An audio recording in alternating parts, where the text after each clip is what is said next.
O ai se o mafatia I mea whai ngata Saui a Yesu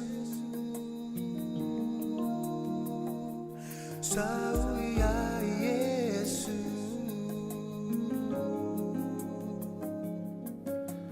Tu mea ole o langa ele ai o se aonga ai ula ua fiong ole sulu ole faa ola tanga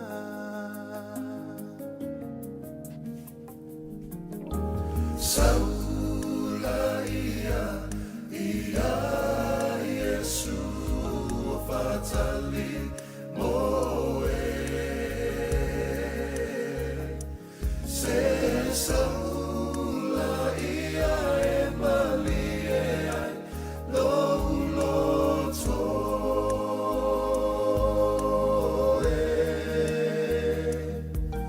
ave ia ma se mo ia so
I le anganga whaaloalo mātou te whiwhien te o whalofa ma whaatala whātu sa moa lea tunu pele.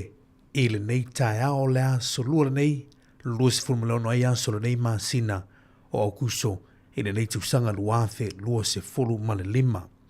Ia, ole tātou tautua le sifonga lo mua le Samoa Capital Radio le nei tae ao, toi amatalia mo oe Samoa, ia alo maia, ale tātou sauninga loto whale ainga le nei tae ao.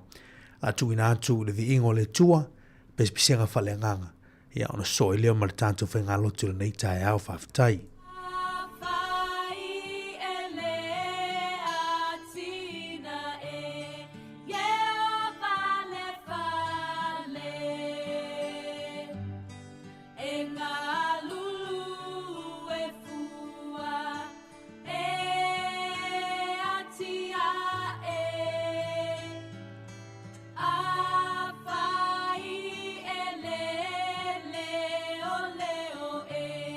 Yeah.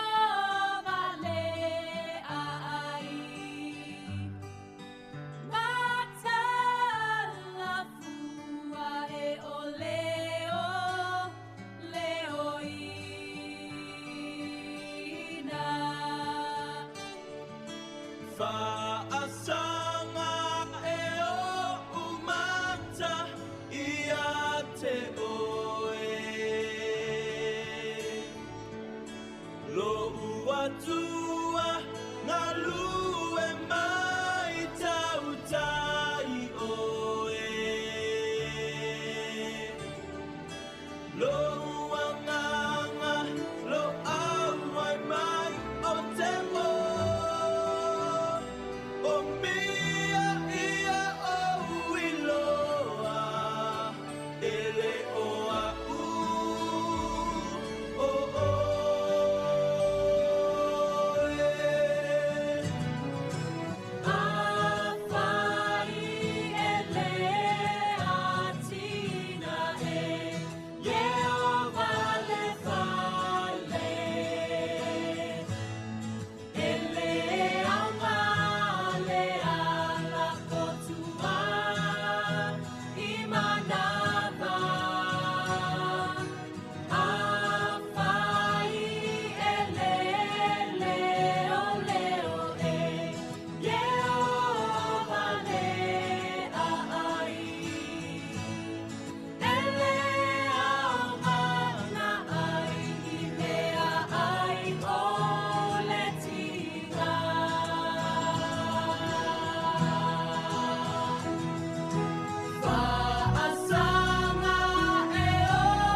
Toi whaatala whantu le tātu o tunu u le nei tai ao, ia o lau teita ia, le tātu o tunu, ia isi na talo pupu, ia te talalo i ele tau tuamala waunanga le siu whongo le lau mua, i le nei tai ao, tātu wifo ma te talo. Vi oilo mātu o tua le nei tai ao, wala whae mailo nu o lo wātu nu u le nei asu fau, wa e whao popo i lo mātu wola, Haul soi fofo i lo mātu o tunu ulo mātu tama. Vi ia oilo mātu o tua, i lo le lei malo wha maoni. Na mātu mo moi le pō na pō, pe i mātu n tangata fioti le se wha moe moe, whaafutau e wha nua i mātu le nei aso lo mātu o tua. O nā o fufuanga mamana i lo mātu wola lo mātu tama. Mātu whaafutau i lau fio, le aso wha popo i lo mātu wola. Tau tua i lo fina ngalo, o tiu te mawala awina u fia ngai muli tangata. Vi ia oilo mātu ta mā.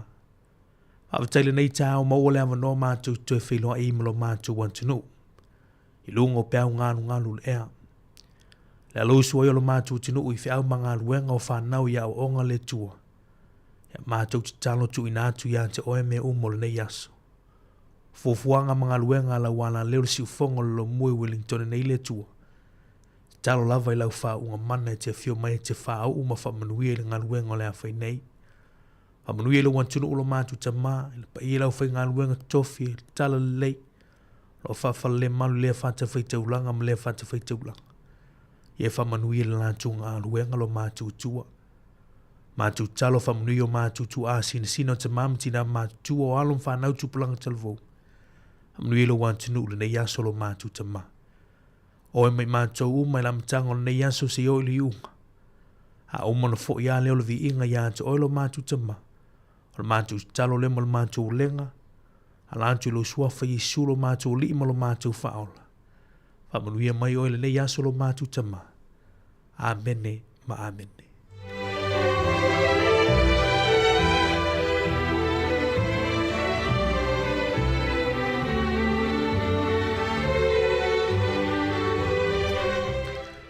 Toi whatala whantu le tātou tunu o le waiva minu te leo tēne li tu lai fitu, te tala tu le tātou poroklame o le tutori si ufonga lo mua nei tāwa le tātou te talo. Ia manatu, tātou amate le li nei aso, whai ui le li, manu iei whai o matu te o le alwhai vailu tātou tunu. Lo vi inga o le tua, pespisenga wha le nganga, saula ia Yesu. Ia, toi te riu mai nisio pespisenga wha le anga nuu, awhali tu lai fitu. Ia o le tātou poroklame ator tāo. Tutua mawari si ufonga lo mua nei tāo. Good morning, tā lo whalawa.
Sauya Yesu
E sa pia tuila mamanua. Fa mawalunga foi le matova. Ai mai se talatu o Samoa. Peita na umanao se amanoa e fa sa o ile me. Tuila manua. Sa vai ia le afuanga me au mafa foga. Dop.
Pina numela mua pa fonga.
E tele pini.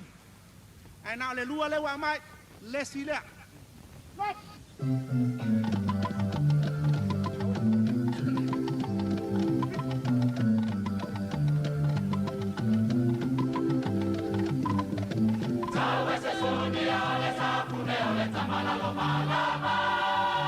Ole alole toto o alito pilau beti alesana.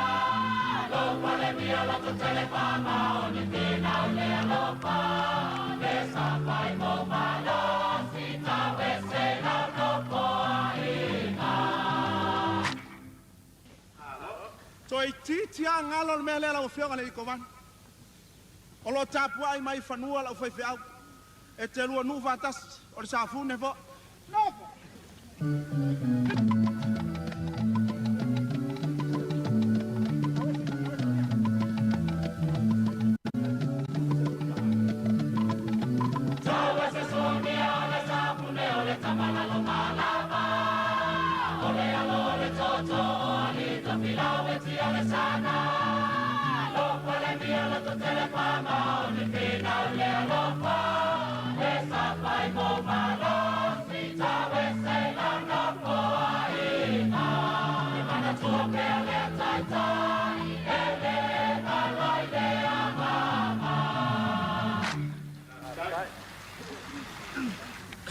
O le tu o le malo pionga toto oli o le pong sa foi le masinga ya tuile manua wale e lo toto bang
tu foi a uns pepa ia te au se vai o si fa fa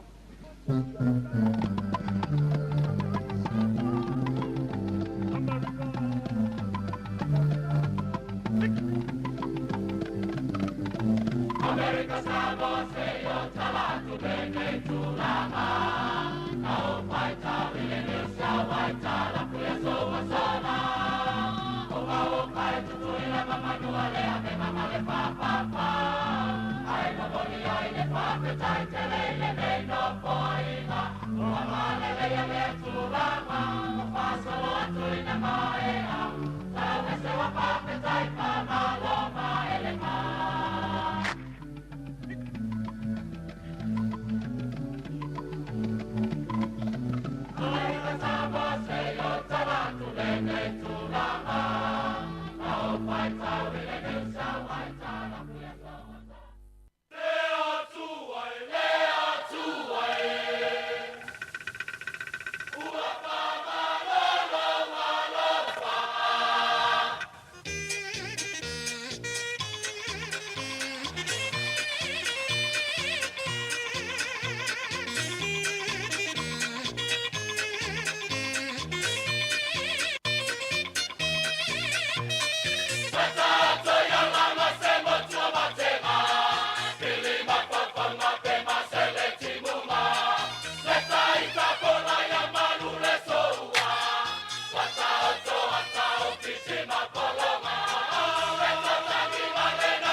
Salala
O te le tū le vai papa, a le au wasa le vai loloto e whantao e tutui la manua, a mai se o le e tia longo o sa mo sif.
Ata o le taea, siufofonga o le laumua, aso ngā fua I le aso wharaile. Ata o le taea.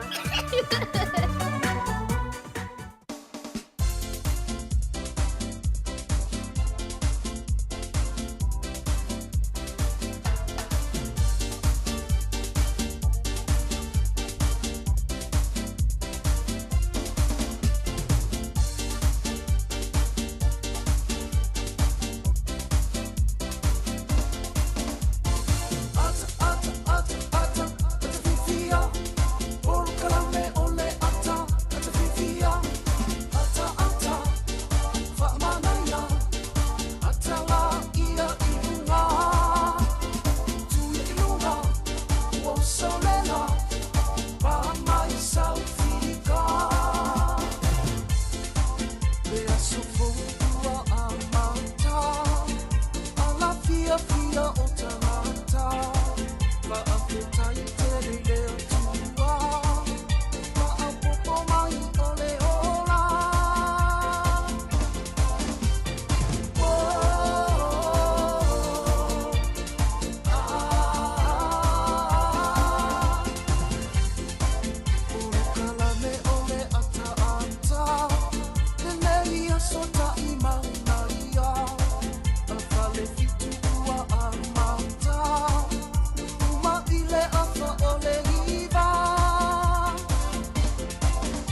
So e fatala fatala nei tai out malo le soi fu manuia lo tātou tunu. Good morning, talofa, kia ora na nisa bulavinaka. Konnichiwa, assalamu alaikum. Malo le soi fu manuia.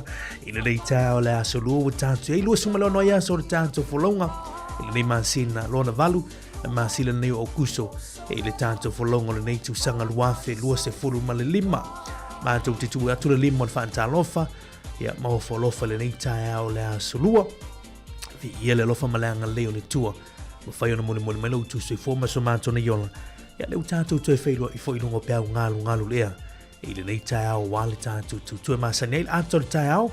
Le tu tua le tiu whonga lo mua le Samoa Capital Radio. A velo leo whata vai whai ma whonga tau mole le whionga li puna marau whai ngaluenga mātou tu whaatalo whatuai. Ia ele pa ia lau whai ngaluenga le tua. Ia o loo talafa auto lea whata whai taulanga.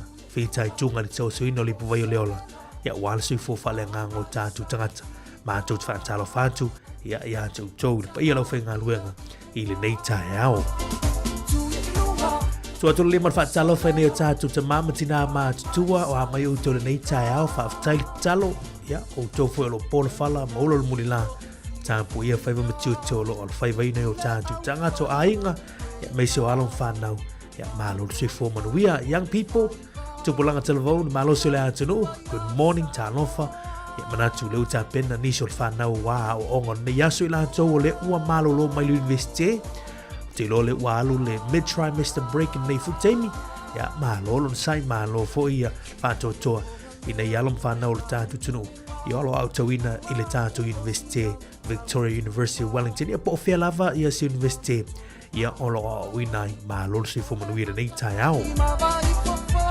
Patala vantu I mo tolo tau se tātou tangata mātua nisi foi lo mafuta mai tono mo tanga singasi patala vantu tātou por klamen to ese o fia lava o lo mau mele tu tua si fonga lomua ya mātou tua to limon patala fa wo pa anga tātou wala leo lungo tātou Facebook lungo tātou YouTube channel lungo tātou pinga te failangi www.samoacapitalradio.co.nz mātou patala vantu por klamen nei ol aton tau tātou mafuta taulava ia ili tu lai lua I lea woli nei I lungo le tātou polo kalame ia o le whaatau tonga le tātou polo kalame lai minuto mo mua whaafonga I le talo le tai swing o tupe avanoa whamanianga o se fua maaso whanau tātou whaalongolongo fo I le mea tupu I le nei aso I le tala whaasorpito o le lalo langi tali tu lai valu leu tāpena mai tātou tala mai sa mo me tātou tala fo I le nei fo I aso lua whaatala whatu leu se ia Alan Solomona good morning Malo si fu manuia le tai au Naomi Matoka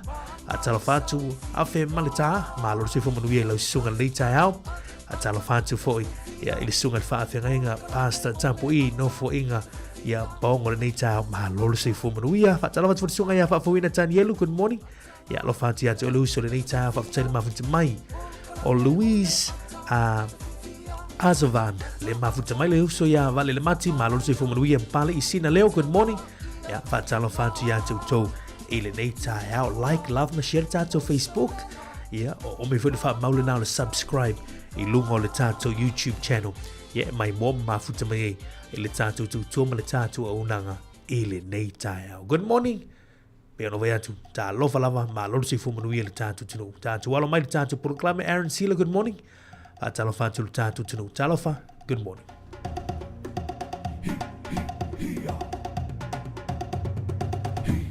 Samoa, la Samoa, faamua mua le atua o ia o lo ufaavae. Ao mai ni pua puanga, faamalo situ maupea, o te alofa ia te oe la Samoa. Talofa Samoa lo ua tunu upelele anga ai se o upese atu mafamatala lo matamofi ele mafaya upuna famatala ua numera tasifo I oe ile Pacifica La Samoa, la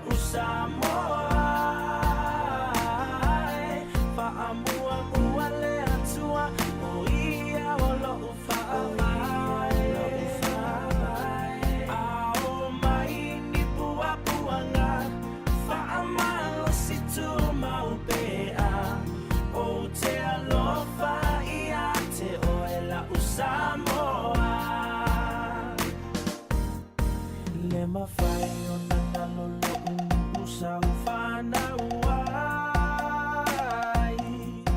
o la ufanu ala nulau ava o te tiwai e ui no malanga I fafo I atunu ese ele mafai o nanga lo o e Samoa lau pele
So e what's all about the late time o le tau, sina mai le tano o le tau, wa pe fu le talo le tai. Ya wa fu o le ya so lua o tato. Ya le ya so pe on valo yelo fiso la vai tau le so na fi sulu ma tu o file la ma tu o file le ya so tu lang o le tau. Ya e pe ona ya le ya so le ala uswai ya o le tato tunu. Ya ma na ile sulu o line ni tai au tono tato por rui fa fani. O le tātou ofisa whaasalau I porero nei o le mawalunga o le fua le ea mawhanwhana se fulma le whāti ke ri o le fua le ea mawalalo e fitu ti ke ri lo whamawina mo le nei aso. Le aso lulu le aso atae ao ia mo tātou le lau mua walo ia o le ala langi lei whutau solo mātou o whiere la le I seawe vaia ia I tātou le lau mui Wellington I le aso atae ao.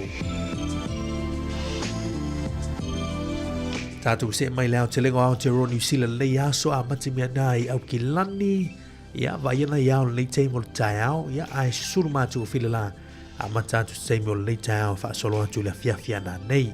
Tulonga fo nao le tau nai tauranga se waka nai Gisborne nai wangolo tu uluai le teimo le tai ao ia ona vaiana mātou le lai teimo le awoli e whaasolo atu le fiafia na nei.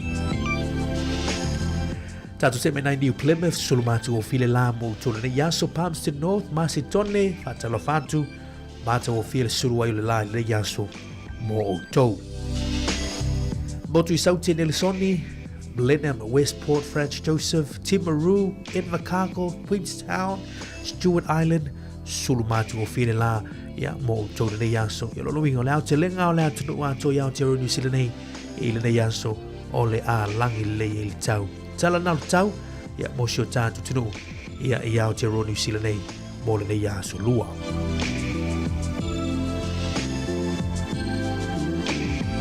Atala whātu sio tātu tofi sa mo le nei tāu, le tala nei o le tau mai lo fisa, I o le vai tau I muli nuu. O wing o le tau, o au o Savili, e fio lolo le maa losi, o le matau polu, o lo ofitia I pia sa moa, mai au mai ao manai timu, e a fia I le atunu I niso taimi. Talo tau mo upolo ma se vai le nei aso e ufitia se vaenga o le langi e ao, ma temu pupu I nisio vaenga, e fio lolo le maa losi o Savili, mai se sae I nisio taimi.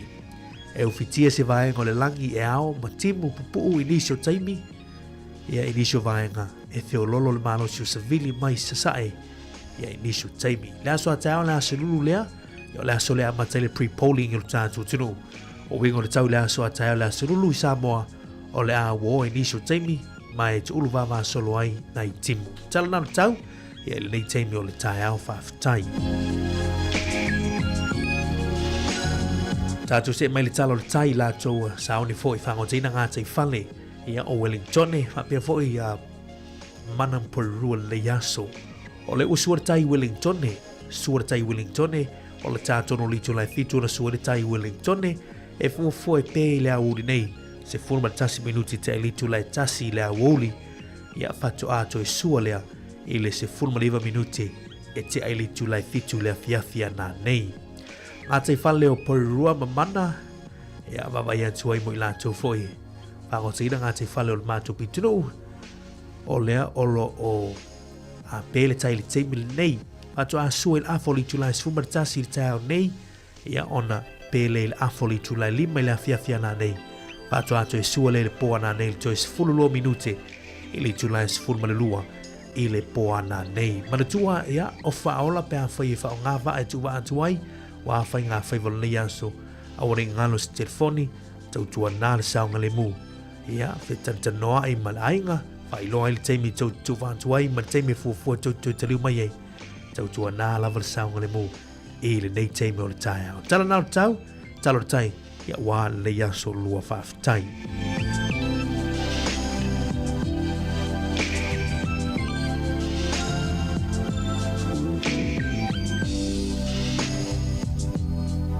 Tātou se mai le swing o le tupelo nei tai au tasi le tala New Zealand ia I le nei aso I le malo tele o Amerika ia e mawai ia le 5 sene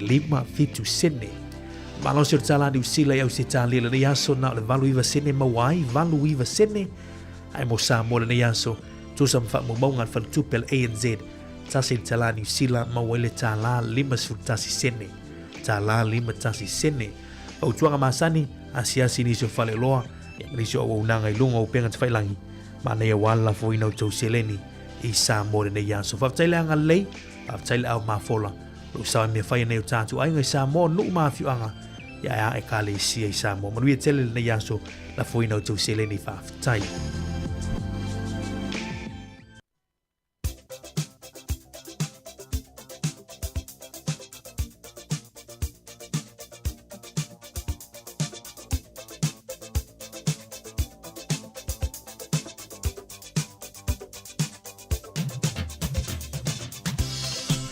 O le avanoa whamniango aso sui fua ma so whanau whamna tot pera tātu email aso whanau at samoacapitalradio.co.nz ia pia whai te whina ngalo mai se whamnianga e tōna lo ina tūrung hol tātu wala leo. Ai o le maula nei me la fionga pa ia le tua le nei yanso mau mai le tu se ia kopolo ma tāu pue wha.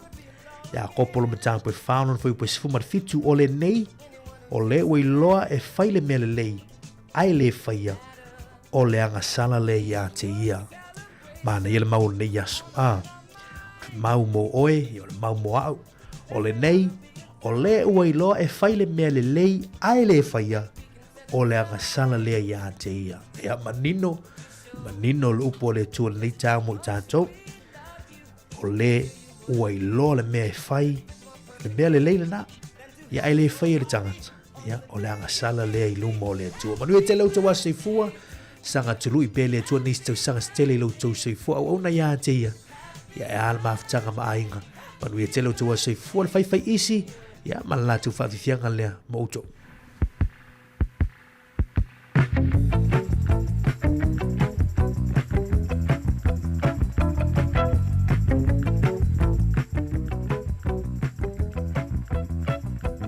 Ua mana ia teleta umapa ua sauni amoe bala aulia. Te whaamana tuai lele ia so tele ua aulia male manuia. Te tasi o le whanau ua whaailoga ina lona lua se fulu male tasi. Whaailoa mai o le tia pia I le tau whai pati.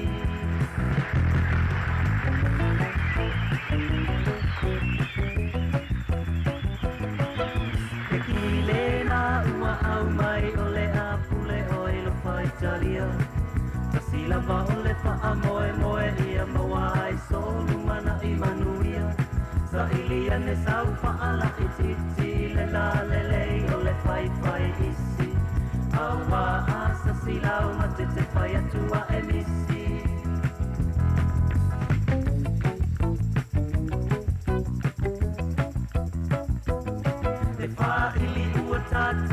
mai wa sisiva o tangata masa mai a ole au ai ava ua tusi lima malato whaapea mai ta mai ole pese fo ile ai fia tele i ai o tamaiti tali ole wha ili ai foi ole kamoni mai baby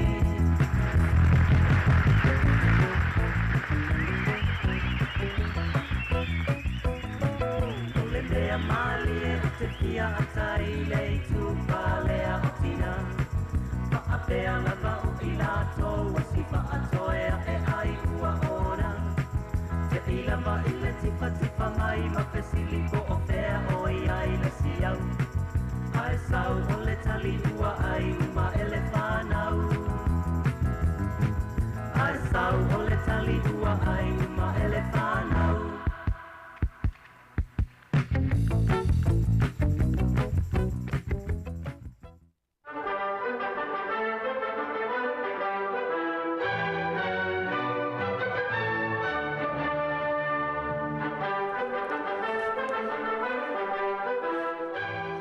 Talo falava usmel fa fonga o tatou tala fo mena tupu no langi nei aso o tatou lia o le aso luas fulma le ono o le masina le nei o kuso. O le solta usanga e tasi fitu ono fulma le valu ia o le li isu enu le o Captain James Cook na tu ua engelani le so ila na whainga malanga i le vaa le o Endeavour. I le tatou loa le li nei ia ta ua ia aya o Hawaii na mali wai. O le solta usanga e tasi iwa luas fulu o le teuteunga lona sfuru iwa lea o le whaavai o le malo Amerika ia polo na Constitution ia na whaamalusia i le so wa ave i le ava noa i tina e pālotai i le malo tele o meleke. O le aso le nei tausanga e tasi iwa fitu sfuru malevalu na fitfidi el tangata le swafa ia Alpino Luciani le whaimata i tai o le kalesia katoliko ia masuia ilona ingoa ia pope Ioane Paulo mua. Ia o le malama le tele mtato umalava le sui le ingoa o tangata pe ave mtaitai. O Pope John Paul I o lona ingoa moni o Alpino Luciani na fitfilia i le sol tausanga e tasi iwa fitus furumalevalu.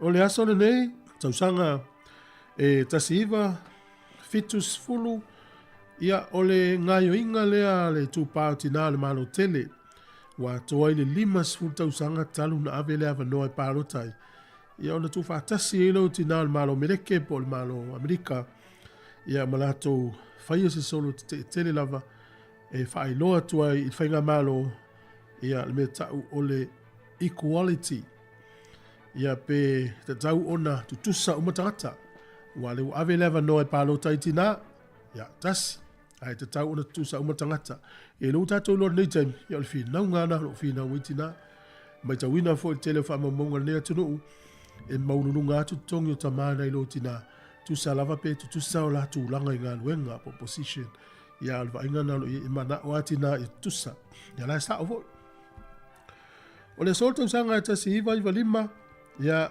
taimine o taua o le International Rugby Board po le IRP na lato suia il ta'alonga ma le emeja ia po le ta'alonga wa avea nei ma whapolofesa. A whamelta utinonga al tangatele o David Kempis ia e uia o lau whapolofesa il ta'alonga ai o ia na avea ma milionea o emeja il ta'alonga i le 5 tausanga taluai no winga po le tausanga lea tasi iwa sfulu. A o le aso tonu wal nei ia na whapolofesa il ta'alonga le lakpi o le mafua anga lava na whapolofesa ai ona o vava ai atu lakapi o le tele o tama le lei o le amata na o le liki ia ono le tele o tupela e ofo mai lakapi liki o le so i le tausanga le na e tasi iwa ono na maua i le tuto o tasi ia pe na taua i le aso le tono le malo Namibia o le Heroes Day po o le aso i longa i tangata mata utia lo latu utamufai le malo Namibia na mafua mai ona tausanga tasi iwa ono na fina wina ia nei tangata tutoa le tuto o tasi o Namibia mai a Afrika i saute. Ia o tatu tala ia ma le tala muli ne i misi atu o le aso tonu ane tausanga tasi iwa tasi wha na o atu elwhainga malanga fita ni usila ia leua sa watu ua loa New Caledonia o atu I fiti lato fōlaunga I le aso nei, whaalata atu I Samoa, e o e pu e vai lua Samoa I le vainga I Siamani. To e maua le whapoponga o tātou tala te masani whaftai lava.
Peo na mato.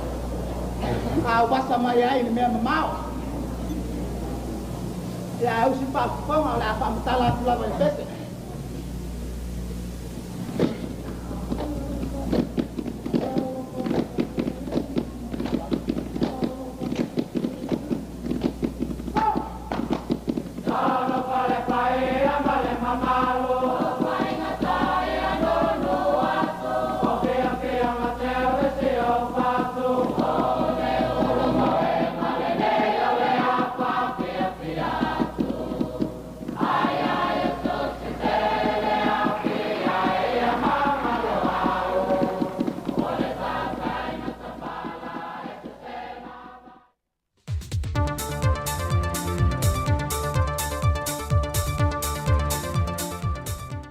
O te whiawhi lava te whaatala whāturu tātua tunu u leisi fo I wha o pōponga le neo tala mai Samoa o se bai ele whaafonga.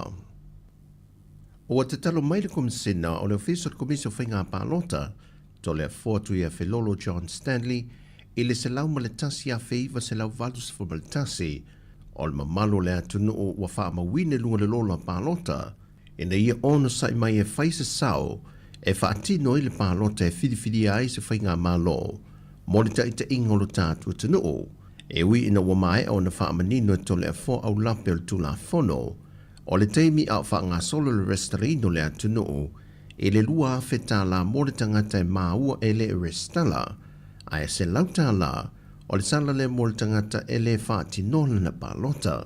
Pei tai o le ia te tau o le tangata le o lo o te talo atua I pēr le fionga le komisina, e nei mawhai on tutu whaatasi le atunu e whaatino se leo, e ala e le whaatino I no le pālota. O le 5 se fulmalitasu I tūmalo I upolu ma savai whapena foi monono ma apolima. O le 2 se fulu I puleono, ma le 3 se fulu I tūmua, e na ua whapa uese le isi I tūmalo e tasi o whalea talua, le o le ale whaataunuina sana pālota, o na toe tasi le sui whaipule, o lo to toe mai ei tanu mai whaai ungal whaam sinonga, le whionga le atino Wayne Soy I alo. O tāpunia la vanona tu I nātu I suita wā o mai se lau valus fulma le fitu, e whaatino ai so o se whaalawi loa mo I lātou. Au lumana e lea sa whaatulanga ina le whaai unga rewa yaso e whaamae ai. Au se tasi o vāngan tu e whaamana tu mai le whionga kum sino whainga pālota I lea tunu. O le aso lulu aso lua se fulma le fitu, o le aso le pālota mua mua, ma le pālota awa o le aso whareile le aso lua se fulma le iwa, e le whaatanga ina so o se tasi e urufia whale pālota e whaatino lana pālota, e nā te la e ina so o se la e whaalawi loa e se suita wā, e o lava e se wha ai longa po se ngō se pāti, mai o le a whaawhaingatai o na whaatino lana pālota. Mai po le a lava le awala e atangia e se whaalawi loa, I se tasi ma le mamalo le atunu e whaatino le pālota I aso, o le a le mawhai o ntari e ina, ono lo whaamawina I ta iala matula whono e 5 ta ita ina I le whainga pālota. E toa tolu ni alo mai lo tātua tanuu, na o fie le toa se lau o whanau na whidiwhidia mai le Pasifika, le wato e te liu mai lo tātua tanuu wa mai a tau tonga sa whaatino I suva I fiti, e le taamila sanga lo na tolu o le fisosoa na 5 ta mai ta e fo mai mai New Zealand o se tālia, sa taita ia mai e se fo mai numera tasi mai au ki lani New Zealand. O I lantau e to tolu mai si o tātua tanuu, o le iwa masina le matua o le isi, tolu tausanga le matua o le tasi, ma le isi e se furu tausanga, le ua mata I tuina ne le ngata o matua e whapena foi do tātua se fua maloloina, le whaangaso longa to e wha foi maria mai o le malosi I ano le atunuu, e ngā ruenga whasoa swani, a le foi vahenga o foma I mai atunu e nua. O le mautanga se ngase I suva I fiti, o le urua I mautanga se ngase le Pasifika, wa mawhai ona whaatino eita o tonga o le whatu e pēna o fia ye ia whanau e se lau. Le foi wa mawhai ona manui atuai, mālunga se ngase o lo tātou atunu. O le fionga le komsina o le tātou malo I fiti, a li o ainga Feturi Elisara. Na sia le mautanga se ngase sa whamautua I alum whanau le atunu sa whia tau tonga, ma o ane e fo ila na sia singa, I le whanetari malo sa whamautua I mātua o ia whanau, e momoni ane I eide whamalo se au ia I lātou. Wa tali mai le komisina le official komisio whainga Balota, to le afoatu ia Filolo John Stanley, e na ufisiringia, e nisio suita vase to olua mo nei whainga Balota, wa whaamau nio la mōdia ngai lumol whaamasinonga, au leo lo to e moa o la avanoa e mawhaieo na tau whaa, e le isi whainga Balota le nei ale atu no. Whistanga tau whaamania sanga sori ngā tūrafoi.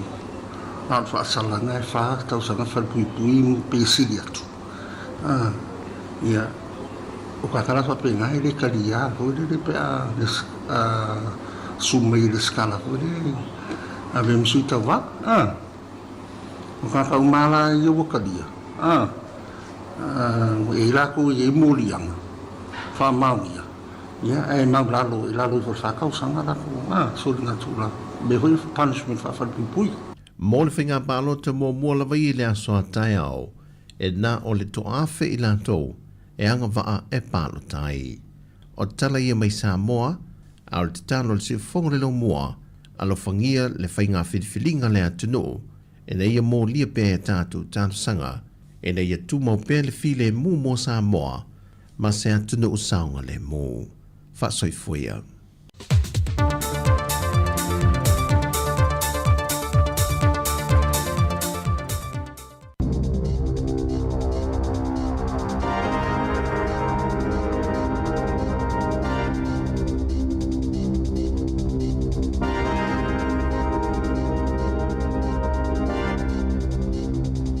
Tala falava e le nei foi vaenga o telefou mai le si fonga o le lo mua.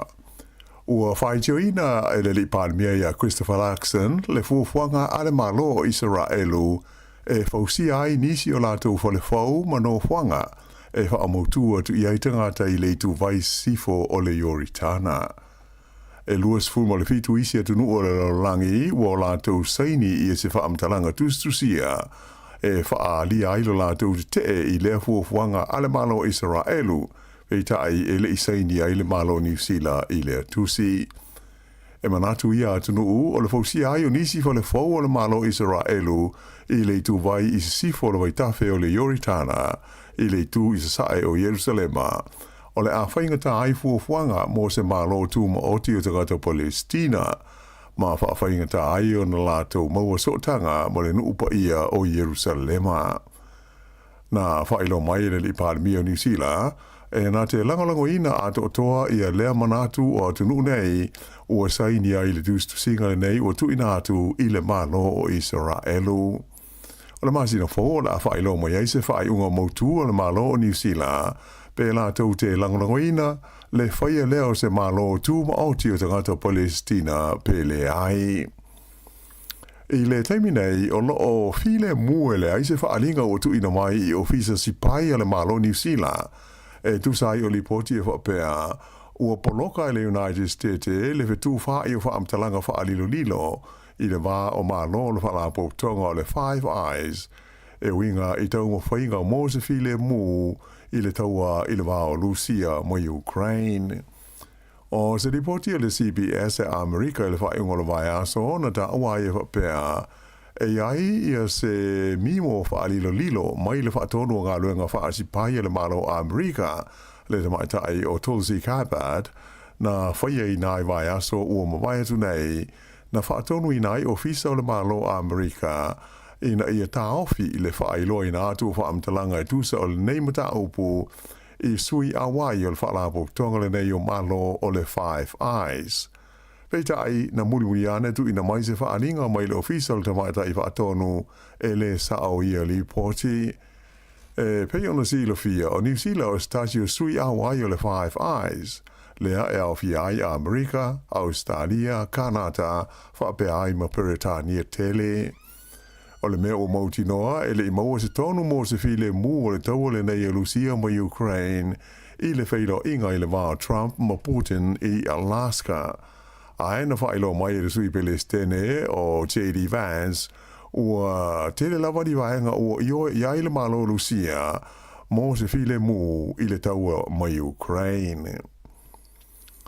Ua molia le whaamisinonga le wharetupe o le Westpac o na whapea ua la tau solia tu la fono e pule ai le whainga o aita la fu po whaune ngā tupe. o le komisio me tau business le Commerce Commission o lo whaaponga ia i le tangi le nei e whaasanga i le hole tupe o le Westpac. O se ripoti mai le ofiso le regulator na atangi ai e tere taimi wā whai na i tangata na whai a lātou whaona ngā tupe le Westpac ona o le lātou le maua o whaamtalanga uma whaale tu la whono e tusa o lātou ai tā lāfu ai moise o tupe ma whai o na whaasao mai i le tului o ia nono ngā tupe o ia vaenga uma o lo aia ia le tu la whono mea tau ai tā lāfu ma mea tau tupe le Credit Contracts and Consumer Finance Act po le CCCFA. Ua whaelo mai el te maitai o Vanessa Horn o le Commerce Commission e tele vaenga na pa ua i le whaare taua le Westpac ona o le ai ni whainga le lei mo tā le whengai e mauti no ai la tau te usita ia mana onga o le tu la whono. O le teimi nei wailonga na mālosi tau mo whainga le Commerce Commission ina ia mauti noa e tau sia mausita ia e whale tupe uma i le tonu o New Zealand ia aia inga o le tu la whono e pūlea ma whaafoi na ai whaaune ngā tupele tunu o loo whaia i ai o se tulanga e le o fia i ai le tele o whale tupe. Ua le manuia le tāru sanga le whaamisnonga se vaenga o te ngātu whainga luenga le kompani wa lele o le Air New Zealand ia sa fi nau e sori tu la whono le wha maloloina o la tau mai a la tau ngaruenga ona o le whaia ni o la tau tui pui pui o le wha mai o le COVID-19 furuiva. O la tau nei e to ono na ngaru lue o ni te ngata au au nei de tonu o malanga wha le vao malo a le Air New Zealand na wha malolo mai a la tau ngaruenga i le lua afe luas fultasi ina ua la tau le usita ia a ia inga na wha mamalu i le nataimi mo tui pui pui o le wha mai o le COVID-19 fulu mo le iwa. Whaelo mai le kompani o le whai unga na whaia ia i la tau ia o se whai unga tā la whea ngai. O swinga o le tula hono o le pui pui o le wha mai ia na amata wha mamalu i la sus fulu lua i ulai lua afe lua sfultasi na mana umi ai pai late wha pēr matangata whai ngā luenga uma i le tonu wa lele o le Air New Zealand i na whaia o la tau tui pui pui o le COVID-19. O le whai unga lau le nei mata upu na te e na ai le wha amsinonga o me tau ngā ruenga le Employment Court ia le tāu sanga a i lātou ia. Ua tāu fia mo se teimi le tu mau e le whale meli a New Zealand, le New Zealand Post, le awinatu leo ni meli a fifi e au fia fo imani wha amomoli a ngai i Amerika. O le fufuanga a le whainga ma Lord Donald Trump, ina ia whaia ni la whonga e tutongi mo so se itu ainga o loa e whauru whale atu i Amerika wailonga o nā whaina ai ma le au nanga o meli whe awea ai i tūlanga whaale wā o mālo. Wai aso na te nei lea sa whailo mo iai le New Zealand Post le tau fi ai mo se teimi le tū mau o le awina atu i le meli i Amerika o ni a fifi mani wha amu moli ai na o tusi a toa mo pepa o wha maunga e mo whai o na ave. Whailo mai wha pēr o le nei fuafuanga le tū mau e tali a i le au ili linga o le whainga i rutongi ai la whonga nei e pei ona manao ai le malo a Amerika. Tō tele tangata o whaate i ai ma le fia i le nei tūlanga ai moise o mātua i ai a inga ma whanau i Amerika i e masani o na ave i ai wha amomoli o le kirisimasi i tausanga te itasi. Ele ngā te tangata lau tele, ai tele foi i a se a whaina o a whengai ma pisi nisi la iti i e whaonga ina le au nanga i meli ave ai a fifi ma wha amomoli i Amerika. Pei ta aina whailo mai le New Zealand Post o le tūlanga lau foi le ua whai e isi au nanga tau meli i isi atunu o le laurangi le teimi nei. E le i whaelo ina mai lai le teimi nei se aso ma se teimi e to e foi ai i le tūlanga masani i a meli whe avea i le wao New Zealand ma Amerika. E lua ni whaalawo tonga a fia i lati na e o tūlisi i New Zealand nei ua ngā lua whatasi i le tau whaato sine ina mai o tangata e fia malanga asia si mai i lalo o le visa le ta ua o le visa ta whao ma whai ngā ruenga po o le Working Holiday Visa. O whaalawo tonga nei e o fiai le Backpacker Youth and Adventure Tourism ma le Hospitality New Zealand e nau ina i tele ni tau mawhainga e whaia le malo e whaatau sina mai ai tangata nei i le tono le tunu o ma ia langolango ina ai ma pisinisi ia e whaalangolango i tulisi e malanga mai i lalo o le nei i tu aingo visa. Ia, o le tau nunga na ma le whae unga o le nei vaianga o telefau.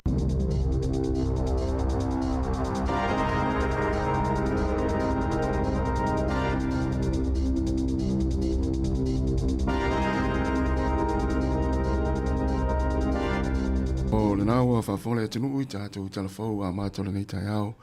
Ia pe ona tāpenina le fionga e la wano ati lawa. Tala mai sa mōle sunga e a tāse salem. Se antua whawhunga i le tula iwa i le tai au. Nei le o se mele tātou teimi se 45 minuti te ene i le tula i walu. Ia, toi whamalom, toi whatalo whātu le tātou watinu.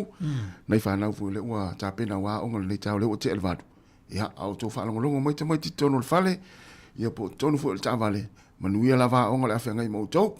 Ioi. Yeah. On really yes ya o tama late ne leu start for ya o. Yeah. Yeah, vai sa facilitas. Yo. Ai se mele mala mai. A one ngal facility for ya. Sa o lele. Yo na ta ua tele vai nga pena ia ma fa ngala u lunch na ta pena se tina na le la tai au. Wa le tele ta mati mari e toi fo ia ile fale le tula tolu. Ia. Ia le temi tu ila o. Ia malato lanchiana tapena le yo no tamiti ai bi e olo o ya onga e le rangona se fia ai tulo e o te mo malo longa na te fao te alo ia na ia vai tu le fai mela kapima so tu langa na le mai te tu info ia te ti hai na te mai tapena lanchi tao mtina ia le te sa o te su e tu la lunch box sa o le ia ma si tu langa sta mo ia amu ia o tu tamiti na tu nua Amu ia o tau tamaiti o lea e usu si o tina pe ala po a si o tina po si o tamara tae au e whai lau lunch. I nei. Ia, moni. Ia wa o e mauri lesa e soi fuha e nei atu nuu sa e iei fu lwanga wha pe e pena si o tina au lau lunch. A ma tau sa moa. Ia. Ma ulu wala wala. Ia, e moa tuai lalo mango voi lele pa. Hauso tuai lea onga. A misi la wa e ia e iei te mwilele, e iei awala alo vo i tuo fale o ainga. E taulai o le aonga. E te le lau tamiti e lo le lei al mele tu le mango le ainga la. Te vai la ele ui le wala tele. Ia, sa. E ui atu i lalo mango na, e te vai e te ulu mango e piki ai nunga tamana, fai le breakfast e tai au. Ia sa o te mawai fo. Ia. Sa te mawai fo tu langa na ia e wana to ulu i lalo wa sa pula fo le sa ile po sa fai sina sa vidi. Ia te vai atu e sa vale atu mai te fo le pai so le mango. Te mi o fu ata mango pula Ma le ia so. Ia na ia ma to ia te mi na e fo le breakfast ai le mango. Tu sei le mawhai e whalauna. Ia ma tu ina whiola i nei nusila. Ia. Na malama mai le tūlanga o te fuanga na siwa e o tui samu. Ia. Ia e le si tūlanga fūri le whapenalu alu pe wha le tonu ni. Le ei ma se mama ia so. Ia ma e fūri le wape o le o le aonga pe. Ia. Ia e ma le ia o tūlanga o tatu tanu e le tai au. Ia. Me se ai lau ngā tupulanga o sui fua i nei New Zealand. Ia. O ngā le ta mawhtanga na ta pene na ta mamatina. Au fo i ngalo wha tai ai. Ia. Ia ma opu ai e tolu I love you. Na. O te alofa ia te oe ta mau, te alofa ia te tina. Ia, ma iei se ai o le yasu. Ia, whamasani. Whamasani upuna. Whamasani upuna, ia whapea nai te whamasani ai se uto o lua whai. Mam, manuia le yaso, I love you. E tau fo ena whai sa whapea nai tina ore ainga pe au se whainga luenga. Ia, ma lea, o tau rea sa, o tau ia ue sa, e tau ana. Na usu mai whai tai au, tau fo ena whai. Ia, wasa whai whai la upa pe na. Maria. Manuia ngā luenga. Ia, I love you. Ia. O le mea wale lo wa tau whai whai wha maasani fui whanau e tau tala i upuni. Ia. Hai lo hai awane i ngano na acknowledge ia lo ta mama lu tina langai. O te lo te me sia e whenga tā wale na tatou whai upula whawhitai. Sa o le lei. Ai, e langona vo i lo ta mama lu tina ia le ngā wale. Le hai mana ia ta i ta wale le e la ta whanau. Nā tonu wa. Tau ti ngai, te pena lau. Vai e tūlanga na. Ia a o le tūlanga ia tau ngāri i tasi. Ia nau tō pito la au. E ta tau. Tau lei. Tai a mari. E te tau. Awa e fai le upuna i si o to lua la o le fangalo. Te vai o le fangalo e nga. Si te e fa longo atu le tina po tama. Si ese a fa longo. Ma tu a se lau pasene fa. Ai ese atu male fale ai le se upu fa pena manuel nga luenga. O te lo fa ia. E wa te le tama o te vai nei. O le fa sa moa. No alu al tava mai. Mam, I love you. I love you. Vai. Vai matar tama. Dai toli. Ia. O le sina me al fifir tanga te na tonu. La e mana ia le te mena le se mai mala ainga ma. Na tonu. E lo fertina la ainga ia. Ia lo fertina la ainga ia. Fa mai ia Moses. Ia. Le aki popo. Ia. Learn to say thank you. La ia. O sina me boi positivo le wa la uso tutta mal la ainga lu ngalu. Ia. Ya lo fet il tina si pu kofe vo ile. Na tonu wa mari wa mo. Tau mafati lunga la wala pe lu ngalu. Ia. Me va pe na little things fo ile tau o stanga te mafa vo me te le. Io fa. Na itia vo nai a matai. Vai fa o Sofia ila ngona tangata na pe a fa sa upu. Pe luani upu e tu ia. Te vai a to le Sofia fi tangata na. Vai foi le fa no sa nei Maria fa mai. La. E te ata tu mo tala ta so fa to. Sorry. Se o sa Maria sa le matua sa o loto a le. Maria ta tu pes. Vai. Tatu tal no via in ya so le la tatu ta pena wal fanga pa lo tasi tatu tinu fatalo fatu ta male o tapsoa ya por sunga te malanga ya o le sunga i le sa eskia lilo malo to lolo manu la val ni ta yao ya o Vince siania ya le sa Rick Masoy malo Rick manu la val ni ta faftai o Saulo San Faea le sunga ya sioni tupai manuia lava le tafa after ma after mai ia il tato proclame o losi ia and Jester manuia lava le tafa ia malfantua ia ma fo Eric luas ultasi minute te ene le tu la valu se fonga la mo Wellington la vai fo stato fa fia fianga nei mai le a molunga leone America Samoa.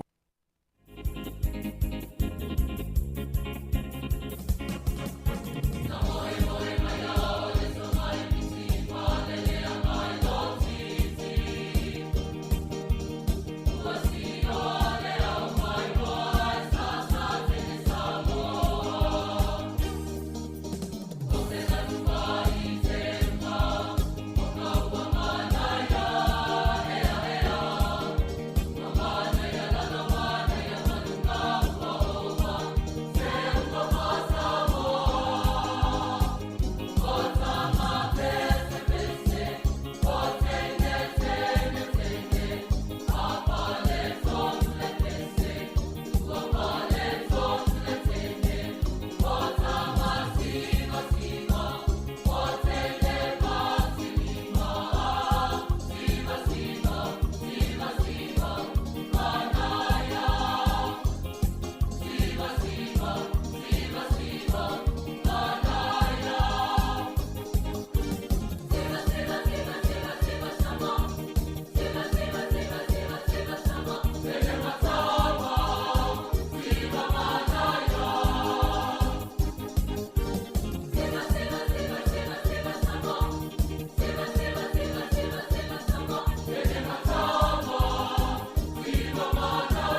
le malulu le e e tātou i New Zealand. O le maua lava o le lua se lau tā lai le se i le Digi Cell e whawhi ma whanawhana. I o e Samoa. E se fulu whainonga ta i lua se lau tā lai anga wa ai tātou i New Zealand ma Australia. Le a lafa se top up lua se fulu lima tā la pe sili atu e whaonga ai le ClickX. E te anga wa afo i le se i pe a whaonga le ClickX e lafo i lau se leni le My Cash o le Digi Cell i Samoa. O le a whaia se i uma i aso whare le taitasi. Ma o le nei whapitoe a mata i le aso wha au kuso e mai ai le aso lua se fulu o no September. E ia inga o le nei whapitoa. Seki a Digi Cell.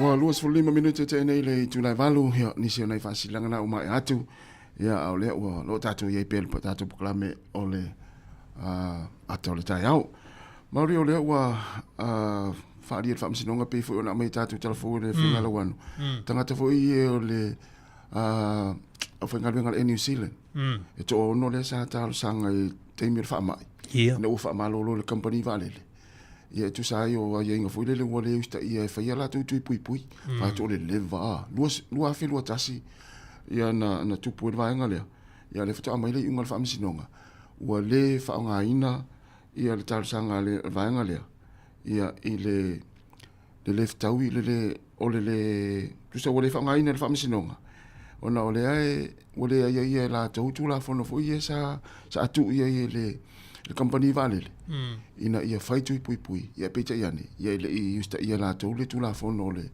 ale i le vai taimi o le fa mai le lana oi ave vaenga le ave le company valele mo le tula fono tasi ni matang po le vona fai mail fam sino e moni le ma tu te milior covid suma liva tele tula fono na fa ofi mai tono tomo fai pui nga te mole pai ngana tula mai je sendama sen under ma Chris Hipkins lena minister le covid te minna ya to tele la tuna le ni nga luenga onol mafu a vo le wo mai tula fono e tona fai lo tu pui ya wo mai vo la pisinisi ma o nanga fa pe mai a fe le fa malo tele tau fo ila ona tau fai pisinisi pui nga fo malo tiro soi fo la tu tanga fai nga luenga yo tanga tane to ono pai lati tula fono la le fa malo le la so se fulua yu lai lua filu tas o levo tu sai le mafai spailati ona avel va le ia pe ale fa tu pui le la wote en el employment court from sinonga le mo tulanga tanga lu ia ono le ia yo tula fono nei ia e le mau ila tula la to ia tau e pule la to pe fail tu pe le fai ia man tot ta pun le ta si wo levan na salu ngala lo to tele le tulu le na o ana faia le so tele le no foi tanga te lu mo tole palmeni Wellington ia o tulanga na ta pun na ia ai le na to tele la tu na fai la tu pui ia le wo fai fo ale fa mai covid o lo ta to soi fu fa ta si man fa mai il te mini te o talo atu tanga te mini mai ia mo fai covid version te ni pe se me fo vo ni no wele ia au te minna ia o velo le fa mai ia tele soi fu na mau ia au tu langa le nai fa msinonga le ia mai nai le e New Zealand o le som sinonga tasi le ia o le fa msinonga le Westpac ma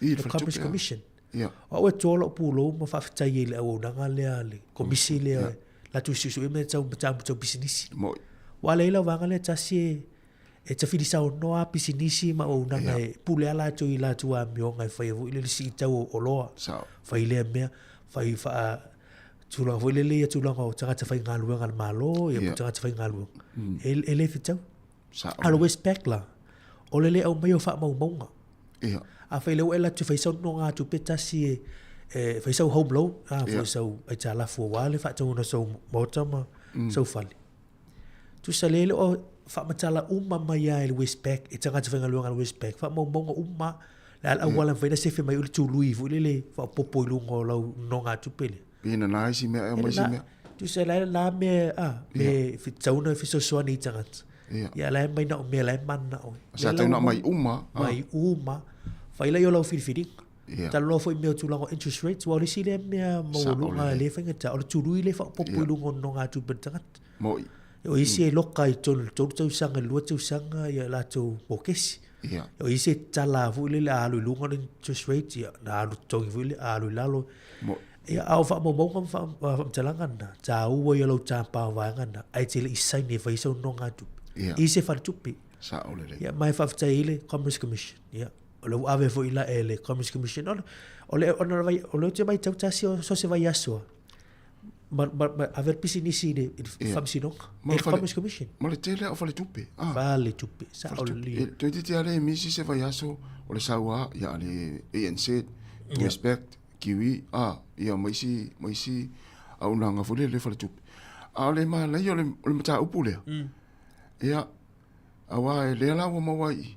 O le mai fa mau maunga ele o mana mai fa mau maunga ina ia i loa i le tangata le la a failanga na lo. Pe faisa na lo failan fa iunga wa ta u le mai ma fa matala. Io na fili lo le o ta itele pe faisa lo pe le ai e fuala i vaanga wa mai uma le. Ya le mai si me ai ngana lai si me ma wa el bella tawana au mai. Ya la gabartu. A verse bo ke si tu lo fa. O si commitment vo lo sau o te lele tu la ngole mele wa e fai o la feeling ai fai se mo ke si se no nga tu pe ia fia after ia tu pe le loan mai ia le la e au wala em faina a fi so swani e tu ia la lo fai lo mai ele bank ona la mana e ta mana no tu me tu pe ma sai ni ia ele o e ta tu ai va pena ia fa ftai le wa amatana la le tu la nga we ile fam sino tu se le ave fam sino te mi nei le la ilo ma ia te lo e malo vo Commerce Commission i tu ranga ni no le fa mau ni e cases le fa mau ni mai ia le tonu la tu ngalwe ngolo fai ia a fai respect le tu por men ni ia o nei lo la tu pu ni si fa tu ia te lo e lo mai lo po la ia le tu ranga le wo mai fa tai le Commerce Commission ia la tu fa ngalwe ngolo fi tai tu ngai na ia te ia o na ia ai ma le ya nai vai nga nai ai me se la tu no fa mo fa tau ni fa le ma tu no fa pena ma sau loan o le mele la fa mana tu fu le a lo tu lo la va fa se no nga tu pe bola la vestu lo e tele na mai le fa tu nga aloia ma tanga tu fu i fa tau le leile fine print a orto te tanga tana sai ia e au no mal fa tau le leo fa mo nga ya a fa yo le stu langa ya a vese so walo tu o fa tas fa tau fa le leia ya vanga e vanga vo le e poloka mai o e pele fa ina tu mi no isi temi ya ma fo mai ono le mala mai le ya o fa tu nga e ma sa ni vai tau le leia tu langa pe pane ya wai tantu tiro ulo po a me ye tu mai na e te ila i o vala wa ya o le o bisila u pe meni le na tonu ya e tiri mala ya ono tu langa na temi neu ia o se fuanga la tau ia ma me tupoi ia ma si tu tau ma na ia le alu sa wa lo ia o la mtata le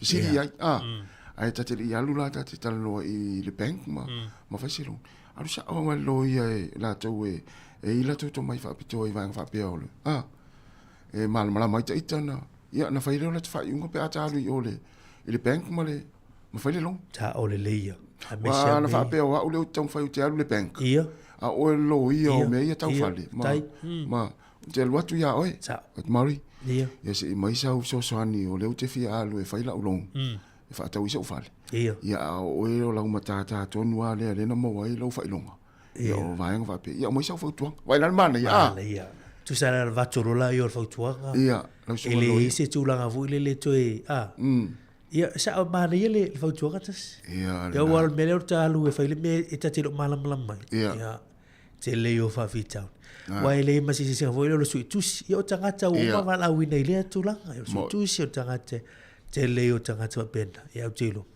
io ta tu no foi lo ma ta tu la ne io ta pena ia ma fisidi au wa ne tu ur melo fisidi ia to ma fisidi ai vai tu o sta ta foi le misa la tu ngalu nga yo tanga lu nga mo official malo e le lo fisidi pe a matana ara la tu ngalu nga na sa te fia te fai el mele fisidi so o te fia tas pe se me vai malu vole te o te de o te de vole o te de fiu mele fisidi Ai se me vai vole le se as taimina e fiu facility tangata vai atu ai wa tiro isi. O ani vole ni va ingal tangata le te facility so o ia e tau me o le fi fa lo mo facility. O te just. O ani me vai tau pori language. E te lo ai pori le, te lo ai folinga. Fa fea. Man tua la te me le te vili lunga telefoni. E te lo facility vo le fa sanga. Le tano le telefoni. Yeah.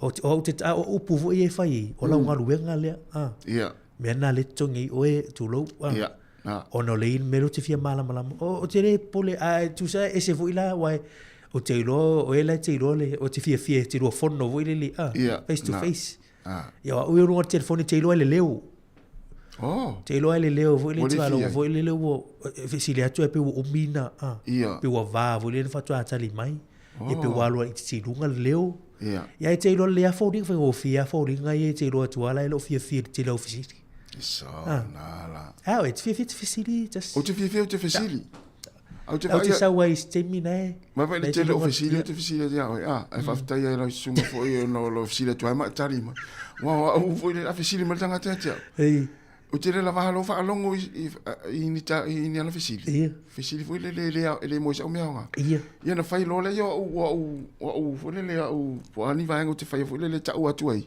e mo le tu e fe au tanga tale o le fa longo en fisili fa ta inga o le fisili mai ya o vai atu le mo sa o meanga fu le pote ya no o tiro la ia o tiro lu fa pe o tu sa ta o tu tanga ta wala fa wala fisili ya na fa tanga fu le fa pe fa lo vo le tu sa la fa o sta te fega ruga so official le ia so fa no ya fa malu lo tu man ya fa o se bo do gore a se fega ruga in ben ola ta tu pesimo vai foi ia ai malo ia to anga fisiti ole tele ofisili ia e malamala mai fo sem ta up ia ma ole fiu ta to ia fa long ofisili e fa long ofisili tangata pe atu nga ofisili ati oi patala fa tusunga nua maulalo ia fa tu pina te vanga fa te lava sunga ese moe manuia lava le taiao tal fa tu pali sina ole sunga vai ai ono manuia lava le taiao sa Shane Eli malo Shane manuia lava le taiao waina afu vai fa te tele lava le mafta mai ia ma sunga pasta tau te tele lava le mafta mai pasta munia fo le yaso to e luas fultolo minute ona talo lea ole tula eva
Te fong mari la fa pesa le penino tia fau ina o to se fulu iva minuti o tale o le tula iva mari ele swingo tato proklame le aso mo le leita si o le tātou proklame le leita o lea mai al tātou ato tau la fori tu lai vel tau ni il fa tanonga ma le fionga te mai tai pule no o porua e o lo te mo e nei le tu te mo e tofi pule no i le whenga palota valu tu fale tātou ni porua ia le sunga ia ani te peka la tanoa tula ma le fionga li pule af masanga te almorisi il toi kuata ili tu la e se fulu tau nei o le tātou proklame se fo malo loina o le a mataili a kuate te ili tu la se fulu i tau nei ia la tanoa toi savini kasiano ma ni se fo o sui maili se fo malo loina ia o tātou proklame na proklame lea ile toi kuata ili tu la e se fulu tau nei o le proklame o lo fa tu te la versión le pule les proklame le pule nganu proklame ia mo tu longon fa nga palota fa lo tu fale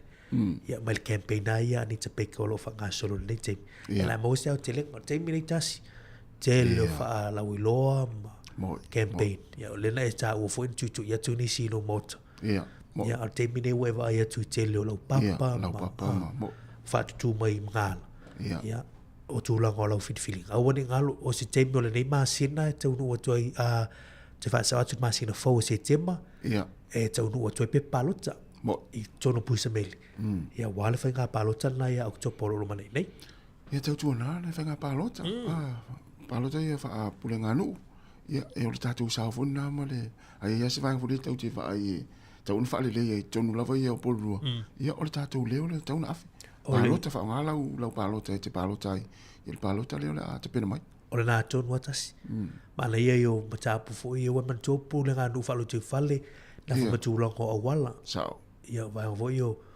patu ma o moi lungo a wala o le au ino la pisi ia o nanga i o fatusi o le fale aule na ia tatu por o te le yo vai ia me sur fale le yo paka ma no fo nga ta fawe i tono le pulegano ia la tu tu na telefone ia tatu tata Samoa ma Pasifika o lo tauva ia pe na mela san na file telefone fionga la wan le tola lo e mai nisho tatu sui Pasifika Samoa ia o lo ta mo ia tatu ni Wellington lava ia nai Upper Hearts Lower Hearts Wellington ia tatu Perua ana ia tatu wol palota le fai tatu palota ia awale ia no o tatu taua ile o le tatu tau vai tai mi palota tai au ia le la ia fo le swingo tatu proklame tai au mari tai au tatu tu o le mo tatu fiso tai ia la o tau no i fanua ia le tu fine ia ana ia mais fo il sunga pul mangafa ia mal tatu au finga lu ngolo ngalu mal sunga tasis ia mo na tatu report ila so tau ia man tuola pe ana le tu afi la tu le fa mauni mai e palo te la so tau il pre-polling ia ola tatu ia fo ila so tau na report mai ni so fa palota o mai ia tu la ngol fa nga palota le tem ia mai so tatu tu no la ma tatu sui mai le tatu finga lu ngai sa mo la so tau ile te ai o le tu live o le iva tau te minusila o le fa tanoanga fa bitola na tu sa o mai tu na mato ile office tu tonu o lo a fa mo tu ai le office fa nga palota ia la tano mai le fionga kom sino fa nga palota live i lungo tatu tu ta lo li tu live ia fiso ta ia tu Samoa mo le tatu fa tanoanga na ia ona tatu tano lo le ila so ato ta ia mai nei te report o la sia si fo ia ni so tatu fa nga lu ia tatu tano ma ia ola sforili ia la so tele na tatu tu mai lava ia il tau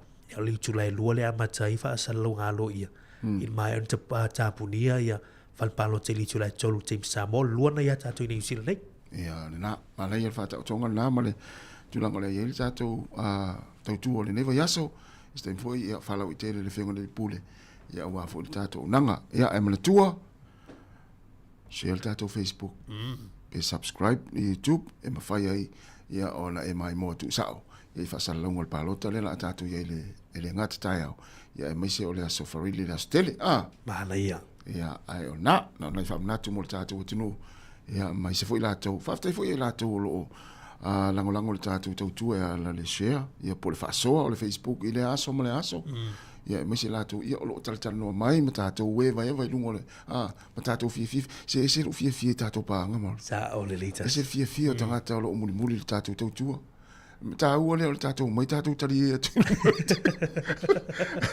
Wai le tai fia mata mai le atu nuu pe a tātou mai ia tātou wha pia.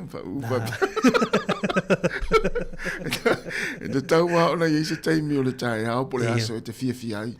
Pe te atai. E wai pia ona tātou wha ilo le telo taimi. A pō ale aso e wha noa. E le ngata le wha atu puma i a te oe. Ia a o se aso le au ngā naso. E fai a ngā luenga i tono whale, ngā luenga. E ale mena e tupu fu ile te reo mawasi whine e mū ma sa o tō. Moi. Ia e tā wale vaisi tina taimi fu ile. E mā fu mai fu ile i tangata leile usi sio maka. Ia, moi. Ia, ai vai atu i sa uso fu ile o whaanono iri mele tu. Anu tano ai. Sa ole le. O tātou ngā luenga na o vai atu mele le i o e tasi. O te tau atu ai rungo le tio. Le telena tātou. Telena e talo mai o mai o e. Ia. Amele ainga. Ia me pen. So mena check in fo ile le fai mai fasili wa mai. Mai la ainga. O me fa pen ai. Ta o tel. Ai lo fo ile si usu ia lai. Lai manatu mai. Ia wa ile si ato to e persa valinga ma. Ia o fai le fa so atu. Ia. Ia. E mo mai fo si o e te sau me o mena te faftai tele fo tuanga ma. Faftai voi amari lo tali o le tele o fo tuanga ma sina. Faftai a mo. Na tu lalo ma fa mana te fa manatu mai e. Me se era uso fo ile le. Tele ana e. Tele ana e fa so era uso e Jerry ma. Ia lai. O mai am fisi o fa pepe sia. O mai fe to fo lo tu. Ia me ia tupu i o. Sa wale ba ya la batua le wo tau mai fu di so ya na ya o ai tau lo na me lai fu le tu mai tai ao ma ya te lo e fa so ale si le me lai tau wo le tau fa so ai ya o te nai ni sa me ya te o wo wa ma te no fa atu na telefone ave nga mama fa le o fia ngai ma o tau tu sala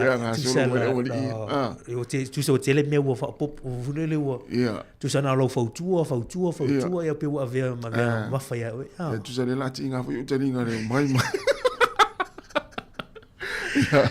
ya e mo ta to la blanga sa mo fa mla tu ma sani ya to tu se fonga la mua vai o tal vai tao vai au fala au le toto maulunga vai au fala au le suka vai au fala au le ngungu mana ia io vai au fala au meti ngal tino na tau la tole ia te pena le a tele yalu sa mo le fenga palota mana ia vai to tele tatu tu le la fo e ta fauma mo le mata le fenga palota a sa mo le sferi nei o le mali e vule na fiso tatu fi sa mo la sonna finish foi ai ia fisi ma ia sa mo ni temi me peris palota foi ia man tolo ave la lo me o papa o meu me voi na fai campaign o meu ta vale mami ele ia se meu se voi le tu e se sa mo il nick sa e marjola vai aso atoal nei le wata to mai la so ya mata tu la so lulu prenga palota ia te mine lai ma ho foto ina malum tu pe fe averan fa sa o malan to ia ele mai ta tu telefon ta ni la wai ya ta tau tas ia ta wala wai ya ta tau o lo wa no fa le o ilo ya ele palota la ya na wa tu mai le se lau ta la na ya ai te rota tu tanga te las freely mala so ataya ola o mai palota na tonu na fa ta we ta tu ta tu ya ta malisi vai ngale na ta o mai telefone na mai ta sesa ta tu ya le ofu le mo fa fa i te ua mai mau lau palota te rua te whai lau palota ai le wha ngai na o le e malosi tu la fono i vai ngai le wha te inga wha pia le vai mai le o le ofu atu le ofu le sap tu lau a le vang wha puai e le wha ngai na lau palota a lau tira tu malo fo le chapipi po le fas tu se e fa favoi la a fai nei fo u lo fo ia fai nei fo vang fa tu langa na ia a of te vo le o le fai no palota tu wili ia le ofu ia o le tu la fono ai o le na mai le pe te fa longo te fo ile na mai o pe oni vai ngana le tu la fono o le vai ngale o le fenga palota mo le tau sang le o ye vai le o tu ye vai ngale o le fa sana ofu ye le ngol vai fa foi te me te la tu fai lo palota te lo tu la fono io fa malu te o lo telefoni le fai na ave tono le o le a fo no fonga fai lo palota tu lo va pena o fai ta tu lo fa sala we tu la fono Ia lima sulu mita tau tu mai mamau mai mal fal palota. Ia. Fa tu ela reporti ma va ho pena. Ia ola ia tu langa ni tu la fon. Ia le ia se melis tu la fon ia mun tai. Ni a fai nei la palota le so tai pola suri. Ia. I lo lai. Ai te usi la tala ma fa ma fa. Ia. Ma lu tu ele tu. Ai fa pe fa fela pe tanga fo ile o la e fa lana tenta. Le o fo le limpupu. Ia. Ala wa leva na tala na pe fo le ata le HRPP por ingoli HRPP tu lo wa fa fai ia por fast ile si tu pe fa fela tanga fa pe na wa la e wa pipi ia ingo o vai nga fa pu fai ile se o pe ama ole no le ai to le no ta Ra tu foi ya. Sa o Ya fa pe wow. Ya tanga fa pe na e o ta pe e o ta pe o la ngo va fa fai ma. Yo ti le lola pe tu langa. Fa pe. O i pupuni. No o li mai i ma fa pe para si me tu pu ye. O te lo ye.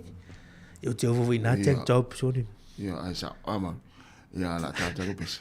Yo te pe wa tu tu. Mo to e malu minuto na talea o le tu la e iwa. Fatal vatu ya te risa ene. Ya o le sunga ya testiva.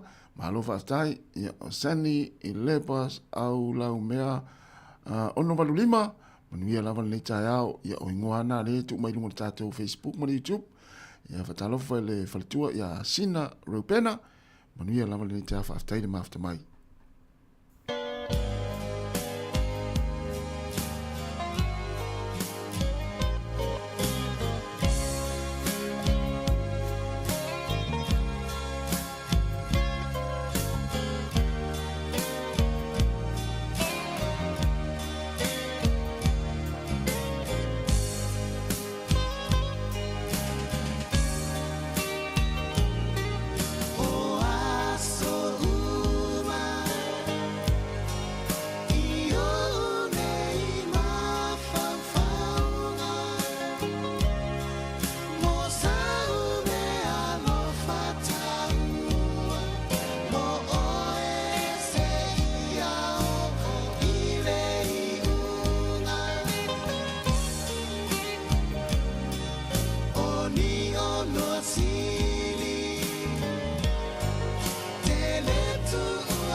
Ata o le taia, siu fofonga o le laumua, aso ngafua i le aso faraile. Ata o le taia.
O te fie lava te whaatala whātu do tātua tunu u leisi fo I whao po ponga le neo tala mai Samoa o se bai ele whaafonga. O te talo mai le komisina o le official komisio whainga pālota to le fōtu ia Filolo John Stanley I le se lau maletasi a whaiva se lau valus fo maletasi o le mamalo le atunu o wa wha mawine lunga le lola pālota ina ia ono sai mai e whaise sao e whaatino I le pālota e whidiwhidi ai se whainga malo mo le taita ingolo tātua tunu o e ui ina wa mai o na whaamanino to le fo au lapel tu la fono o le teimi au wha ngā solo le restarino le atunu o e le lua whetā la mo le tangata e māua e le restala a e se lauta la o le sala le mo le tangata e le whaatinola na pālota. Pei tai o le ia te tau o le tangata le o lo te talo atua I pēr le fionga le komisina e nei mawhai on tutu whaatasi le atunu e whaatino se leo e ala e le whaatino I no le pālota. O le 5 se fulmalitasu I tu malo yu polu masawai whapena foi monono ma apolima. O le 2 se fulu I puleono ma le 3 se fulu I tu mua e na ua whapa uese le isi I tu malo e tasio whalea talua leo le ale whataunu wina sana pālota o na toi tasi le sui whaipule o lo tutoi mai ai tatu mai whaai ungal whaam sinonga, le whionga lea tino Wayne Soy i alo. Wa tāpunia la vanona tu i nātu i sui tau wā umai se lau valus fulmale fitu, e wha tino ai so se wha alawi lo mo i lātou, au lumana i lea sa wha tūlanga i nel whaai ungal wa yaso e wha mai ai. Au se tasi o vaengan tu e wha mana tu mai le whionga kum seno whainga pālota i lea tino, o le aso lulu aso lua se fulmale fitu, o le aso le pālota mua, ma le pālota awa o le aso whareile le aso lua se fulmale iwa, e le whaatanga ina so o se tasi e urufia whale pālota e whaatino lana pālota, e nā te la e ina so o se la e whaalawi loa ai se sui tau wā, e o lava i se wha ai longa po se ingo se pāti, mai o le a whaawhaingatai o na whaatino lana pālota. Mai po le a lava le awala e atangi ai se whaalawi loa, i se tasi ma le mamalo le atunu e whaatino le pālota i aso, o le ale mawhai o ntari eina, ona o lo whaamawina i ta i ala matula whono e lima ta i ta ina i le whainga pālota. E toa tolu ni alo mai lo tātua tunuu, na o fie le toa se lau o whanau na whiwhiria mai le Pasifika, le o toi te liu mai lo tātua tunuu wa mai a tau tonga sa whaatino i suwai fiti, e le taamila sanga lo na tolu o le fisosoa na lima ta mai tai fo mai mai New Zealand mao se tā lia, sa taita ia mai se fo mai numera tasi mai au ki lani New Zealand. O i lantau e to tolu mai si o tātua tunuu, o le iwa masina le matua o le isi, tolu tausanga le matua o le tasi, ma le isi e se furu tausanga, le ua mātai tuina ne le ngata o mātua e whapena foi do tātou se fua māloloina, le whaanga so longal to e wha foi mālie mai o le mālosi i ano le atunuu, e ngā ruenga whesoa soani, a le foi vaenga o foma i mai atunuu e nua. O le mautanga se ngase i suvai fiti, o le urua i mautanga se ngase le le Pasifika, wa mawhai ona whaatino eita o tongo le whatu e pēna o fia iei ia whanau e se lau. Le foi ua mawhai ona manui atuai, malo ngā se ngase o lo tātou atunuu. O le whionga le kumsina o le tātou malo i fiti, ali i o ainga Feturi Elisara. Nā sia le mautanga se ngase sa whamautua i alum whanau le atunuu sa whia tau tonga, ma o ane fo i le nā sia singa, i le whanitari malo sa whamautua i mātua i a whanau, e momoni ane i eide whaamalo si au ia i lātou. Wa tali mai le komisina o le official komisio whainga pālota, to le afoatu ia Filolo John Stanley, e na ufisiringia, e nisi o sui tau vase to o lua mo le nei whainga pālota, wa whaamao ni o la mōni anga i lumo le whaamasinonga, au leo lo to e moa o la avanoa e mawhai o na tau vā, e le isi whainga pālota le nei ale atunuu. A whestanga tau whaamani sanga sori ngā tūrafoi. Nā whaasalanga e wha, tau sanga whalpui mu pēsiri atu. Ia, o katara whape ngā e le karia, hoi le pe a sumei le skala, hoi le a le msui tau wā. O kakau mala i o karia. E lako i e mōlianga, wha mauia. Ia, e mau lalo, i lalo i whakau sanga lako, sori ngā tūra. Me hoi punishment whawhalpui. Mō le whainga pālota mō mua lawa i le asoa tai au, e nā o le to awhi i lātou, e anga waa e pālota ai. O tala ia mai Samoa, au le titano le si whonga le lo mua, alo whangia le whainga whiriwhilinga le atunuu, e na ia mō lia pē e tātou sanga, e na ia tūmau pē le while mū mō Samoa, ma se atunuu saunga le mū. Whasoi fuia.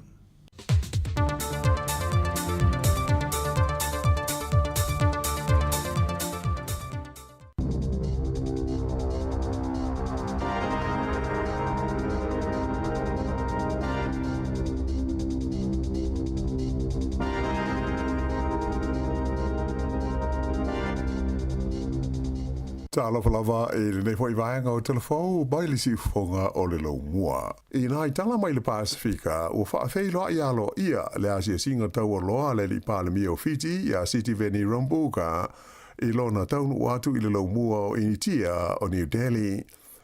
O la o fuafuani tala noa ngā alo i le vā Rambuka ma le pāle mi o Initia o Narendra Modi ai whapea i fwoi ma le pele stene o le malo tele o Trupadi Murmu.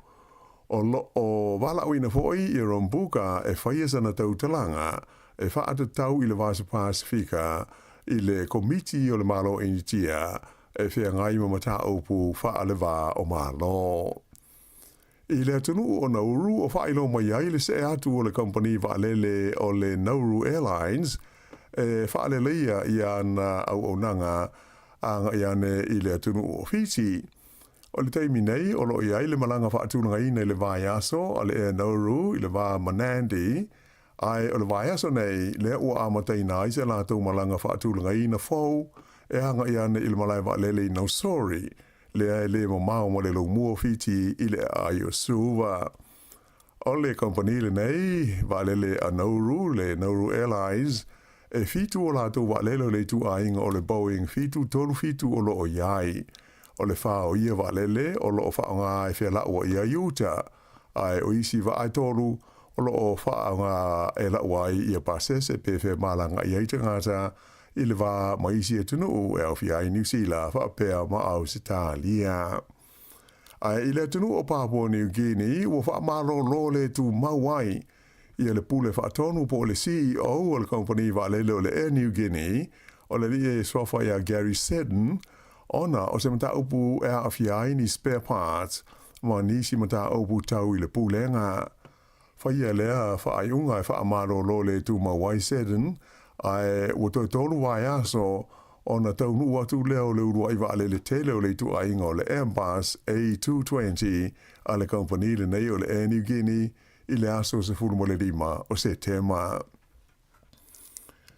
Ua amata i le vaiaso nei ona te tala le whaia o pālota mua po early voting i le whainga pālota le titi mo le na fō le tu malo Maori o Tamaki ma Kaurau ma e lua vaiaso le umi o tu inatu i le au pālota e whaiaia la tu pālota nei a o le i tāpunia le awanoa.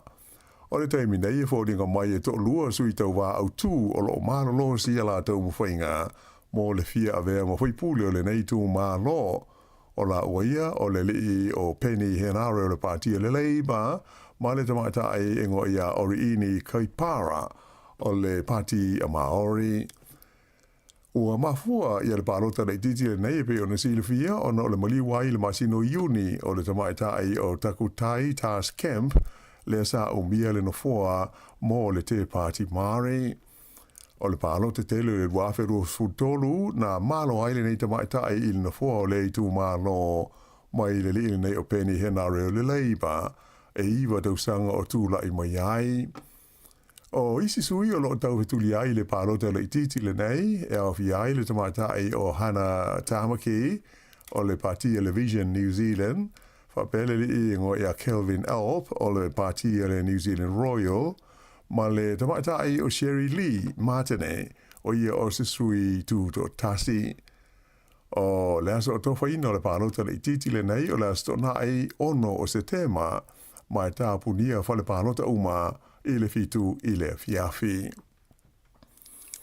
O le o wha mautu mai e le TV New Zealand ua lātou maua le aia de tau e wha asaralawi nai ta alonga soka o le ipo le laurangi e le FIFA World Cup i le tau sanga a sau. O le nei taun sanga te leo ta alonga soka a le laurangi e tolu o tunuu o le atari malo ai o le United States o America o Kanata whape ai ma Mexico mai o le atau ai mo le teimi mua tanu mai le tausanga lua fe se furu i le awali i New Zealand le All Whites. Whailo mai le pulenga o le TV New Zealand o le tele o ta alonga o le taun sanga le nei o le a whaasara lawina fua i le aise tau i le TV tasi e au fia umai ta alonga le aua New Zealand.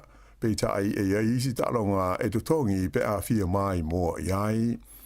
O le ai ia se pasi wha apitoa e saunia mo tangata e fia mai mo i ta alonga uma o le ta amusanga i le au nanga le nei e le TVNZ. O le ta amusanga atoa e whaasa furu walu la wha yo au o le atou wahai. I la wha inga i se lau ma le wha o ta alonga e whanga solo i te tonu aso e tolu se fulu ma le iwa.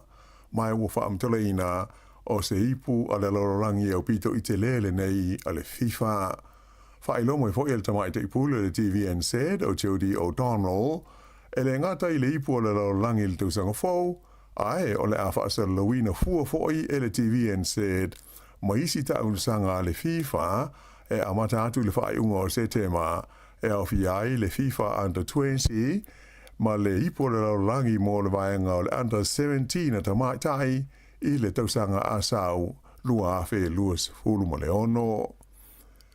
O se li poti mai falani ta uai le manao o le kalapu le kapi longa i le atunu e ngo o le Raising 92 ina i o lato maua le li o adi sa veo le olpele ki e ta alo mo le lato au. Whaalia whapeo le li o adi sa vea tau sfutasi nei tu sango le soifua o lo numele tasi i le lisi le kalapu le nei le Raising 92 le ua nofo sauni po le alawa i le tupe o iai o le ao la tu tutongi lava ina i e mawhai o marangatu sa vea e ta alo mo la tau.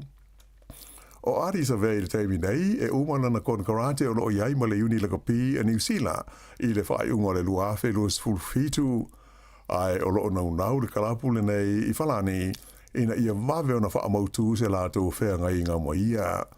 Ta ua se ripoti le Daily Telegraph i Australia o lo o mana o le kalapu le Raising 92 ina ia avea ari sa vea matangata la kapi au pito i maua runga lona tutongi i le tala whaasalo pito o le tā alonga o le asili mau atu i tupe ia na ofa ia Dan Carter whapea ma Matt Gito o Australia e tā alo ai i a pani o le nei alo Samoa ia ari sa vea ua iwa sfuru iwa lao wha inga o na tā alonga mo le au le oro peleki.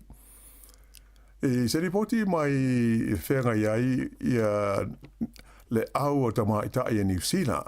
Whenga nei mani manuanga i stasio tamaita i ta alo wha moe moina o le Black Ferns i lana ta alonga mua le ana mano ai i a se pania i le asona nafi.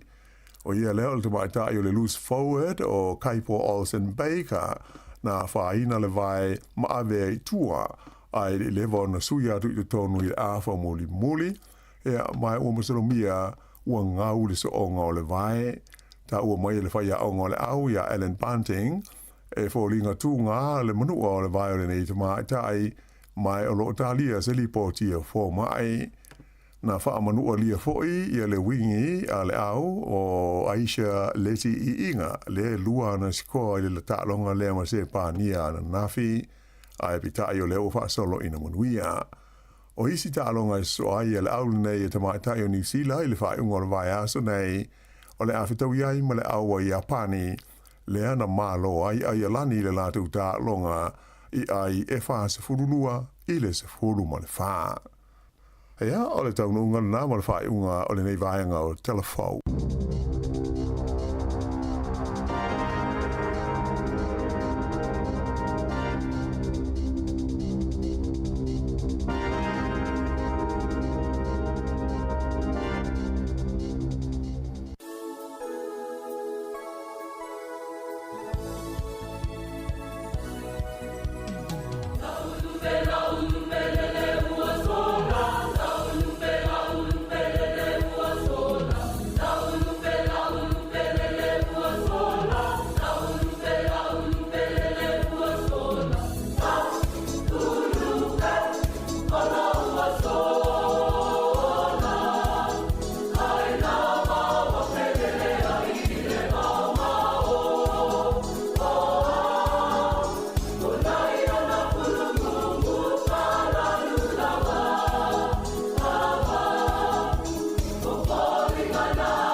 O se fulu iwa minute te nei le tula e iwa nau whafunga le tunu le whapunga na lua tātou telefau nei tai au ma le fionga la wano ati lawa tu whafunga le tula se fulu ma le lua i le au le ana nei ia matala mai Samoa pe on tu ina mai le sunga e atase Salem Sam ia Mari e talua iona le vana fatu a saua nei tala ia le fionga la wano tātou telefau ia le ofa lea ua tapena ia i le kalapula kapi le stasio kalapula kapi te tonu o Farani ia whaingo ia kalapu le au milionea. Ia, sa o leia. Le 92 po le 91 Racing,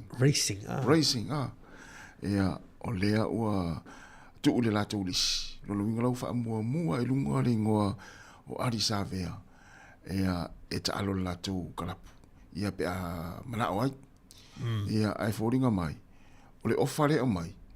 E pei o le tu mai ale tu pe mana oi ari pei o le whaalongolongo tu iai o foi no mera le mana oi ari Savea ia le na oka o le tūlanga le tasi no vai e tu le swan nafi wa pea e se le o le wo mai o le tole kon karate ia ari Savea le la kapinu sila tau le tau sanga fo lo felo fitu mo tuane la ia e le tu singa no vai tau nafi o le mea tonu ala o le kalapu fo ile le na sainia ia Daniel Carter ile mai ai o le so Daniel Carter ma All Blacks moi ia le uta tu lo fo ia le sao ia Daniel Carter i tu lo New Zealand o New Zealand ia an ave lai falani a Racing 92 fo ia fa pena fo ule mai ai le fo no mere e mana oi o si tu la fo le wo mai ia le kalapu nei avatu ia tatu tamta aloni ia e mala e foi lati na e ngol sa longa le lancho foi a be sai le fai tule la tu Europa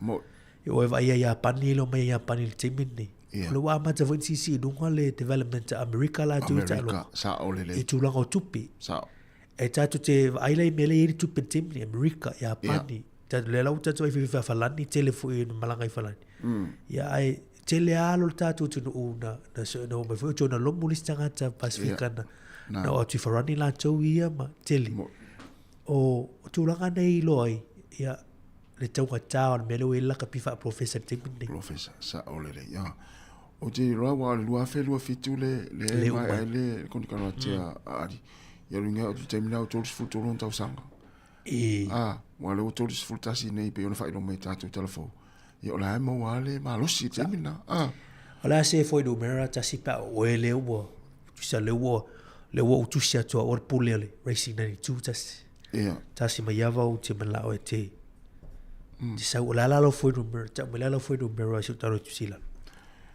ia o te mala o le 5 milion le lua tau sang 5 milion so ia le lua tau sang pauna fua e te o sa uma tupe e te apeto kala puole isi ia tu lai lunga lua 5 milion la sunga le pule le tu sai 4 milion le tau sanga le lua tau sanga ia la sunga le pule le kala pua pulua ai te lo ta sa ia or fi feeling ala ia al sunga Ari Savea le ia manu te tu foi te usa foi o lava ia so si ofa si kalapu e malai io ai pe ole ofana a pe te ua plani tu pe ole na te tau maua tu ape ole ofa pito silina na maua lunga mo me tangata ile kalapu lea moni pe le tu pe mana oi Ari Savea no ingola afa mawina ia ole tangata pito silina le na te le na tupe na ofa ile kalapu le la talo ai vai le tu singale Racing 92 tas o puile fa mai ole world's number 1 sa best player la langi te mili tangata tu sala o te ga upuna o la o mai la tu mai se ata vulili se ala o mai faile to nga wa fi siri wa te o mai faile o fa pa sa ole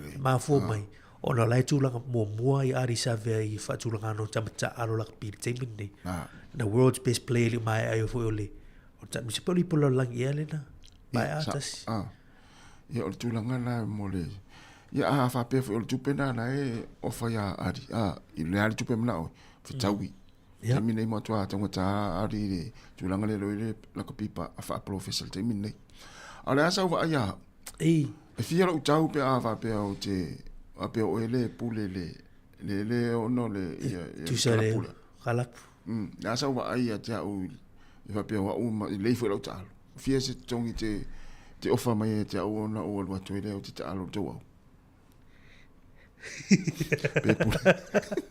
si tu ilo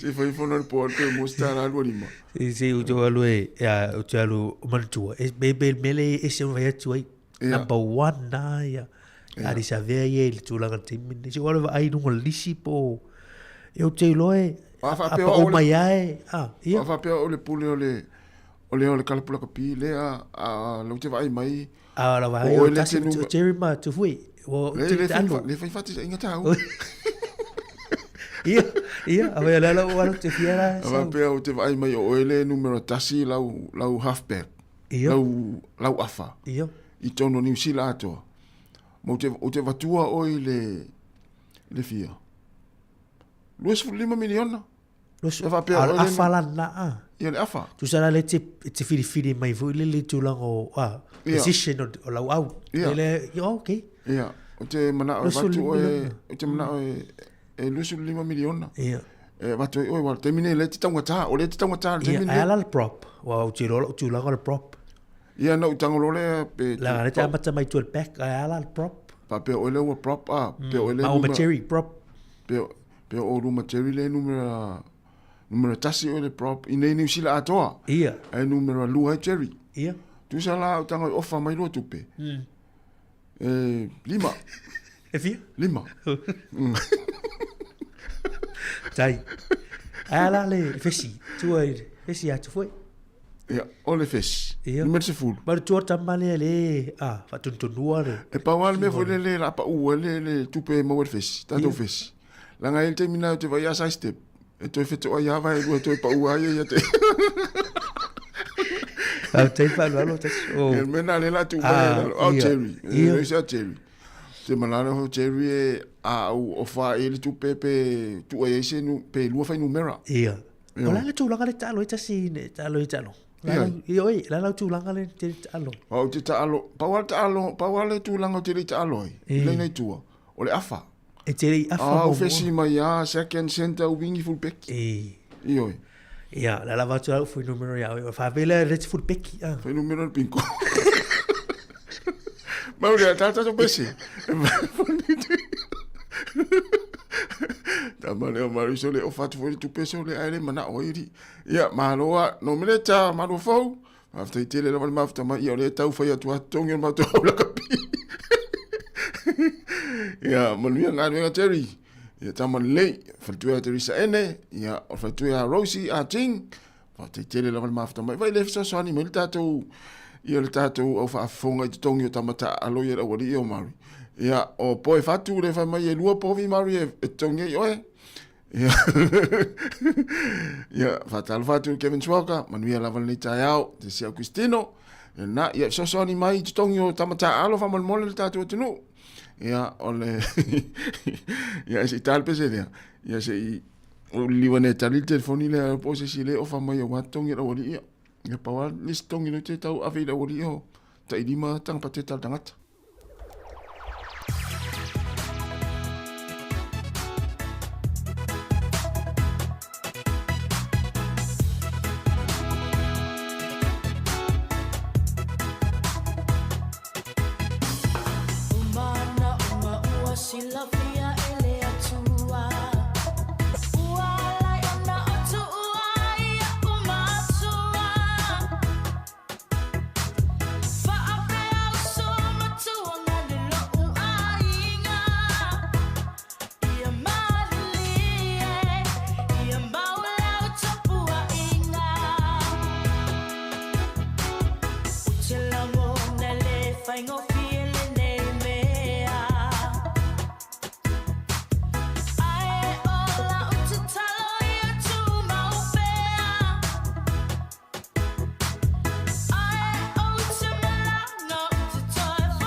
O le tautua le si ufonga o le laumua o lo iai fo i le langolango a le New Zealand On Air.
Loi matau apa ula e na ua toi lua se fulu minuti na tale o le tu la se fulu ia pe ona failo atu o le single tato proklame le nei tai au e o le la tano atu ile fengo le pule ia mo le pule nu o polrua ia o Anita Peka ia o lona winga ile o se proklame le pule nganu ia alfa tano ngala fo ia ale na ole fengo le pule ia mo le pule nu o polrua mal o le tula kana alfa tano ngana nei le to le minute ia na uina tira por kalame na ia o le proklame le ia mo le campaign le fionga i te mai tai pule nu ia mo le tatou pule nganu nei polrua ia ai o lo telefo ia no pe ona fatano fo le fionga ia le ato le sake na kui i stasi foi por kalame va pena fu ia tula ngava no ia mo sui ia wale tatou fenga palo te falo tu falo le fo ia masino oktopo wa anga fo ni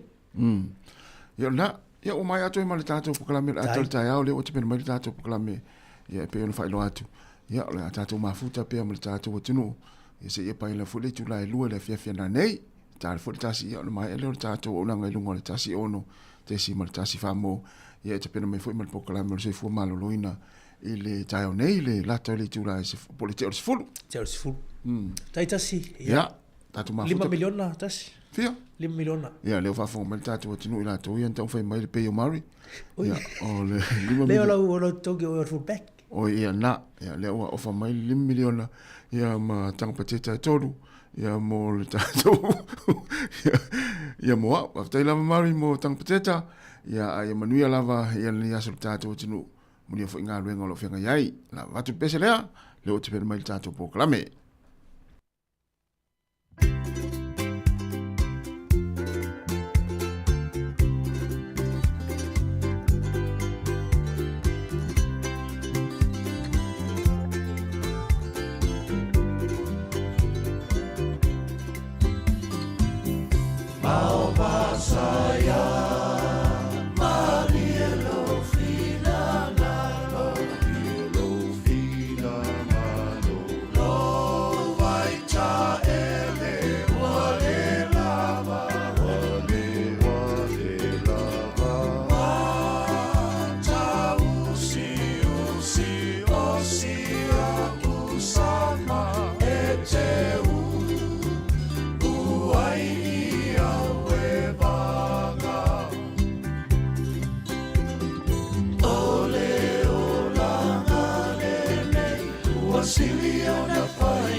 Se toia ina, e fusi ua ai le pele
You said we go again.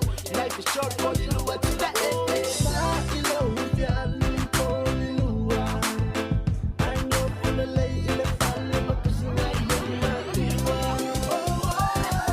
Sote, usiba my Polilua. I'm a boys my Polilua, yeah. Polilua, Polilua. Suma, siba my Polilua. I'm a boys my Polilua, yeah. Polilua, Polilua. Polilua, Polilua, Polilua. Siba my, Polilua. Polilua, Polilua, Polilua. Siba my, Polilua. Yeah, Polilua, Polilua. Siba my, yeah. Polilua, Polilua. I'm a boys lover, yeah. Siba my, Siba my, yeah. Siba my, yeah. Siba my, yeah. Siba my, yeah. Sole, Siba my Polilua. I'm a boys my Polilua, yeah. O te whataro whataro whaaloalo te whawhonganga le tino tai o nei. O le whasuingo tato por kalame o leo mo le avanoa o le pule no po ro Anita Baker. E mate tala noa to e tu sai fo I ma le tūlanga wai nei le whaingo o le whatusina I e po le whailoa to o la tō teimi e whai e whatanoanga o le vai luma mo le si fo I palo to loma nei I masina Oktopa. E pei an mata tanoa te masina taitasi mo le pule no. Ia o le ngarwenga o lo whai e la tō. A e la te mi whapito pe o yelu vai te mine tau e Oktopa e le tō e mai e tala noa atu le atinu I pol kalame tau al pule ngā no ia au le ava noa nei paua le te mi e tanga le tō sau le tio e tonge ia lana te mi e sau e matata noa tu e tū se ma le campaign ia po o le whalau roa fo I lana I whina ngā lo tū ngā tau a le wawa ia tū ranga I luma. Talofa, good morning and welcome again to Samoa Capital Radio. I just told the community we used to talk on air about your council work, but because of the regulations and you can't do that now, so you're paying for your airtime to go. I am. Talofa, and thank you for having me and that awesome music, each introduction. I love that song. Yes, no, that's so very good. popular. So look outside Poro now, lovely sun there outside there, Anita, Beautiful. nice and warm. Best day. Let's have a look. We got mole whawhonga le tunu o tato por kalame e awhai tūra e rotu ai tau le kuata te ele le awhai sifuru tai o ne ia o na whaawa mai role o por kalame se fua mano roina. I just told him that we're going to break the rules, so we're going to go half an hour. Oh, okay. From now to 15 past. So yeah, we can talk, try and get all the stuff that you've got in Sure. here for us to talk about. You know, some people shied away from taking on politics. I've been reading the media around the world, around New Zealand. There's positions where only one candidate stands, some none. Yep. And people shy away because of all the abuse that you get on social media. But you're very keen to continue the work that you're doing. I take social media on because I think there's a few of them online that are very loud and make awful noise. And I think if I stay positive, put all my things online that are the truth, and you stand up to bullies, because if you let people bully you online, you'll let them bully you in life. And we're always better than bullies. So for me, it's about staying positive and being positive. Porirua, the whole city is always positive. Yes, we have issues. I found affordability, but actually if you stay happy and you talk to people and you smile and you just go out and talk to people in the community, actually everybody's really happy. And when someone says, I've got an issue, it's easy to fix. Usually easy to fix, I should say. But it's positivity and smiling and just ignoring the bullies. Ignore them. Sometimes it's not worth fighting back. I'm taking David Seymour on at the moment, but calling out racism in Porirua, you know, we're a multicultural diversity, which I am proud of. So, yeah, stay positive. Good on you. You need strong leadership. That's what the places need. Ole tatu tanuanga tamwhai atua e whasamotni se vaenga ia o te lu te mea tamwhai ina ia mau umale ngā ngole interview mai ia o ni tala noa atua le I whala o te le atu ni se vaenga. ai pe fisil mo mo le tu atono ya ngafo ma fa fonga ngale tunu to tele tanga te o pe o musu e o tono palota ona o le fa le tono o le fainga o la ona tanga te nei social media ya le wa ta o ni ta ya te ta ona tu ma tali atu tanga te ye so na fai tala fa le tono lungo social media ye ma ta o le tala moni ina ia ole ngai ngai poro nei le ta ole pulo le positivity ia eva ai le me ma va ai le me ta ora ia lo va ai mo le ole o fo poro ole anno tele pe pole tele fo e la to ia le voce o te mi le ole fo i fale la ta o inga mo si mo ia le act leader ia ole fo no fo fai mai poro a mi se nai tanga ta ma ole la to fo le pe fai longa tangata ia le o tali ia le pule no pe lan sa no le o poro to tele tanga se le ni ia le la fi ia to inga so fuanga fa pena e o fanga to fa tasima tangata no se lo to no poro ia mi se na tangata fino e maudi Anita, how long terms. You been working in the Poro Council now? And I've been busy. I started at age 49, I think I got elected. So right. I'm 64 now. So I've done 3 terms as a councillor and 2 terms as mayor. And I've still got the passion and drive, born and bred in Porirua, to follow things through. I think there's still a lot to do. We've done a lot. Fixing the harbour was my biggest priority when I got elected, because as a child I could swim in it and now it's full of silt. And getting the infrastructure right that goes around the harbour, through Bothamley Park, the investment in the east, and all our planting. So it all comes back to infrastructure, whether it's local or on the ground. And we've done a great lot through Bothamley Park now that's opened, and we did that with government, with the housing. So I think that's the most important thing for me. It's how you play with each party, because you've got to play with either the Reds or the Blues, the Greens, whoever's in. So it's about having an open mind, because I'm an independent. I'll work with whoever. I don't do party politics. So for me, it's about getting stuff done for Porirua. I'm not bothered about the others. Right. Yeah. So that's about 3 and 2 terms. That's 5 terms. Oh, you need the equal. You need to be 6. Wayne Guppy's going for 10 in Upper Hutt. No, that's good. But I mean, so that's 5. So it's 15 years. Yes, that's well. I mean, obviously, you know everything back inside out about Poro City Council. The community. I think everything gets. The more you do, the better you get. So for me, the first year as mayor, I found it quite a challenge in the sense that I wasn't sure what you actually did. And then when you get feet under the table, and I don't have staff, I do my own emails and my phones and everything else, because I think it's important to be connected to the community. And someone asked me how many events I went to last year, and looked it up. And on top of council meetings, I'd have done over 250 events in 1 year, because the community want to see you. And whether it's flag raising, church events, school events, anything, it's about going. And I can be walking through the mall and the kids will shout out to me and their parents go, "How do you know our children?" Well, it's about connecting with everybody in the community. So I think that's what I love about Porirua and being mayor, is you get such a good variety and we're so diverse. Yeah. So you've got a lot of text to respond to, emails and phone calls. I find that easy though. I do 7 days. I know that's bad. And I'll sometimes get a Friday afternoon to do my housework. But I answer when they come in. So my phone shuts off at 9 at night and it comes again at 6 in the morning. So I have that break, and the CE and the police can get through in between times. But I think it's important to answer people. So when someone rings and they go, "Is that the council?" And I go, "No, it's Anita." And they go, No, is that actually the council? And I'm going, "No, it's the mayor." It's easy for them.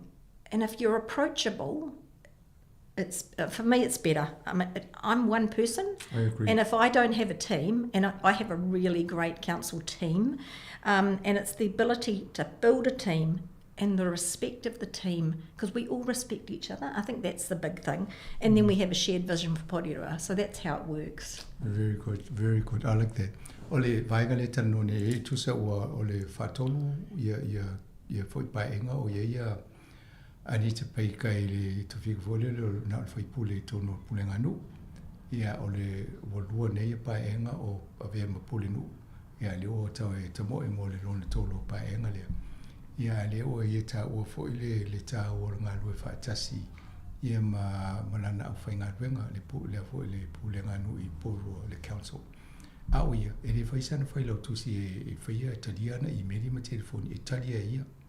Ia e lena e latalata i ta no sa o ia tangata le fsota ia tuma whai e whamtalang. Ia atonu e mo tō fo ila o tano mo molponu ia ni uto whafonga mai le sisi whaiana i meri ma Italia ia. So in the next term, what would you like to achieve? You mentioned some of the achievements in Porua. What else have you got, or you trying to drag back in to make sure it happens? well, obviously the infrastructure's gone, so water's gone from council, so it goes to Metro Water. So we have to be really careful because you're going to get a water bill and a rates bill. So for me, the rates bill has to start reducing because water will come out of it. But actually, there's still so much debt. We need to get a balanced budget. So for me, we got to 6.39 this time by reducing, which is cutting 20 staff. Got to remember when you cut staff, most of them are locals. But the only way to bring our rates down is reduce what we do or work with other councils. So we do have the proposed amalgamation it's not amalgamation, but working with other councils. Yes. So if we don't do things differently and change the way we work, the costs will keep going up and we need to bring them down. So if we put dog control, say, in Lower Hutt, and we did building in Wellington, these are just examples, and rubbish and recycling here, we're not all doing the same things at a different cost. So we need to reverse the way local government is from my point of view. It's completely broken. The ratepayer is absolutely tapped out. I can't afford more raises. So how are we going to do that? We have to do a new long-term plan and we have to be realistic and come out with things that are real. Last time we came out with a 30-cent increase to the pool or the parking. It has to be real things because we've got a new library going into Cannons Creek at $4 million. So there's a couple of percent on rates. And we've got rubbish and recycling issues at the tip. So we have to think about what is it we're going to stop doing or reduce levels of service. And we actually have to be brave and do them because the only way to cut is to reduce services. How do you canvass the views of your community? Well, that's where... To give you some assistance in how you should deal with these issues. Well, that's where it's tough. So we've got our Pacific strategy and our Māori strategy, and now we're doing a multicultural strategy at the moment. So we need to deal with those communities differently. So the Pacific Night Market is an excellent place for us to deal with Pacific people. Right. We did videos there last time, and that was absolutely awesome. Going into the churches, we need to do things differently. Yeah. So if you want people to talk, you have to go into their community. Some of the meetings just don't work. More information so people can actually see the changes because I don't think we communicate particularly well with what we do. When I door knocked at the weekend, someone said to me, well, why are you putting that library in the east? They don't need it. And then when I explained about the safety, the schools, the use, they went, oh, fine, no problem. So it's telling the story to people as well. And we had schools in last time. So it's dealing with everybody. We just need to flip the way we do things. And it may take longer, but we need to change things. And we do have things in our long-term plan that are due to come next year that I think we should probably put on hold. But I can't say what they are, otherwise I can't vote. So it's a vicious cycle. So it really depends on who's elected. But rates can't keep going up when water's going to go up. So there has to be a point when we say no. Yes, unfortunately some of these essential needs of the community had to be there. They are, and people just go, we get nothing for our money. Well, actually flushing your toilet and turning your tap on is expensive. Sounds terrible, but they're the big things. And rubbish collection. And our tip needs a new cell, so that's expensive. And the health of our harbour and doing our parks, which has been great with government. Now they've got the housing on hold up in the east, Kaingaora, and they're doing a reset. So I'm working with Minister Bishop on that, and they're rethinking what they do. He tells me our project's not canned, but we're on hold.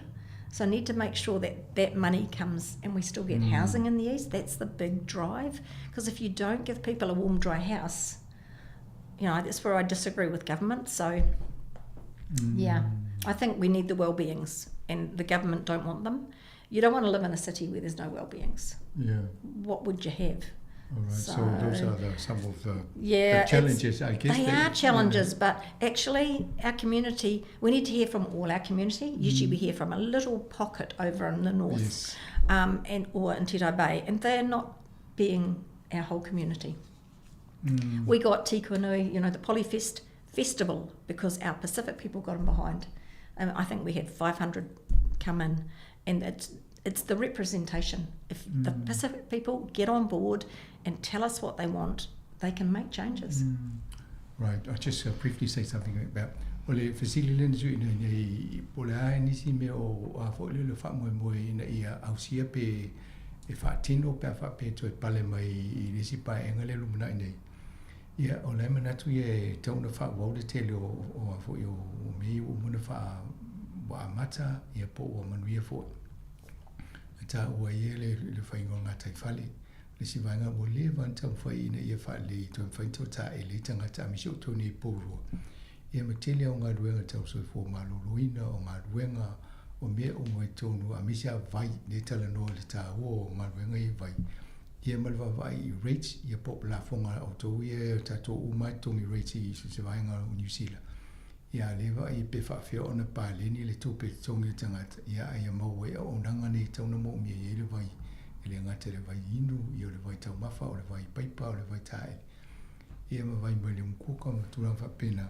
e pe ulu tauna ia ma le tala noa voila I me mana o le malo le na I ta ua si vaenga na pe o le vai le o ave o ia ai le tau vai pe whawhia na whapāleni le mana onga po le tupe ngā whatia tangata ia ma le me mwhaina tongi e malo. I'm going to suggest, and I guess before we meet for our second interview, we'll try and pose some questions, and if you do have some questions for the community to contribute towards, they can ask questions. Then we can actually, sort of cover that in the next program. Happy to. Yeah. So, as a mayor, what are your main challenges? Affordability for the community. For me, it's time. 7 days a week doesn't seem enough. And the slow pace of local government, the fact that something might happen here, but it takes us another 6 to 8 weeks to make a decision. Frustration from that point of view. Really frustrated we don't have a local paper. With the Kapi Mana gone, is that gone? It's Sorry, gone. I wonder why I haven't seen one in our mailbox. And that's a big problem because people did used to read it and not everybody is online. So now we have Porirua News online, but they don't write stories, they're just putting stories up. So it's getting people to actually know what we do. So we're actually producing our own newsletter, which we're putting on the council website. But it's connecting. So it's actually going out to functions and spending time with people is the only way you can do it. So I think that's where I find it frustrating. And we have public speaking time at council, but people don't come in. I think they're scared of us and they think, we're just 11 people sitting around a table. I always say, just look, we're all friendly and everything else. But I think a lot of people don't like to complain. People need to use the app more. And I don't hear about something. You have an app for the council? Yeah, what's that we do. called? Anteno. A-N? T-E-N-N-O. T-E-N-N. And you can report anything on it, and you get a text back from the council saying this is your number. But quite often people leave it too late to contact me. Why did you call it Anteno when you call it Poro so people know what the app is? Well, I have no idea. It's probably an app that's someone else. Capital Radio app. That's a very good idea. I'm guessing it's somebody else's app and we're just using the... Okay. Yeah. But they don't tell me things until too late. And I think if you've got a problem, pick the phone up and ring me or email me. Don't let it go on for days and days and days. And little things like that annoy me, that people think that I'm too high up to approach for little things. That's my job. So it's frustrating that people... You're appealing to our listeners now. You say, please ring me anytime. Exactly, because that's the whole thing. If I don't know what's happening in the community, I can't fix things. And it's nice that people respect you, but I'm just one of them. So, it's frustrating from that point of view. So, thank you. Yeah. Ole sili le po ani lu tau mo ngal wenga ne ol pulinu. Ia ole atama tau mo ole tele ia ole mea tau mo faina ia fealo fani matangata. Ia ma mo ole taimi ia wa no mo so stangata fe so tai mai ia. ia la tō mawhtanga wha pia whaingo whieno mai ni se tata no malato. Ia pita i e whasalau watu se whono po la e ni se watu e le tō tele. Ia le tō whai e whawano ia e le mau whai whamtalanga pia o isi e mata muli wha pia langa maulunga tele tūlanga. A leo tana no atu puno ni ai o ia e tusa ma tangata o lona I tangata uma. E hawa no so stay mea wala au mai se si pe fia ruat fo I tata noa. Ia atono le awala na me whai e o na whasotai. O le lau whai e mane e fo ile manifestiri e watu mo le tunu o tato a whaafonga mise o tōni poro. Pehine me fi whaasoa mai so soani ngā ruengo whiangai malato. Ina ia ma whai e o na ave ia ma whatala noa ma wawina whai e se tali. Awa ana nei loa ia e me olo tu ia e toa ia ia na whai whaangau. O le si vaenga le tau na tau. O le vaenga le o le slow pace. O le tuwai o na whai o whai unga mata apu e langa I tonu pulenga anu. O le tau whai e whai se awala ina pave e le tūlanga lea. E malo o tele na maua e whai whalaptonga le. E le tūlanga na. So some of you got the raise the housing obviously you're dealing with. You mentioned Kaingaora. I don't know where the government, central government is at with that. Chris Bishop is on hold. Yeah. So I have to say, Chris Bishop has been really good because Kaingaora itself decided to pull out of funding our reservoir in the east, $8 million. I picked the phone up and I text Chris and said, I've sent you a letter. I'm going to go to the media. And he came back and he said, I'll give you a reply in 48 hours if you don't go. And he got the $8 million back. Good. So I do have the connections with government. So that's really important. That's a very big plus for you as a mayor. You know the strategy? It's playing the game, and Barb's awesome as our local MP. So, but because she's not in power at the moment, you have to go the other side. And Chris is really, really good and open to Porirua. No, that's good. So did he say when is restarting the building? He said the review will be done late November, and he'll come back to me in December. Okay. Yeah. If the CPC, because they're building these houses, if they do a good job, they might get some of that. Well, they've been chasing more land, so which they haven't had any joy with KO yet. So that will be interesting once those houses are lived in, because at the moment no one's in. So yeah, you'd like to think they would just keep building. Yes. And in obviously we'll be talking again next month, Anita. But are there some things that you want to get out to the community now? And this. I think just make sure you actually are registered to vote. That's the most important thing. You see all the signs around the city, they just litter from my point of view. I'd like to get them banned. So it's a matter of reading the brochures that come to your letterbox, because everyone will stick a flyer in. You know, I've got my flyer sitting here that I brought with me, and I've got Phil Rhodes for Greater Wellington. So I'm supporting him. So it's a matter of read what's there, make your choice. But I'm pushing the stability of the existing councillors around the table. There's some really good ones as well, but people need to be able to work and turn up for council, and it's about a team. So it's the people who are nominated. Can they fit into the team? We've got parties out there. We've got Greens and we've got ACT. I don't want parties at my table. I'll be honest. I want residents who live here. So, and I think you've got a number of good candidates, specific candidates you can choose from as well. My existing councillor Mike Duncan and Jeff do awesome work, and Izzy. Mose, we've got all of them. They're all rerunning. So I think there's really good choice for people. So just the main thing is vote. That's all you can do is, and I'm obviously asking for number one. I've got two others running against me. But with that system, you don't need to rate them. You can just select one, or you can select 5 councillors, which is what you need in your ward. You don't have to mark them all 1 to 13. So I think it's learning to do it. So they're coming into the letterbox, I think, about the 9th of September, and you have a month till the 11th of October to mail them back. So they're coming to letterboxes, which is really frustrating. There's no online stuff, which is just so outdated these days. So yeah, check your letterboxes from the 9th of September on. Don't, and you can vote down at council if your papers don't turn up. You can go in person. Ole vainga le tana loa ia le pulelu ia Anita Baker. Ia ole tapinanga o tātou a whapele le stala lo swafa whamulmole le stala. Ia mawai o pe paro tana e watu whatumu ina ia o atu le huli sfulu le huli le sfutasi o topa. Ia o taunu te tonu. ai o lo va ai la to pulinga nu nei I tangata la to taf tuli le te le la to whainga ngā lua whatasi.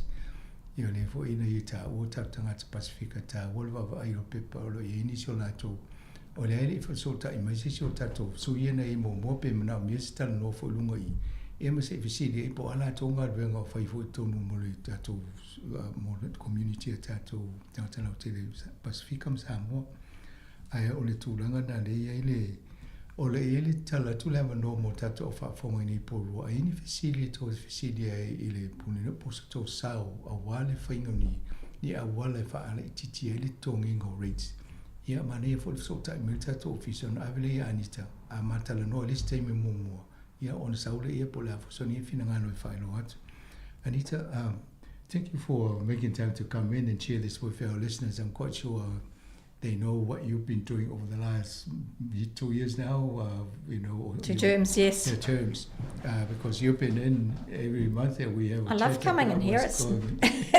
It's like sitting in Samoa. I haven't been yet, but it's beautiful and warm. Don't worry, we'll make sure you get to Samoa. I keep saying I will get there, and someone asked me that the other day. So, yeah, thank you for having me, Whawhatai. It's just wonderful coming in. Yeah, but all the best to you. Tato por kalamena mo pulnu utai o nei. Mo fosi sia manoa to e vaiso tano nga lumunai. Ia te mine to wha soifua.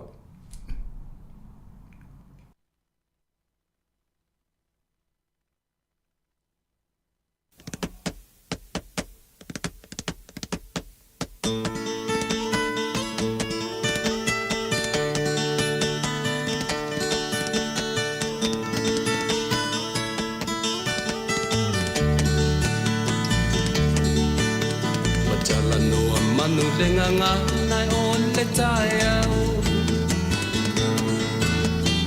Abe o le la ua punitia po I puau E sau malu e wha asusu I laua la au Sa sala le punga la au matala uau E tio fo I Samoa whai o na tae au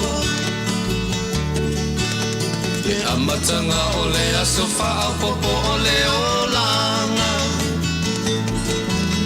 Le tae au nai matani uwhea ngai ma le ata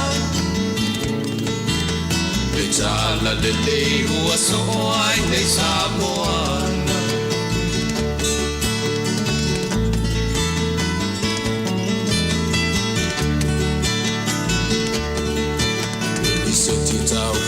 Le sua malie o le vine ula Mapau whaunga o le lupe lunga o le moso o I pula Le langa ali ua pua ina mai lona manongi Le aso o ua foa ina I le Samoa moni Le tio fo I Samoa whai o na tae au Le amatanga o le aso whao popo o le olanga Le tae au nai matani uwhea ngai ma le ata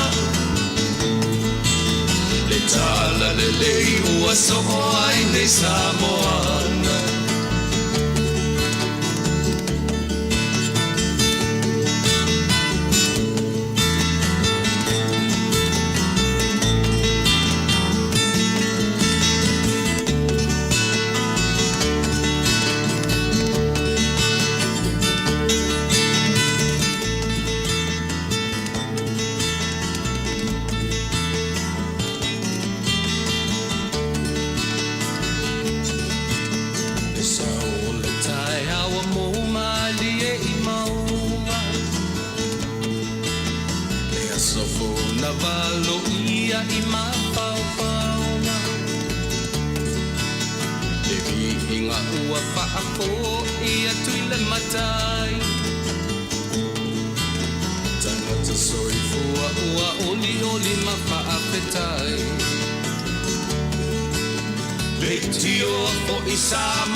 Le amatanga o le aso whaapopo o le olanga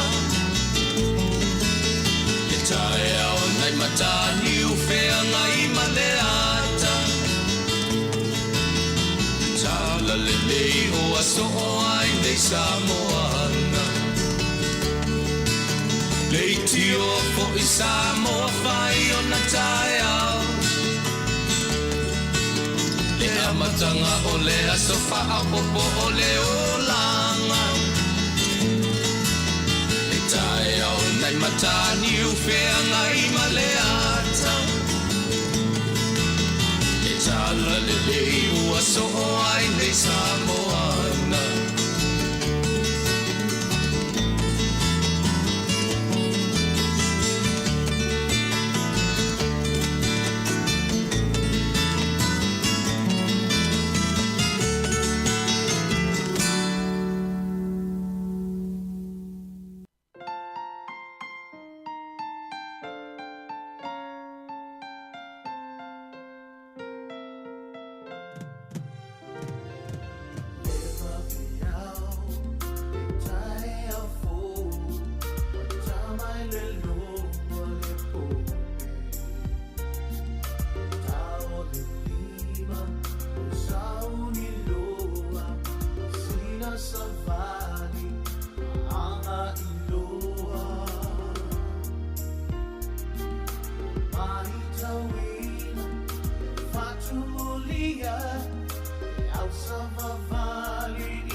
Ia, talo whalawa malor soifua lau whaafonga nei tae au, whaafitai lea tua, ilo nā lofa malona ngalilei, o mawhaiona tātou toi whetā pai, I lunga o pe au le ea, ia a o loo tātou maua pea le manuia tutusa, mai lana fio, ai o le tātou polo kalame, o le soifua malolo ina lea so, leo le atala noa tuwaia tātou malo I winga I se tasum tāua tele, mo le itu pao tina matamaita I Pasifika, ia o le vaenga leo le breast and cervical screenings, ia po o wha atau susumatotonga whanau o tina. O taimi umalawa e o mai eisui nei mai nei au nanga I whaatano atu nei mta upu, e ta ua I lava le whaatuwai o nisi o tina matamaita I le whaingo nei whaata, ia po o suenga. Ai ole fesili, e mawhaiona tātou whai se suinga, Ia fia lava e whailo ato leo whaatasi mai le sunga ia Balolo Scanlon, ia whaapea fo I Tracy Baker, ia Mastasio o a tātou malo e taltanoa I le tā ua nei whaata e whaasawina utou soifua, ia mau mato wola, tā lofa Balolo and Tracy, ia and our new guest here today. Ia whaatalo whaatu le manumal pa ia la whafonga Samoa, whaapea fo in whaatalo whaatu le sunga Savelina, whaatai atu mole avano tuina mai mātou te o maile nei pukalame na ia tuina atu fo ini mta uputau I si o tātou watunu. Ia malo lava le soifua. Malo lava. Tracy, how are you? I'm fine. Talofa everyone. It's really great to be here on this beautiful day. So, and I've got Rashi sitting next to me. Hello. Would you like to give a brief introduction of yourself to our listeners? Yeah, so my name's Rashi Kunanarigam. So I am new to the team. I am an equity advisor alongside Palolo and Tracy, and we all work alongside breast and cervical screening. All right, yeah. Welcome to the show. Yeah, my love of Jai. All right, now before coming back to you for the cervical screening, I will begin with the breast screening. Palolo ta amata mo mua tui ile. Whaatai mo suso tina mata maita. Yeah. Ia, sauno ia po ani vaenga ta ua wau te loa telefo ia taimi e tal no ai ia ofisili masani lava ia e pei o le anganga ta ua po o to anga tua ia ma tou nei e o tui e whaonga leva no e whai e wha ata nei. Ia, whaatai lava sa velina mo le ofisili. O le taimi nei ua whaapeo na amataina le new system le pre-screening. O ta ua o le tepuna ina ia whaafai nei le ngata i ngaluenga mātou whaapena fo i tina o na mwhai o na access i tono nei o le tulanga le o le book lava o lātou appointments po le enroll lunga le pukalame ina ia mwhai lava e lātou o na whai nei ngaluenga ia matu ina mai le tani ma le aso e mana o mia i lātou e apanoa i whainisa suenga. Ia po o apanoa fo i o sites, fixed sites, o mea e mwhai o na po le tu e mwhai o na whialu atu a ia e whailan suenga po le, for example, kene Peru, Wellington Hospital, Lower Heart o Masterton, o iei umalawa i apanoa nei e whitwhiti ele tina po whea tonu le nei tu malo e fialu atua ia whailana suenga. Ia ole nei fo ia o a whai o le system le nei e identify le system ia tina umalawa i tonu New Zealand. E masela wa tina no fo maupo citizen i tonu New Zealand. Tina i ua whasuma 5 tausanga nga i lunga i le ono sumaliwa tausanga at the moment. Whaasul 5 le ono suma le iwa. Ia e mawhai lava o le nei system o mawhai ona identify e le ia tina umalawa nei e mawala aulia mai loe lātou e o atu whai lātou le program. They automatically get an invite to come on a program. So a whai lai o mai sautusi ia o lau whiliwhilinga pe te aluatu pe le ai. E mawhai ona to na enroll lai lolea, invite you to enroll on a program, and if you want to, you can enroll. Le mana o ai, e mawhai o i ona e whaapea atu e le ai whaafitai. Ia, po i lātou, e le ngata i lātou o whasuma limanga i le fitus fulu, e le ono sumali o tausanga. E whaapea fo i lātou o wātu le matutua, le whasuma limanga i lunga. E le i whai alawa ni o lātou. So enga nei talu ona o mai nei pokala me tono New Zealand. So sa e lo uma le system ia tangata ia ele i whain lato mammogram. Yo lato uma lavana e ave invitation ia wa mata ona o tala mai ele pokala me faule nei. Ia e mawhai lava ona e ngalue lungo le system e whailau lo appointments pe ave eselau ingoa mai lungo le pokalame e pea ele mana oai e te tari atu ele ai whaafitai e mana o enroll ia wo enroll ma whailama ma tango e puklau appointment. Ia. O mea whauna le ua sui mai i tono o le pokalame le nea le whaatau suso tina. Ai a whai ele o tele o taimi pito because o le e new le fau mai le system. Sometimes women get stuck. They don't know where what to press or what to go or what to do.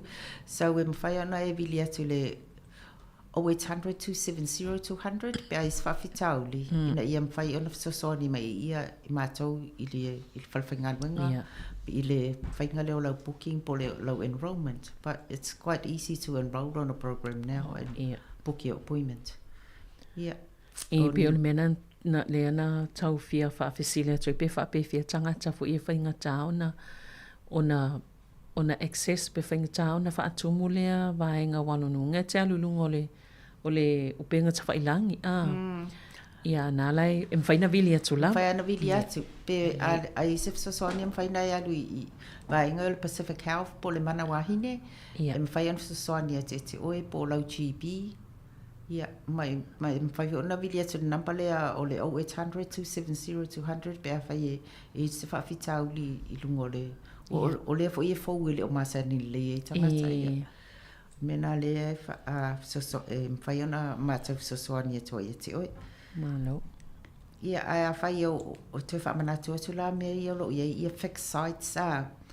Ia pe o le vaenga le I o I le tūla I o I Waikanae ma Paraparaumu ia olo I le mau pāle alu atu I Paraparaumu I taimi nei olo I Paraparaumu mai me whai ona puk mai e lau appointments po ai le fia mana afo I whai lau sasu ngai Paraparaumu me whai na e suma I Keneparu ia al vaenga le tai Wellington ia o le Pacific Radiology po le e lua ia vaenga ina I Lambton ki o le 276 le address o le si o le 276 o level 4 ia I le si e taua na o le CPD le fixed siting ina ia ma le si vaenga le 142 Lambton ki both in Lambton ki ia whapena fo o Wellington po Paul mai Wellington le vaenga le X-ray department o nai le si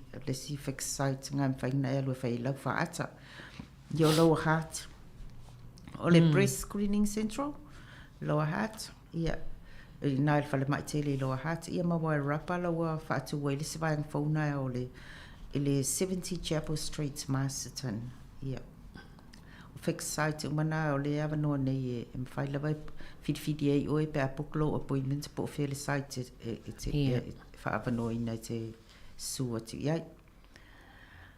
ia o le famana tuina fo yo le nei pre-screening program o la toi famana tuina le ia oktopo tau sanga tai tasi pe o masani ai fai longa ai ia tau sanga fo istile ua fai on tatou o mai le nei pokala me New Zealand o fai ona sefe ai le ola o mal sei fo malolo ino tina mai tono New Zealand nei lava le tau sanga le fasa malima nga le ono suma le iwa tau sanga ia au ila tau fai ona fai fo la tau suenga o tina ia le ini sign and symptoms well woman ele ona I whalongo te lo ua ti ngā le susu po ua o I se mea ua se suinga ua mai ona ta mo ele whailau lo mammogram a whai ua e whalongo ina ni suinga e mwhai ona o te lau fo mai al po kalamere nei e whaata wina lava I tina ele o iei ni whaalonga pe ele o mamai fo only for well woman ila tau o mwhai ona fo mauta no New Zealand a permanent resident of New Zealand or New Zealand citizen. Ia, te iwa ua mai tato tina e siasi mai Samoa, whaatu mua tulu fo mai watu ele tali eina, ua o laile o mai no fo mau. A whai e ai lava ni mea pe ona whai atu mua a whai fo e inis e suenga oi. Whanongo toa ua o inis suinga o lau susu, po lava ni taimi wa ese lau whalongo ia ena e aluatu lo le fo mai e whaisau suenga ia mwhaila wa lau fo mai pe ai loa ua awhia o se po i se lamp po ea lava se mea o I tono sus whai ona ave o I le symptomatic clinic e toi whai eni suenga atili po o I se whale tono lo to tonga le o tato tino ia Eise si me te fi hafsinia. Malo, o le si vaenga lea whawhia tangata e misi le appointment. E misi le alwatu e lena no whanei mapuku le appointment I lungo le tau pukalami fau lea ai te ua le alwatu.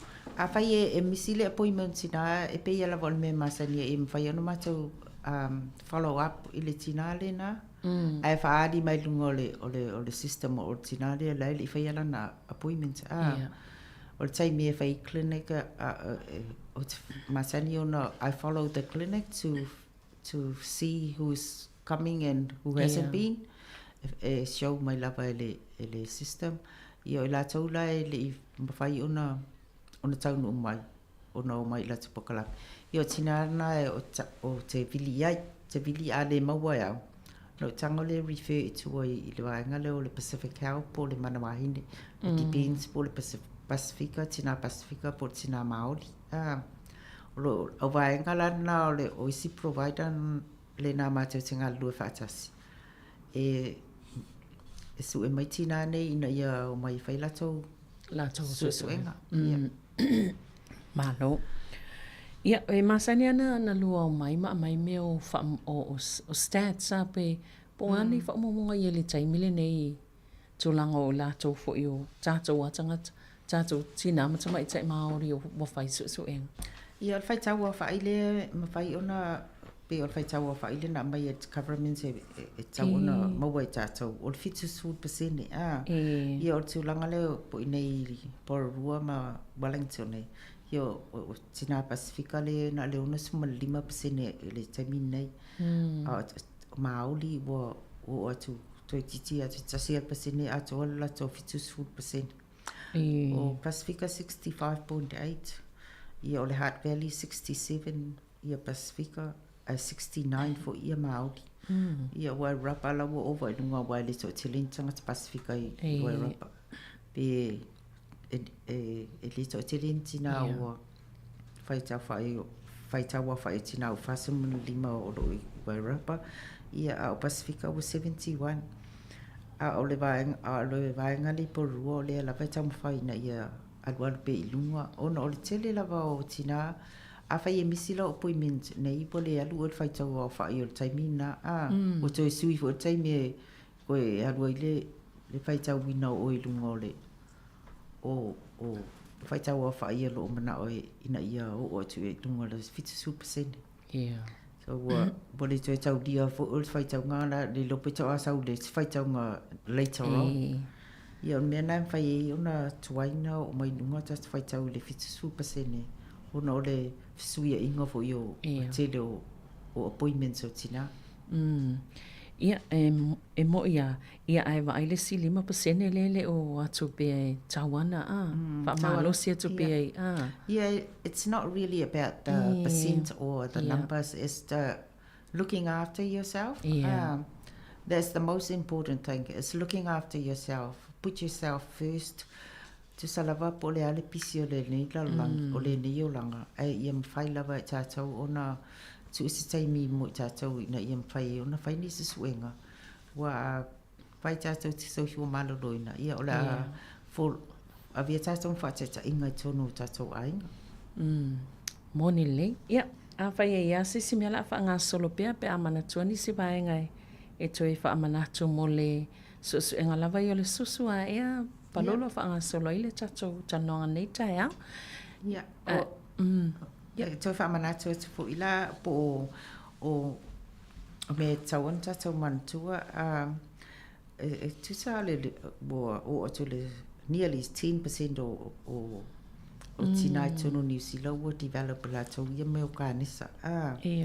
O maua ona o le nei lava pokalame ana leo mai nei tina e whaila tu e ngai le maua o maua i kānesa o le nei kānesa le mwhai ona e whaalangoina pe mwhai whiuna tanga fia sa ilonga ua tele so o le ngāle na o le nei pokalame ua maua i o to itisi o atu le 4% e tina New Zealand lo a fia ai o le sifo i fact o le breast cancer increase as you grow older as we o le taimina o e fsui inga o tātou tino ia o taim fo ina o tātou mātua ma o sele suinga o iai ia o le singa mafuanga mafua i ka ne sauna o tātou mātua ia o le nei pukalame ua free lava i tina nei le age group nei whasuma limanga i leona suma liva ona o le so te le fo i o tina ia ua maua i le group nei ia kānesa nei o te le la tau maua kānesa nei o le pāle o whasama lima ma le ona suma liva tau sanga le mātua ia a o le screening program e mawhai lava ona piki e le nei e whaata ia se tamai cancer cell whatau a tupu o leila i titi ai le i o istulanga e tango fia ai pe whalangoina ni tinga. E mawhai ona piki e le whaata nei au lai titi, ma ave e sea i loa. Ia ona toi maua i leo le malusi anga o le tina. A whaila e pape ona whai sau whaata ia o le pape fo ina ona e maua le soifua malolo ina i la tau ia ua maua ia ka nisa nei. O e whai whaalua la vai tau sanga whaalua every 2 years e whai e lau mammogram sorry e le whaalua whai lau mammogram every year. Have to tai lua tau sanga ma whai au mammogram so misi lau mammogram nei ina ia awal tu umia se tau sanga tu itua ona ole will give you a chance, will give that chance a cancer to grow if you delay your mammogram. If you missed your appointment today, you do it next month quickly as you can, so it won't give a chance for the cancer cells to grow. Tatau whaatete ma ia tatau follow bea maalu le routine ma whatani on whai ai tatau suenga ina ia puipuia mai tatau nei wha ma i leanga. O le tele fo ia tina o atu e whaila tau whaata nei ia e le maua e whautua lawa i ai. O le tele au tina e le maua ni e le maua le breast cancer. It's a good thing to do. Not every woman o le result o la whaata e maua se breast cancer, but we don't know. E le ilo e tātou li mea na. O le si tina e masa ni ana whai an whaata all the time. Because all the cancer can develop in that 2 years, between 2 years. You know, it can develop a cancer cell between 2 years interval. Mai lesi lau whaata e o atu lesi tau sanga o tiu o whaata. Mwhai ana tupu el ka nisana in between. Ia o whautuanga na e whautu atu ai ma lau whaaroa lava i le marumal pa ia lau whaafonga. I hope o maua nei pokala me sosoani e tua ia te ilatou. Ia, o le siwa i mea fia tano atu ai, whaaftaitele i tina na vili atu e whaila tau mammogram. E ni tina ua lewa na le tau whaila ko la tau mammogram, sa whaalongolongo o tum whaafonga i pokalame nei. Ia, tau e wha ngako laku lea, ia, whaila tau appointment ma fia ua. Po mwhai ona tau e o tunungo i pokalame.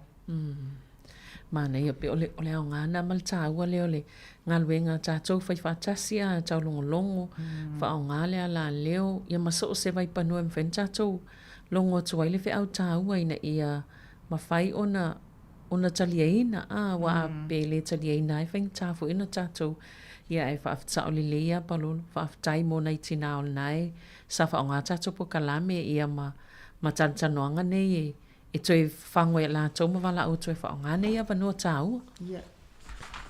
Ia, e whaaftai e tufo i lausunga Savelina mo le whaamalasinga o nei pokala me tono tātou community.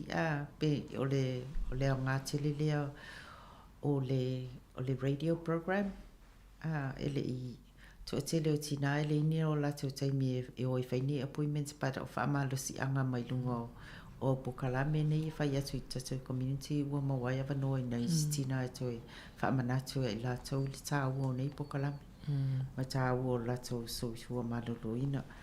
Ia, ai a whai o i se whapole anga i tina ia o i la tau ainga ua e mawai ka anesa ia like your mom had breast cancer.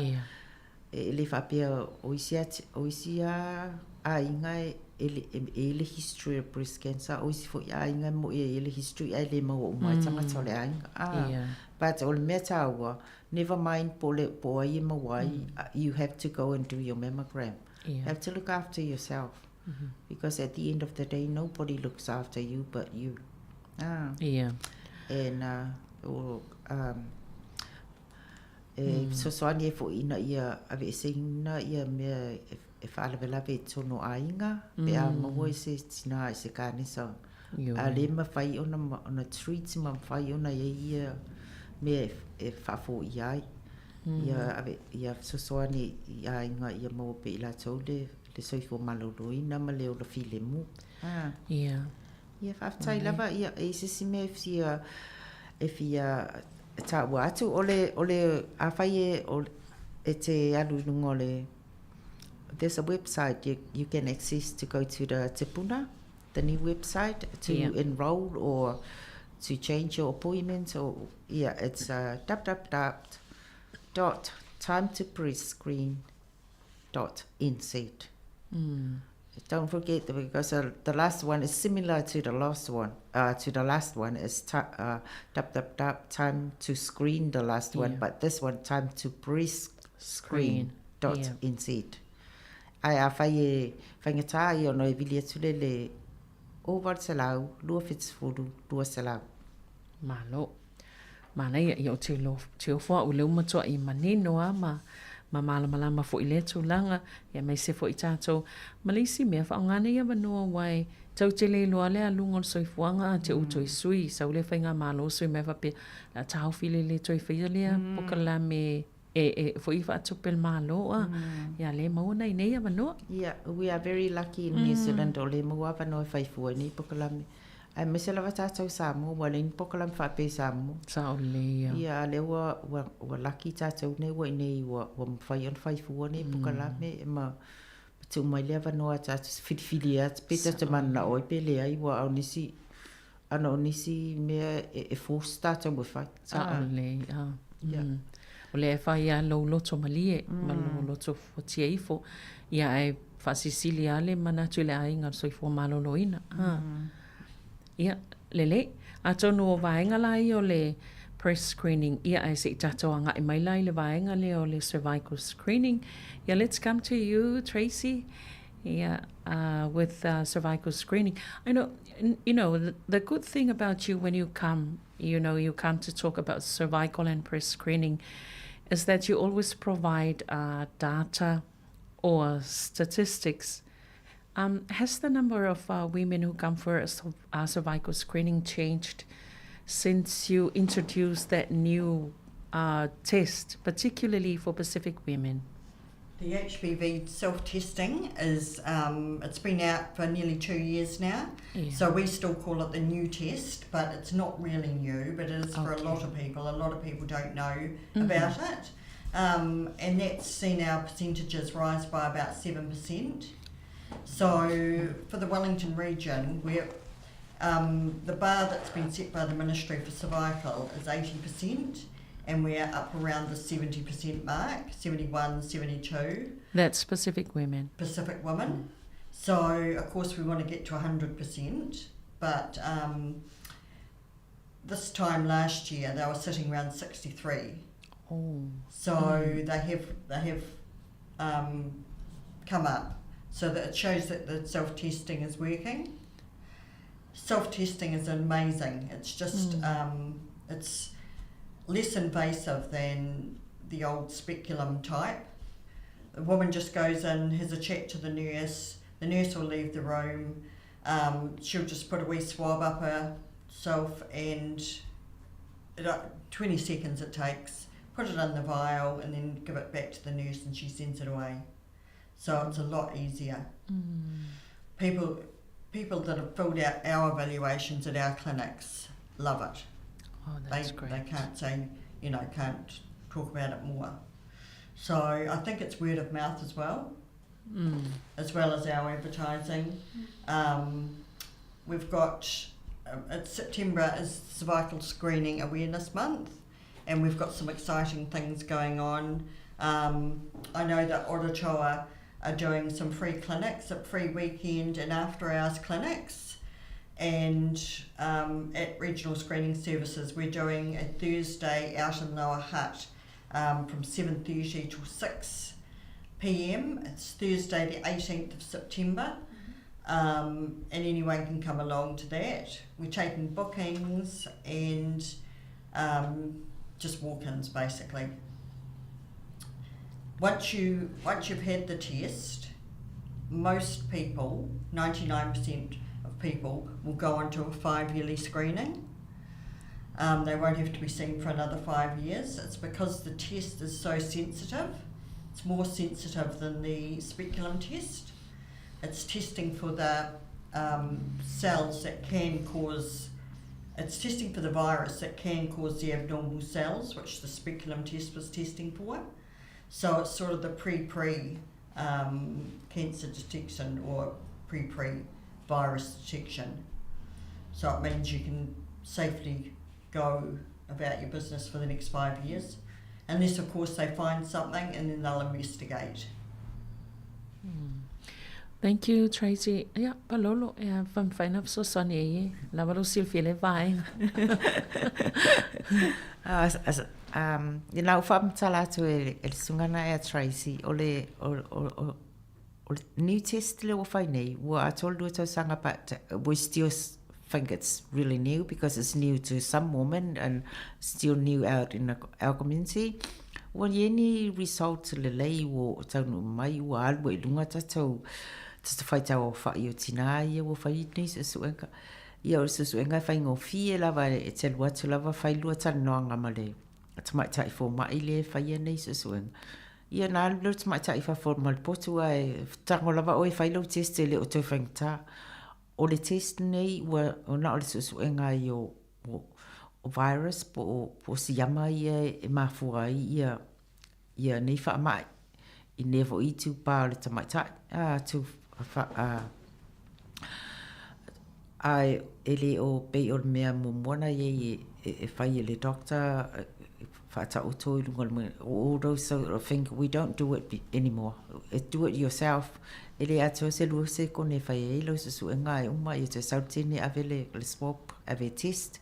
Ia ele e se to e mo se me fo le wa mai fai ni su enga polea se because nobody ele to isi se vai lo no fu tu tino ne fatali ala va o na pawal me ma tu man na o le swap le na o tango fai tu le to mai tiu pa e ave nurse ia ele to fengta malo ia malisi mea na tai lima tau sanga e malo test na mai no mo ia lima tau sanga na to le fai le test se ilonga se vanga na o se me o fali tonu to vala o tile o to sa fai ni so ngati ia malisi to langa na ia ile lato ola stofi ile so full valo se tema wal masino se tema le masine va la wiloa ole ole masina la nei ole masino se tema le to masino fo e fa celebrate what do you call it? It's a awareness screening awareness month. Yeah, cervical screening awareness month. It's with famanato atide to itinari le name pokalame in what I know my New Zealand. Yeah, ole you doing your cervical screening night in Lohata on when? September the 18th, which is a Thursday. We're doing it from 7:30 in the morning in Lower Hutt. And breast screening centre? In the breast screening centre. Yeah, so it's running from 7:30 till 6 at night. Yeah, lato umolo I Lower Hutt na mia nei so enga ia ola faiele le so sumal valu o setema ole astofi I Lower Hutt. What time are you open from? 5 to 7:30 in the morning. 7:30 all day. In the morning to 6 at night. 7:30 to 6 at night. And we've got two lovely nurses, one from Manawahine and one from Pacific Health. And they'll be doing the screening for us. That's nice. So the full day. Yeah. From 7 to 6 at night, you're free to have your free smear test. It's free. It's no pay, no nothing. You just come and have your test and go home happy.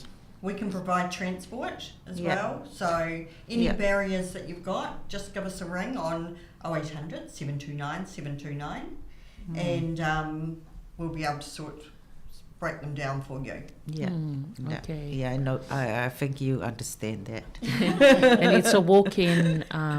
We're booking appointments as well as walk-in. Yeah, so you can just come in. You don't have to book an appointment if you can't find the number. You just turn up. Yeah.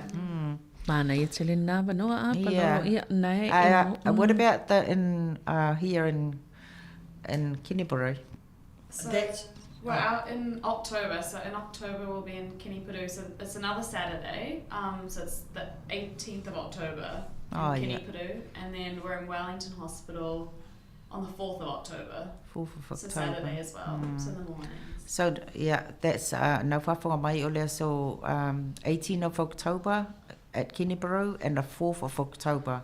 E lua ia clinics nana whai e mo le cervical screening. So for all the one that lives in Pararua, that's your chance to get a free smear. And do it yourself, you free self-testing, sorry, not a free doctor smear, it's a self-testing. Eh?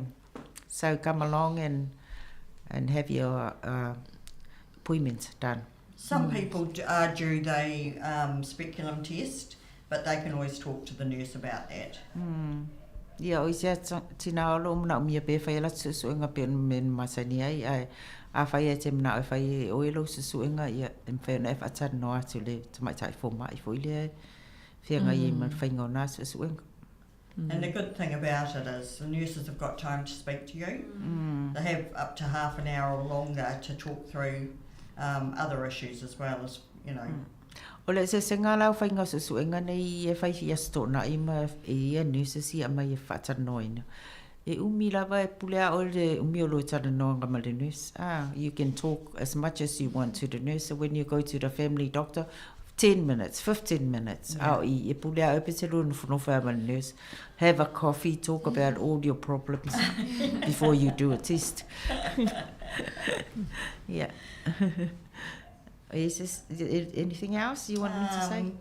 No, but it's from 25 to 69, or 70th birthday. Some women are called back after they're 70, but it's just if they haven't been regular screeners. So they like to have that last screen to say that they're fine.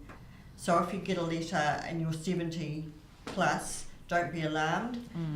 Just give us a ring on 0800 729 729 and we'll be able to have a look at the register and see where you're sitting. Yeah, but basically September's cervical screening awareness month, as we've said, but of course every month matters. Every month is a cervical screening awareness. Don't just think of September. Yeah, ole be enough tala Tracy.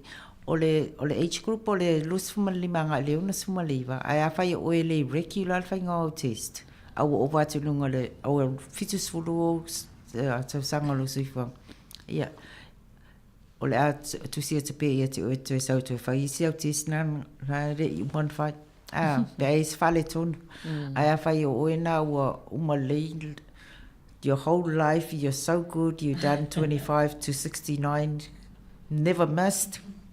You've done it. Soon as you're 70, you're at. Yeah. Toanga la tona ia toanga fai. Oh, vai nga ye misi la to so nga ye. Awete te ipea la foto tu se fo mai te na mi to sa offices full to sanga langa te le fa ma ni fai nga test na o to sit wait to sa. Ia na va ai le Tracy Polale recent Polale me o ma fo ia tu se fo ma ia te o au over lunga le fitus full to sanga. Ya ona sa o tu le te o a fai la bala te finangalo ia to sa fa o ma le yo so enga ne. Palo ia pe fa tinga talinga tu lava e fa na tu spea e pa. Ia e mo ia tinga tu fa tinga talinga tu le ne pokalami. A ole lo fa lava ina ia ele o fai numera a tato so fu malolo ina em fai pe on tato mawole le ola fia mo tato a inga ma tato fa na. Ia wai malef e mawa no fai fu ai pokalami. Ia mo we don't think about those part of our body. It's not that important to anybody, but it is. Ai se me fale tono lo tino pole asinta mai mea e a fia o mai ia o e malo the whole life. Ia na a matatoile na a fia toi tangata le o ina to fale vela ve you fale vela. The most important thing is if there's any symptoms in between your screening, get seen by a doctor or a nurse. You know, any bleeding, abnormal bleeding, you know your body, and if anything seems to be out of the ordinary, always seek professional help, medical advice. because it's so important. Yeah, now if I whanga mai ai se whale tonu a ieni suinga ele I o tu le stemi e diu ai lau smear test. Pei wha ole breast screening. A whai a ele I o te me diu ai o e whalongo o ieni suinga. Ia ona e la tulu le vai lau fo mai. Va ve alu e vai lau fo mai. Wa ale va ia. Ia e o tu te me e diu ai le siau appointment. Mo te le atu se suinga leanga o iai. A o te whaatali se I o malisi appointment. Alu roi vai lau fo mai. Ona whaasino le fo mai o le me tauna e alu iai. Ia on mena whautua tua I o tangata. Manai whautuanga ia mana tua sona piola swa Oktopa I Wellington mala sus fulvalo Oktopa I o isia staua na ia I la Kene Peru Kene Peru is the 4th and the 18th of Kene Peru is the 18th of October and the 4th Wellington Hospital the 4th of October. Yeah. O Kene Peru e whaile so fulvalo ia so suenga nei o le cervical Wellington o le swa October. 4th of October. Yeah. Mana yo nai mau o malava no. Okay, Tracy, your final message to any woman listening right now who has never had a cervical screen or who hasn't been in for more than 10 years. Yeah. Just come and do it. Yeah. It's a real lifesaver. You know, you want to be around for your grandchildren and that. It's half an hour out of your busy day. It's quick and easy. Yeah, quick and easy. So free. If you come to one of our clinics or most clinics, we can find you a free clinic if you ring us on 0800 729 729. Yeah. So you got a system that they know who hasn't screened. Yeah. So if you don't know if you're due or not, you can also give us a call and we can let you know when your last test was and so what you're due for. Now we know who hasn't and who has. Both breast and cervical. And often breast and cervical are overdue at the same time, so we can get them in at the same time to have both of them done. Yeah. Now if I whanga mai o system na New Zealand e pole alo lafi fe ma wow. E loa system tangata lai le o whamauri. The system knows exactly where you are. Ta wai lale o atu e So don't hide. The system doesn't lie. Le o se tau whaafefe fo i olo whai. Ia ai o le tau longolongo lawa ina I whaataua nei. Waenga e au ngā molo soi fo maloloina. Ia malo tātou o la maloloina. Ia whaftai tele lava palolo malau team nei tae au. Whaftai mo le tele o nei whaamtalanga mwhena maua mo tātou au whaafonga nei tae au. Thank you very much, Tracy. Yeah. Thank you. Lovely to be here. Yeah, whaftai lewa Savelina mo le nei fo ewa no tā ua tu ina mai mo ia nei pokala mele o te le ima fawhaunga o tātou tina. Ia ai taulongolongo mai pia. E a lea so te whaatau waina nei pokala me ma e o atua I whailau susuenga. Ia whaftai lewa mo le nei fo pokala me o whaavanoa ina wa walawa le taulongolongo ina o nei pokala me tā ua I soifo malolo ina o tātou tina. Ia, whapea fo I le nei pokala me tā ua tunu New Zealand, whaftai le atua mo whaavanoa ina o nei taimi ma nei pokala me na ia awalawa tātou soifo malolo ina. Whamanuia le atua ia te oi malanga ruenga, whapea fo I le au whaafonga, ia, whapea fo I mātou malo mātou ngā ruenga. Ia. Malo whaftai lava. Ia whaftai lava. Ia manuia fo inga luenga o whianga iai. Ia mo leo whaafonga le tātou kalame nao soi fo maloloina mo nei tai au. Toi mau fo le whaupoponga I le vai aso. Ia whaftai tele lava le whaafonga mai. Whaasoi fo ia mo nei taimi. O le tautua le si ufonga o le laumua o lo iai fo I le langolango a le New Zealand On Air.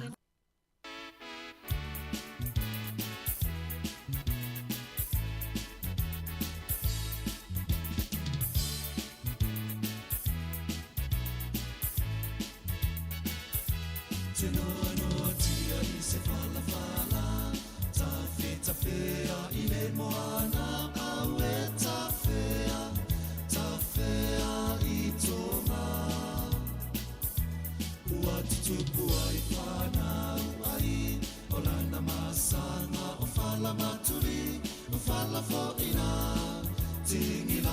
te moe ai.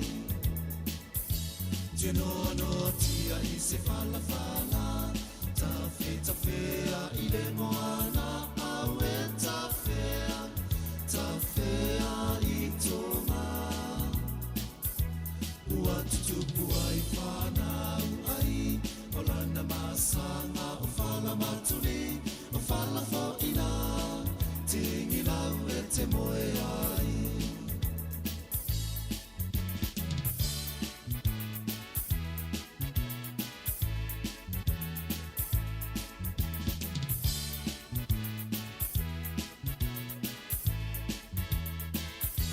Teile o le papa se ina solo mai, sululo ia fai lau ula, sululo ti fai lo pale pua.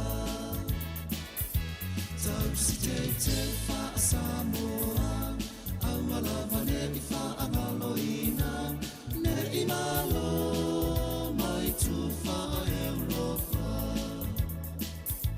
Teile o le papa se ina solo mai, sululo ia fai lau ula, sululo ti fai lo pale pua.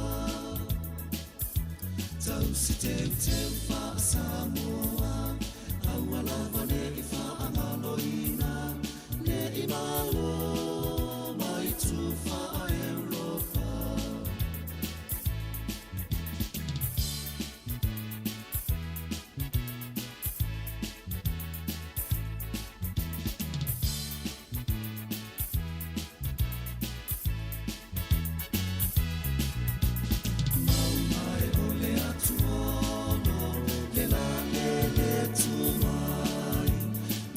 Tolo I vai luanga, le la le pito I tai, alo faanga o sia pele, olo o mai vane ai, fasa vile le fale mai, pe mai mo I se tala vai, auro e manai, o le lupe mai manue, o oe ona usei rosa.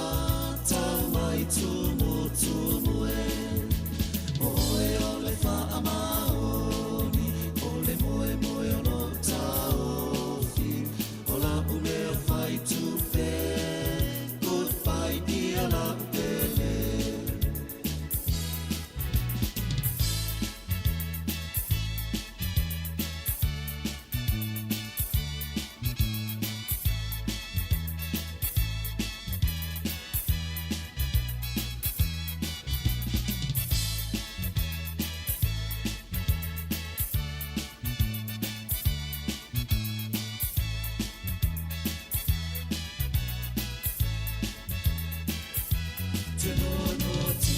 Se fala fala, ta fea I le moana, au e ta fea I tonga. Ua tutupu ai whanau ai, o lana masanga o fala maturi, o fala fo ina, tingi lau e te moe ai. O fala fo ina, tingi lau e te moe ai.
le nei la lola e to I la la I lo malo si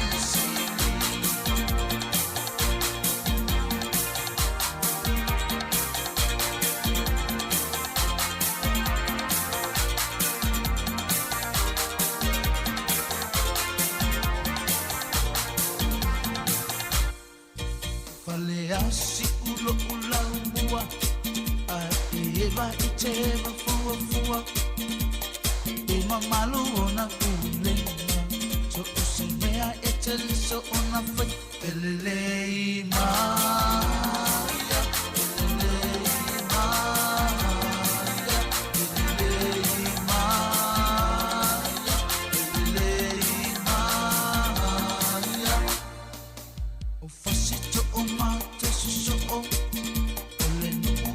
Amalie loto ele fai ai Sofia poto so se mea ete sa oloto pelele ma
Koi sau lau kingi, ai si polo pare ka ko awan.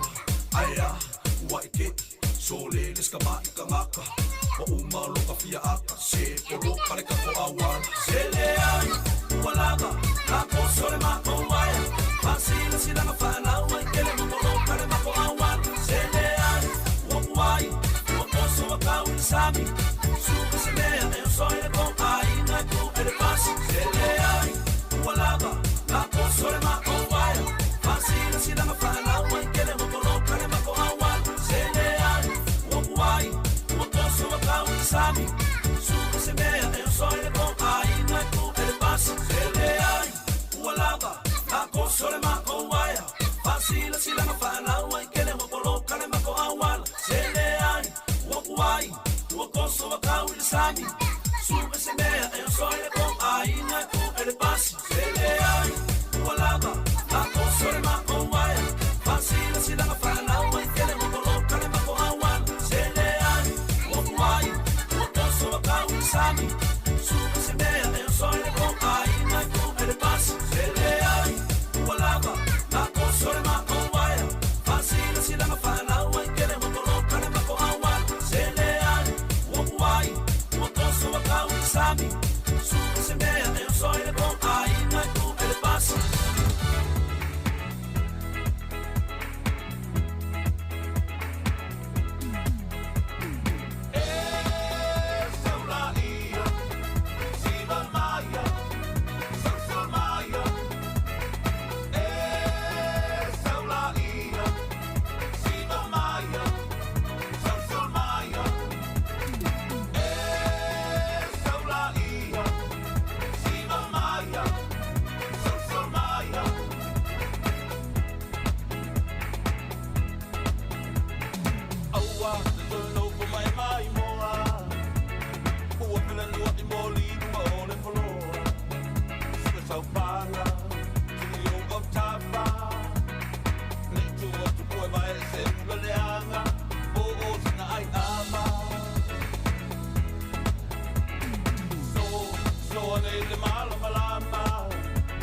le tofi o tamatane o le mumata i le afi se vai ane la fasausaunga e se launga la o auna i mafofaunga ki li. Lei se boca, lei se cheese, lei se tequila, fai a fafia, lei se boca, lei se pia, musica e pakilia. Le tofi o tamatane o pui puinga aina, se vai ane la fasausaunga e se launga la o auna i mafofaunga ki li. Lei se boca, lei se cheese, lei se tequila, fai a fafia, lei se boca, lei se pia, musica e pakilia. Kasi le kama e valua popo, o le si kama e kakau. Lua kama e valu kau, o le si ofu au. O eke kumai ai le pusa le u, o la le mafofau. Ako fafia ngai au kuanga, whaloloa i o kau au. Fili mai lau ua, le anga e vavenga asa le umu. Bakungi maa asa o lo saitu e le vai i a kumu. Maa i lau i ofi, ma le lau mango, oi i sulu e koe fili, ma le lau anga le wai fafo le uro le sumu. O maa fea, le mawhainga tali e lango lango. A asa le anga o maa Amerika e le vai singango. Pasi mai le se sae, ka bu e whai a mama. Me iei ni mea ngako koe anga poe, mga oi koe whaafanga. Ai ale ai, kango loi whasusu mai no pea kanga. Su e masau i e ofi, o le a o mule mua kama. Cinderella, sau oi i pe ai ke pae e. Lua lau niu le leiva ai oi i se e. Pi i mau Spider-Man, pi e peise fe e. Se si ai pa u, ai le umal kako bise me. Toke tamatane a mumata i le afi. Se vai ane la fasausaunga e se launga lau au auna e mafofaunga ki li. Lei se boca, lei se cheese, lei se tequila, fai a fafia. Lei se boca, lei se pia, musica e pakilia. Le tofi o tamatane o pui puinga aina. Se vai ane la fasausaunga e se launga lau au auna e mafofaunga ki li. Lei se boca, lei se cheese, lei se tequila, fai a fafia. Lei se boca, lei se pia, musica e pakilia. Vai mai mama, e mua mua le sua le whawhiangainga. So so oi le ma le sua, o le sa o le ngai ainga. Samoa, o me ngai e whai mamasanginga. O lalafanga, e pele i lo loko whaalanginga. O le moanga i le au si, e poko e inga whamai o le i aivivi. O le fuela velavi, o le koko o le ngausia. O pua i le make ia, o le vau filifili nga o le akuanga ki sila fia. Le so o ngalo kia mea, kakaunga e whaai keke. Pei e so whai special units mai meleke. Ka apera songa fua i koko pusa apang pangkeke. Pei e ke la vese mafui e me kai skeke. Ma kofi au ka u, o le pui puinga. U whawhinge ma makua, ia furo kau kua a esu ea. Shua e ke mau o le pukoi kua. Whai o le palapala, ma kwa i oval mango sua. Ngo o fongo whapii, wai lai kiki. Le ami vii e whinga kāleanga e kose i whala lii. Whai vau ka maali i o le whekalai. O whai vau le au manga, o kua ingo le fongo makai. Ma aloso le nguku, e pola pui pui ma vaavai. So ma kupa la pala i ke a, o wanga ngalo se kakalo whaafukai.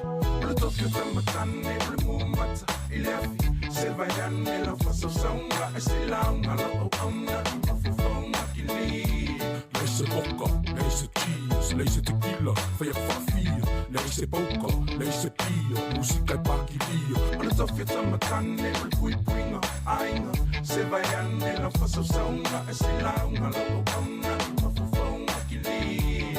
Lei se boca, lei se cheese, lei se tequila, fai a fafia. Lei se boca, lei se pia, musica e pakilia. O le kama le mangu, e whawhanga i ke wila. Whangala au i ila, o whilila, o musenta ma ke kapila au kako. Fiu e ei fusipau, salu lima, o se e vai, o se sae. Wai au ki poki wila, sau malea oa inga e ku i kalinga. O le kama i ki ke poko, e ngake whaonga inga. E vili leo leo e a, loka la loko i inga. Se kango i whaawasenga, mai kausanga o langa kausinga. Na makofu le manu, makiva le kango lima. Nga o langa kusipa ia le sa lima ka ika inga. Alofa lo uso, awangi whase inga. Lo mafofau ia whakua mua lo a inga. Ia a aisa kausinga, o le kama samo mongi. Lo kiu ke leo skai. Kusa pe au sange se makiva e whafsangai. Mangu ia sa lilo, e mafu le whakufai. Whamangu yanga mai makua, lau aulo mo le lumangai. Se whakalakalango, so se whawhika uli kango i fofo whaasamo. O le bonga e loa, e fofo ai le la mea. Whamai foa a e rap mai ngai peia o e le fuea. Le tofi o tamatane o le mumata i le afi. Se vai ane la fasausaunga e se launga la au auna i mafofaunga ki li. Lei se boca, lei se cheese, lei se tequila, fai a fafia. Lei se boca, lei se pia, musica e pakilia. O le tofi o tamatane o le pui puinga aina. Se vai ane la fasausaunga e se launga la au auna i mafofaunga ki li. Lei se boca, lei se cheese, cheers, leise tequila, fai a whaafia, leise poker, leise pia, musika e pakilia. O le tofi o tamatane, o le mumata, i le afi, se vai ane la whasasaunga, e se launga la o auna, i mafufonga ki li. Leise vodka, leise cheers, leise tequila, fai a whaafia, leise poker, leise pia, musika e pakilia. O le tofi o tamatane, o le pui puinga, ainga, se vai ane la whasasaunga, e se launga la o auna, i mafufonga ki li.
tai pea manene lau whaatau tainga i le lalo langi tele ua lango mau mai ti asani si o lupe sae whaawhai lele a ole tala lele e tupu pea mo Samoa manu ese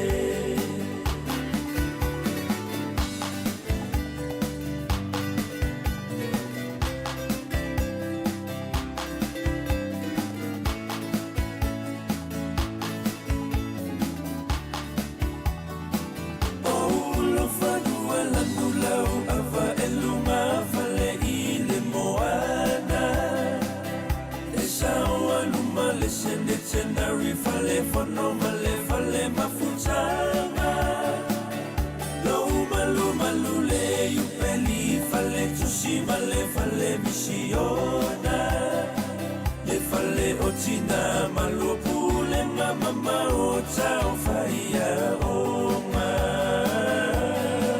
malu ae o la upele o te mita mita i pea manene Tau tainga i le lalo langi tele ua lango mau mai ti asani si o lupe sae whaawhai lele a ole tala lele e tupu pea mo Samoa manu ese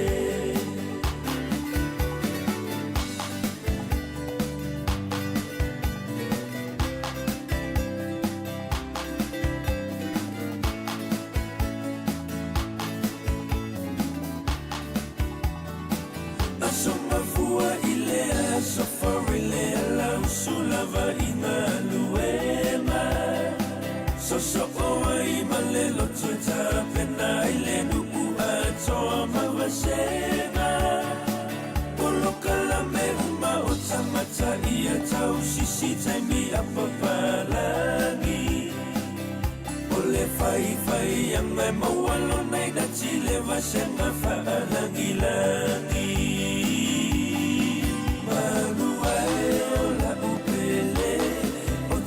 Mita i pea manene lau whaatau tainga i le lalo langi tele ua lango mau mai ti asani si o lupe sae whaawhai lele a ole tala lele e tupu pea mo Samoa manu ese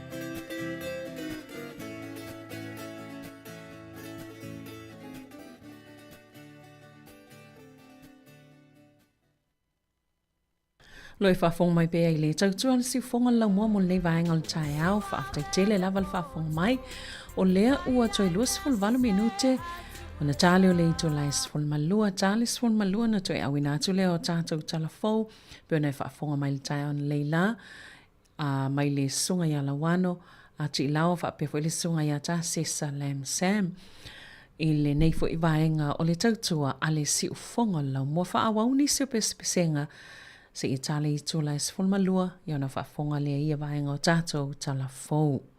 O nisi wa vele poto, vai ai mea se a tule sa.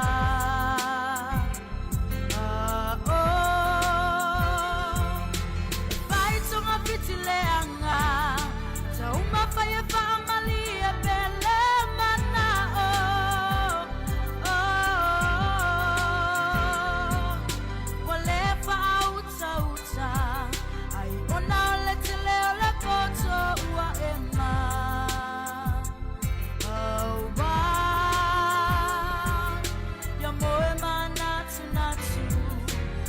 mana na ole ai kubalelei unga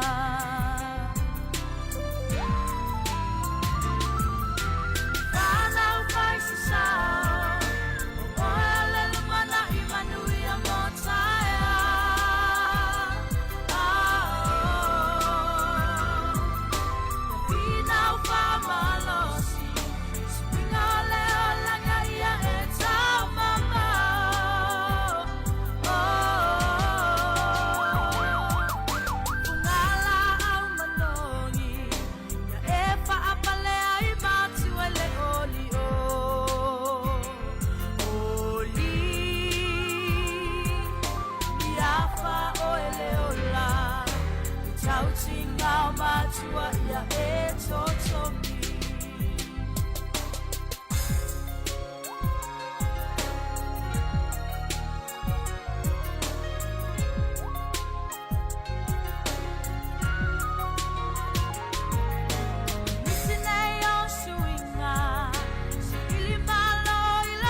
Vale, pe mu foi le fale.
si fonga malia na waino ma le pesesi wa Samoa e le i wha mai atola le pesele na e wha amavau ainga ia mai le sunga ia Jerry tapu mana ia ai mana ia sulo le lai tono porirua nei ia taltono wha pena fu le tele wainga Wellington e ma le nei tu malo atoa ai atono sai i tala le tau o le mata watu i nei la pata inga i o timunga mamafa ma losi fo i le savili be ona valo i e nisio vainga o le atunuu i le aso atai au ia whapena ai ma le astofi e uia o lea ua tatou lata atu fo i le vaitaule o le spring ia ai le o fo i lava le malulu o le whanongoina lava le malulu i le nei fo i tai au ma le nei aso ia pe ona iei le talo le tau palo ia le Met Service po le officer o le vaai tau nisi o tūlanga o le tau i le tai au o Kilani ma Northland e ono iei nei timunga po o timu to ulu wawa solo ai le asolulu ai e iei le tūlanga o le pua hoa o le aiei i vaenga Waikato, Taranaki, e iei ma Wellington, Canterbury, ia ma vaenga Talvatai o Marlborough. O le moto i saute, ia o lea e valo ia le vaai tau, o le a tūlanga le leile tau, lea solulu, vanga na ai Fiordland, o lea e valo ia le mamafo timunga, ma losil savili, ia o lo o fo ile fa pe va ai pe mata i tu ai ia Fiordland a mata tu ile vai luanga o le pole solulu se o atu ile aso tofi ia a o timu mamafa o valo ia timu mamafa o valo ia nai nisio vainga o tako e maise la vai o tako lakes ia ma vai tafe a mata mai le fai le va le stofi Central Otago, Queenstown Lakes District, ia whapea Southland, ma Stewart Island, o na fo i lapta inga o matangi po o Savili malolosi, i le po le solulu, e o to laval taia o le stofi. Ia o le motu i matu tātou nei, i o Gisborne mani vaenga i matu o tai rā fiti, o lea sa i lapta inga o matangi a po o timunga malolosi, timunga mamafa.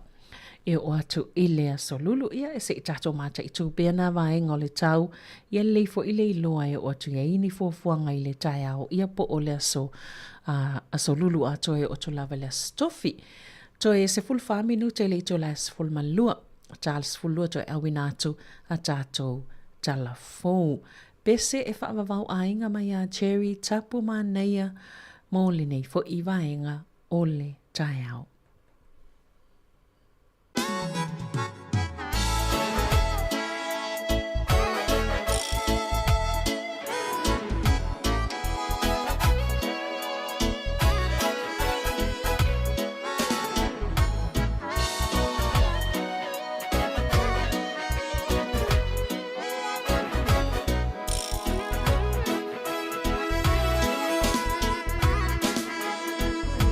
Salud mana ielele ua mapuai no ocho yasi mai ai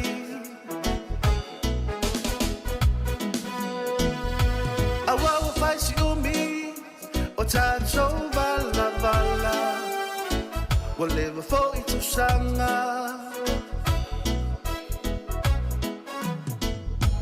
ba fatai tele ile nei lao whaava no aina I lata whailoa inga Malangona ai o le mawhana e sa o lava e whaava bau dawa inga Bea tātou mafuta whaatasi Via I le tama o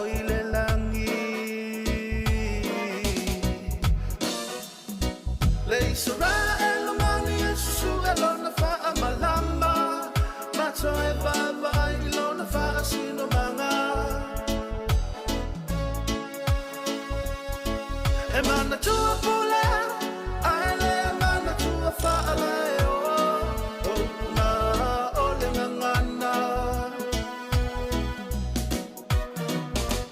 lo na ta inga ya so ia whaau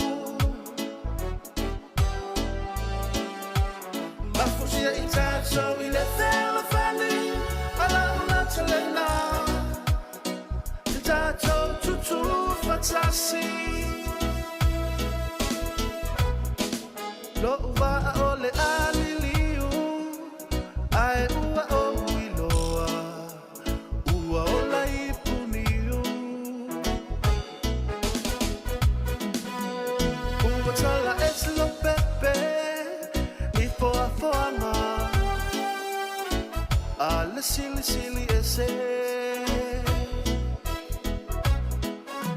o lupa sava ese ese a ua fui fui fatasi langona na ole nei pese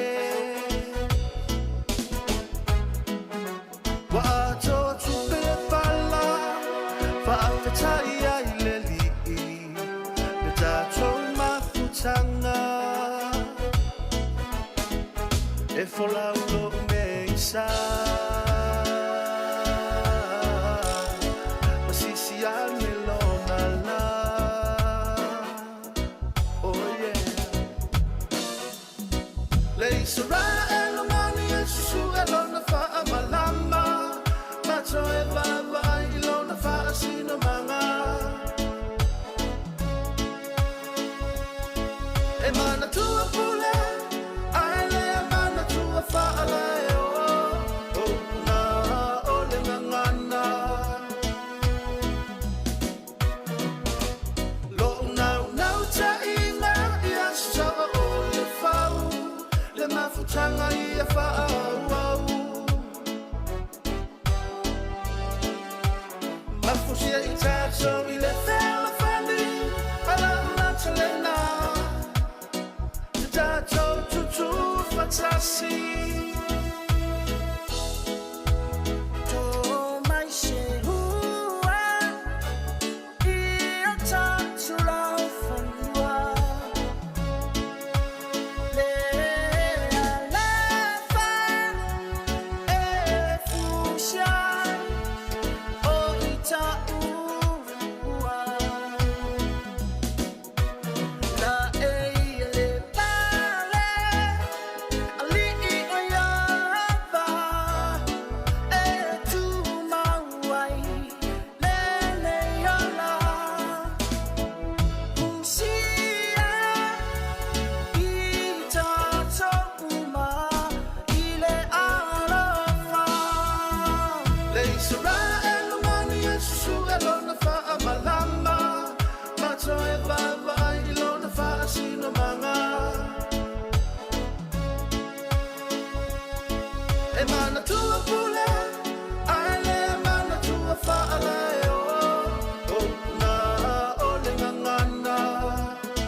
Tanga ia whaau mafusia I tātou I le whela whani ala una talena te tātou tutu whatasi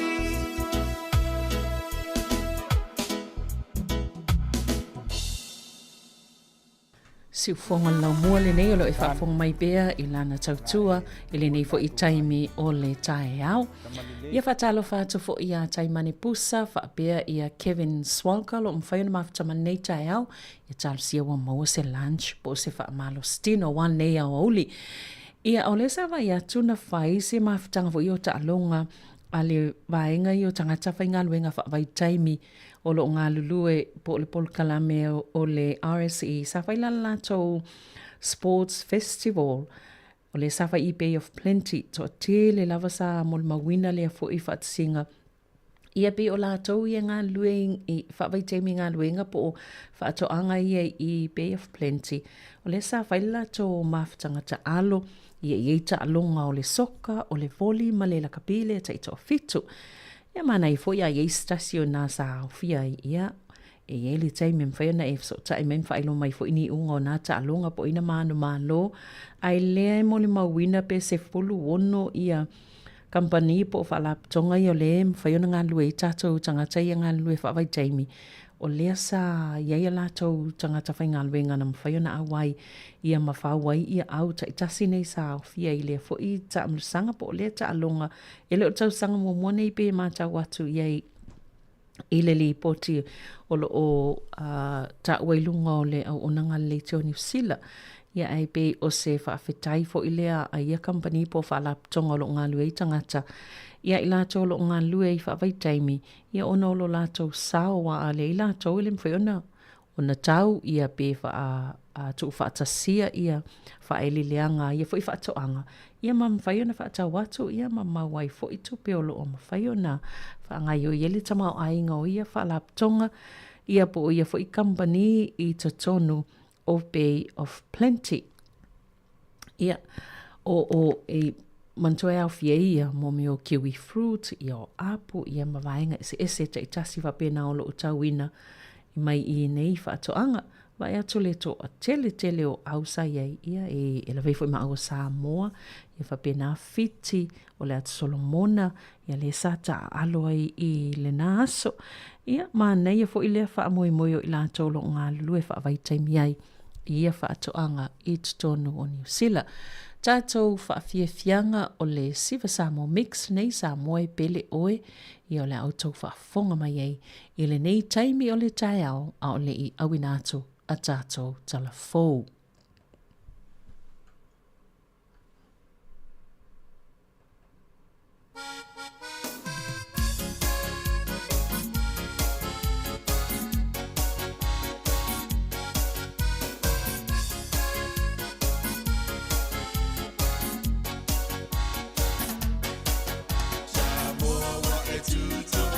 Siwa a aveo chala ile lalo nani.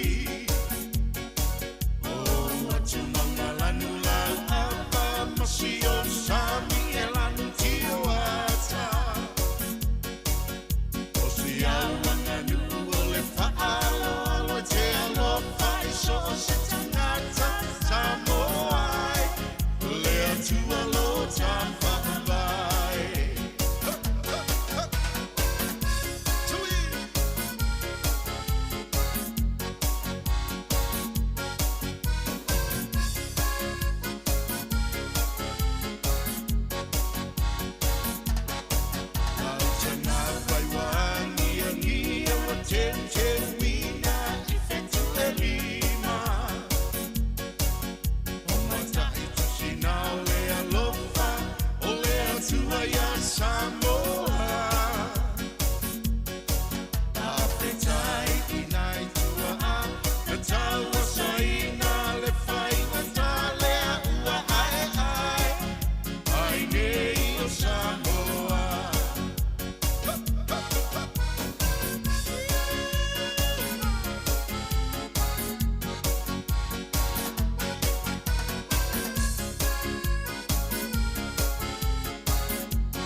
Tamata ue le tua tane ai mai oleu pai puleu sala fai soia le fa fifi le mu pai ni talo sana ile mala ua tupu ai aua la vale fatala tu na e fa noa ile mala wai Samoa e fie pongai mai lo o mea tofo Savai I ole ato o wala taona salamo Samoa lo tumalo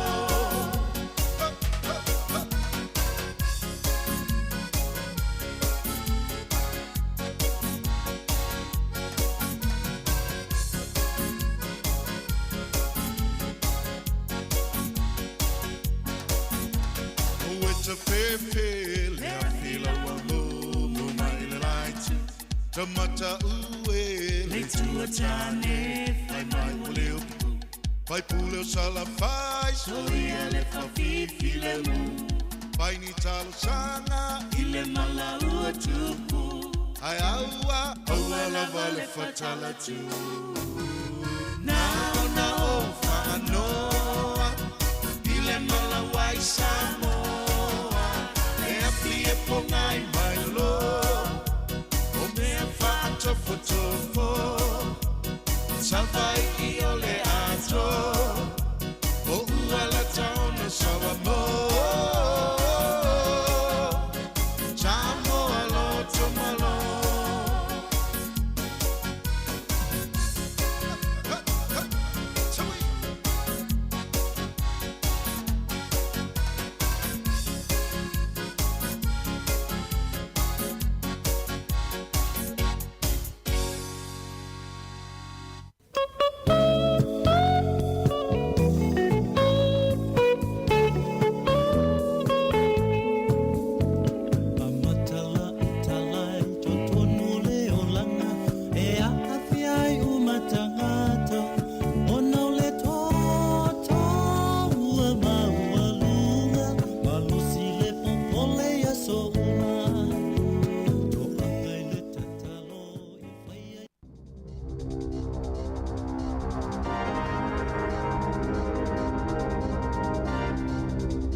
Ta alofa lava e le nei vaenga o telefou bailisi fonga o le lo mua. Ua whaitioina e le li palmia ia Christopher Larkson le fuafuanga ale malo o Israelu e fausia ai nisi o lātou fole fau mano fuanga e whaamotua tu iai tangata i le tu vai sifo o le Yoritana. E luas fulma le fitu isi atu nu o le langi ua lātou saini i e se whaamtalanga tustusia e wha li ailo lātou te i lea fuafuanga ale malo o Israelu e tai e le isaini ai le malo New Zealand i lea tusi. E manatu ia atunu o le fausi ai o nisi fa le fau o le malo Israelu i le tu vai i se sifo le vai tafe o le Yoritana i le tu i se sae o Jerusalema o le a whaingata ai fuafuanga mo se malo tu ma oti o tagata Palestina ma wha whaingata ai o na lātou maua sotanga mo le nuupa ia o Jerusalema. Na whailo mai le li palmi o New Zealand e nā te langolango ina ato toa ia lea manatu o atunu nei ua saini ai le tustu singa nei o tu ina atu i le malo o Israelu. O le masina fo la whailo mai ai se whai unga mautu o le malo o New Zealand pe la tau te langolango ina le whaia leo se malo tu ma oti o tangata Palestina pe le ai. I le taimi nei o loo file muele ai se whaalinga o tu ina mai i ofisa sipai le malo New Zealand e tu sai o li poti e whapea ua poloka i le United States le vetu wha i o whaamtalanga whaalilo lilo i le wā o malo le whalapo tonga o le Five Eyes e winga i tau mo whainga mo se file mu i le taua i le wā o Lucia mo Ukraine. O se ripoti le CBS e Amerika i le whainga le vai aso na ta awai e whapea e ai ia se mimo whaalilo lilo mai le whaatono ngā luenga whaasipai le malo Amerika le te maitai o Tulsi Gabbard na whaia i nai vai aso ua mawai atu nei na whaatono i nai ofisa o le malo Amerika ina ia taofi le whaailo i nā atu whaamtalanga i tusa o le neimata upu i sui awai o le whaalapo tonga le nei o malo o le Five Eyes.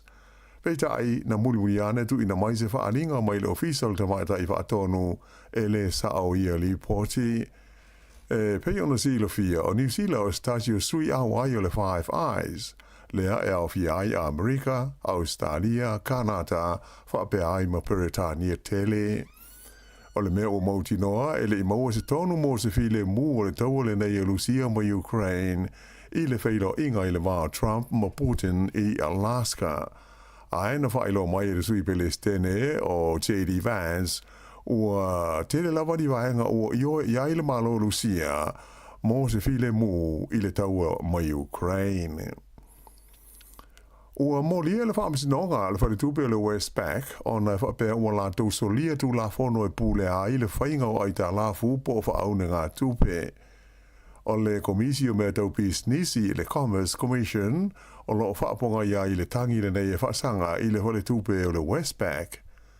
O se ripoti mai le ofisa o le regulator na atangi ai e tere taimi wā whai na i tangata na whai a lātou whaau na ngā tupe le Westpac, ona o le lātou le maua o whaamtalanga uma whaale tu la whono, e tusa o lātou ai tā lāfu, ai mai se o tupe ma whai o na whaasao, mai i le tului o ia no ngā tupe.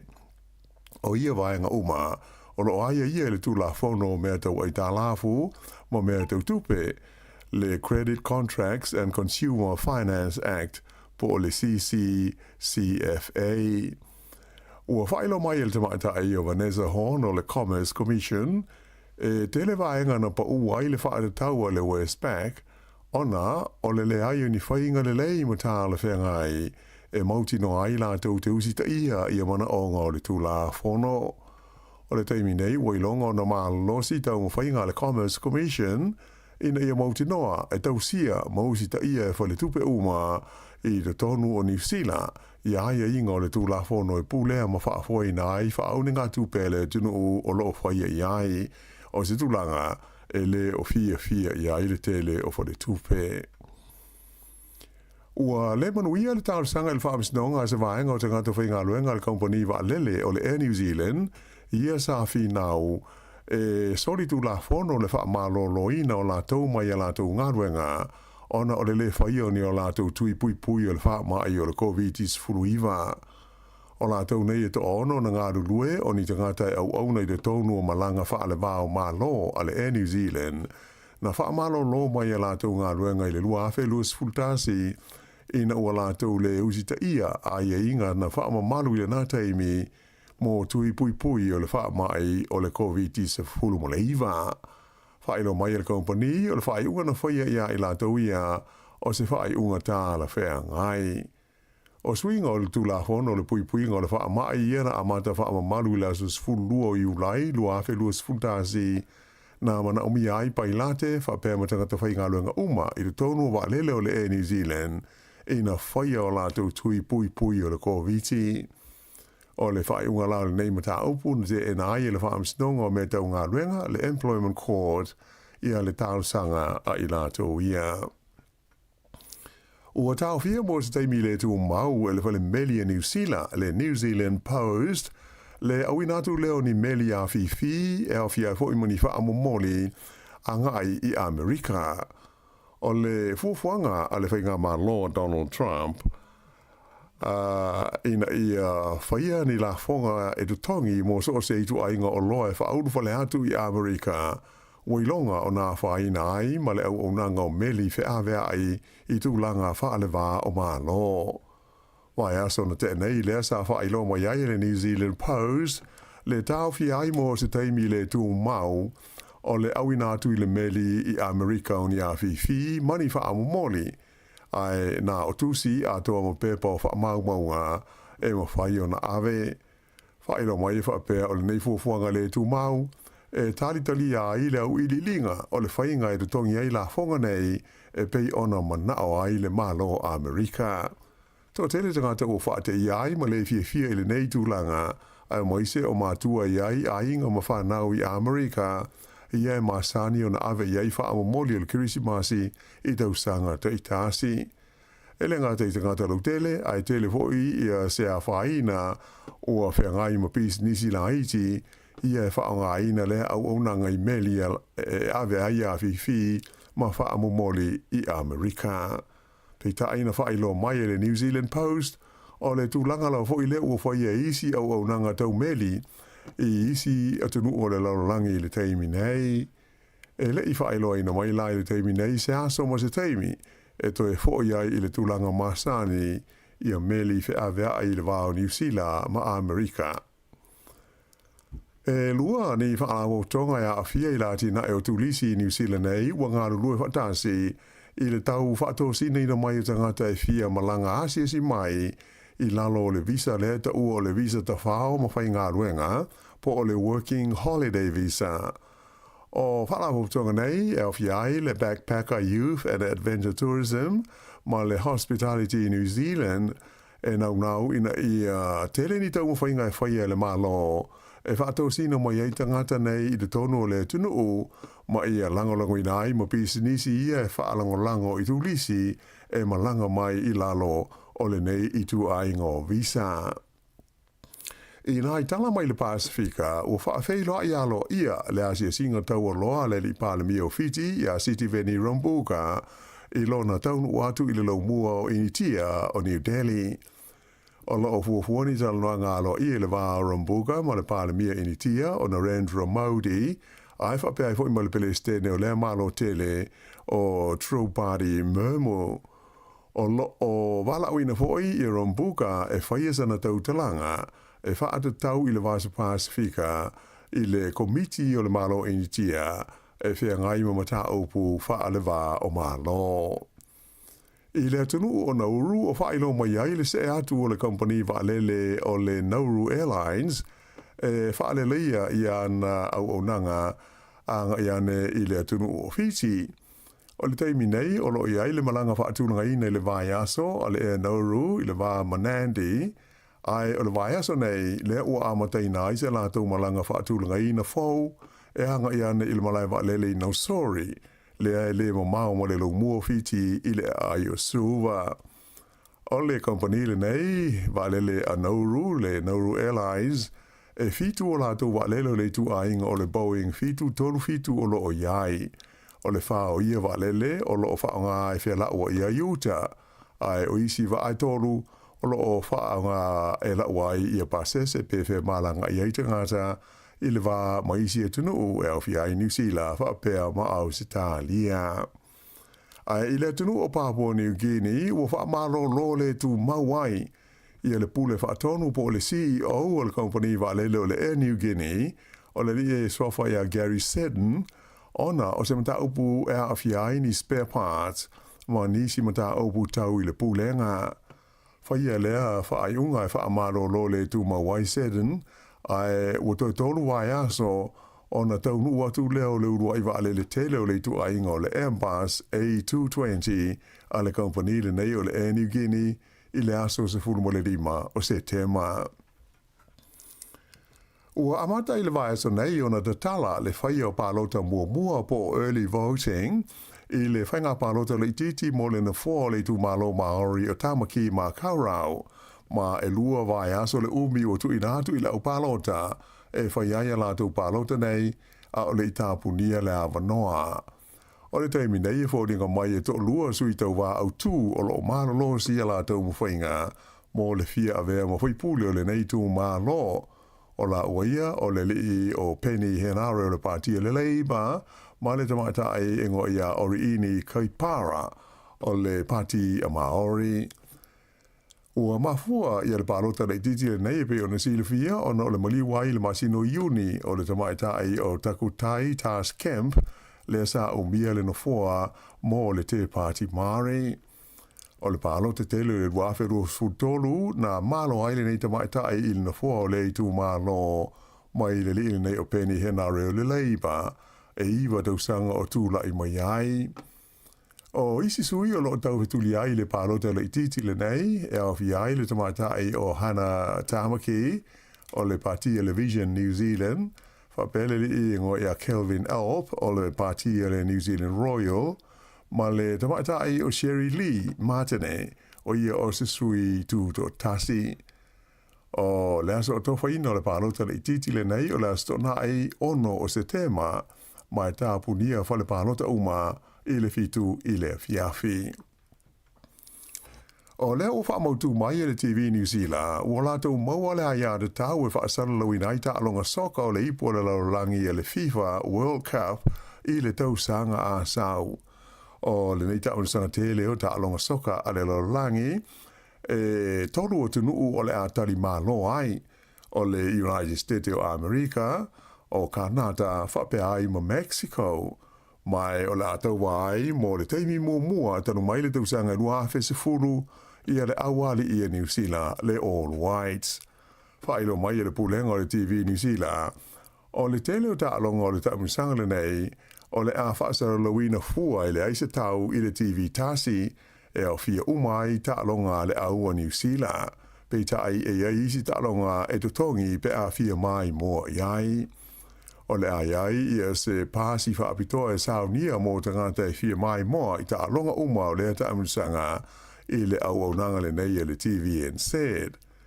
O le taunsanga atoa e whāse furu walu la whaio au o le atou wāhai i la whainga i se lau ma le whā o tā longa e whanga solo i te tonu aso e tolu se furu ma le iwa mai ua whaamtala ina o se ipu a le lororangi au pito i te lele nei a le FIFA.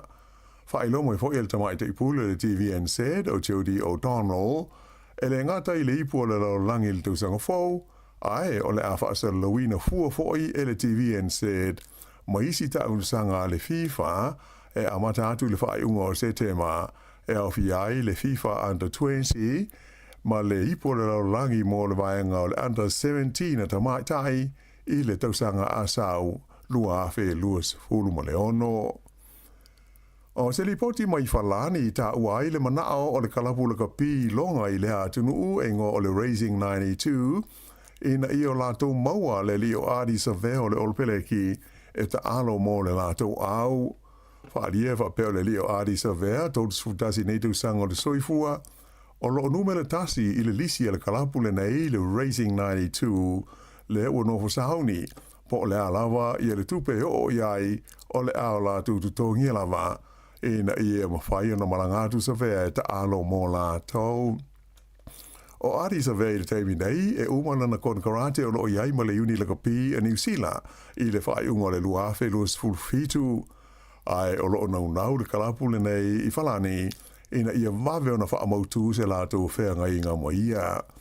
Ta ua se ripoti le Daily Telegraph i Australia o lo o mana o le kalapo le Raising 92 ina ia avea ari sa vea matangata la ka pi au pito i maua runga lona tutongi i le tala whaasalo pito o le tā alonga o le asili mau atu i tupe ia na ofa ia Dan Carter whapea ma Matt Gito o Australia e tā alo ai i a pani o le nei alo Samoa ia ari sa vea ua iwa sfuru iwa la wha inga o na tā alonga mo le au le oro peleki.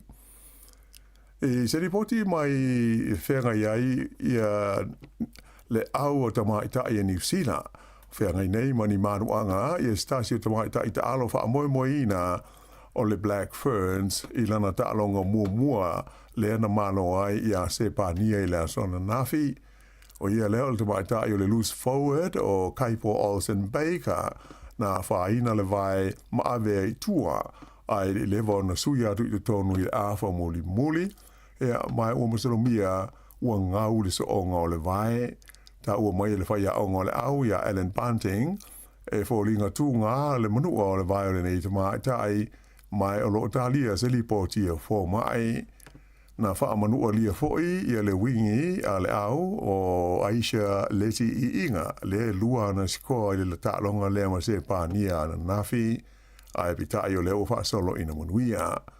O isi tālonga i so ai le au nei e tamaitai o New Zealand i le whai unga o le vai aso nei o le awhitau iai ma le aua i Apani le ana malo ai ai alani le lātou tālonga i ai e wha se furulua i le se furu ma le wha.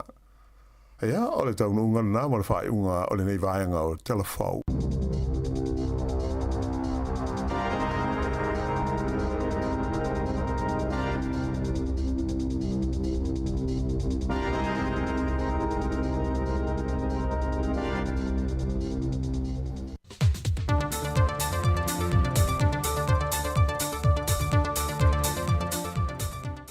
O te whiawhi lava te whātāra whāturu tātua tunu u leisi fo i whao po ponga le neo tana mai Samoa o se bai ele whaafonga.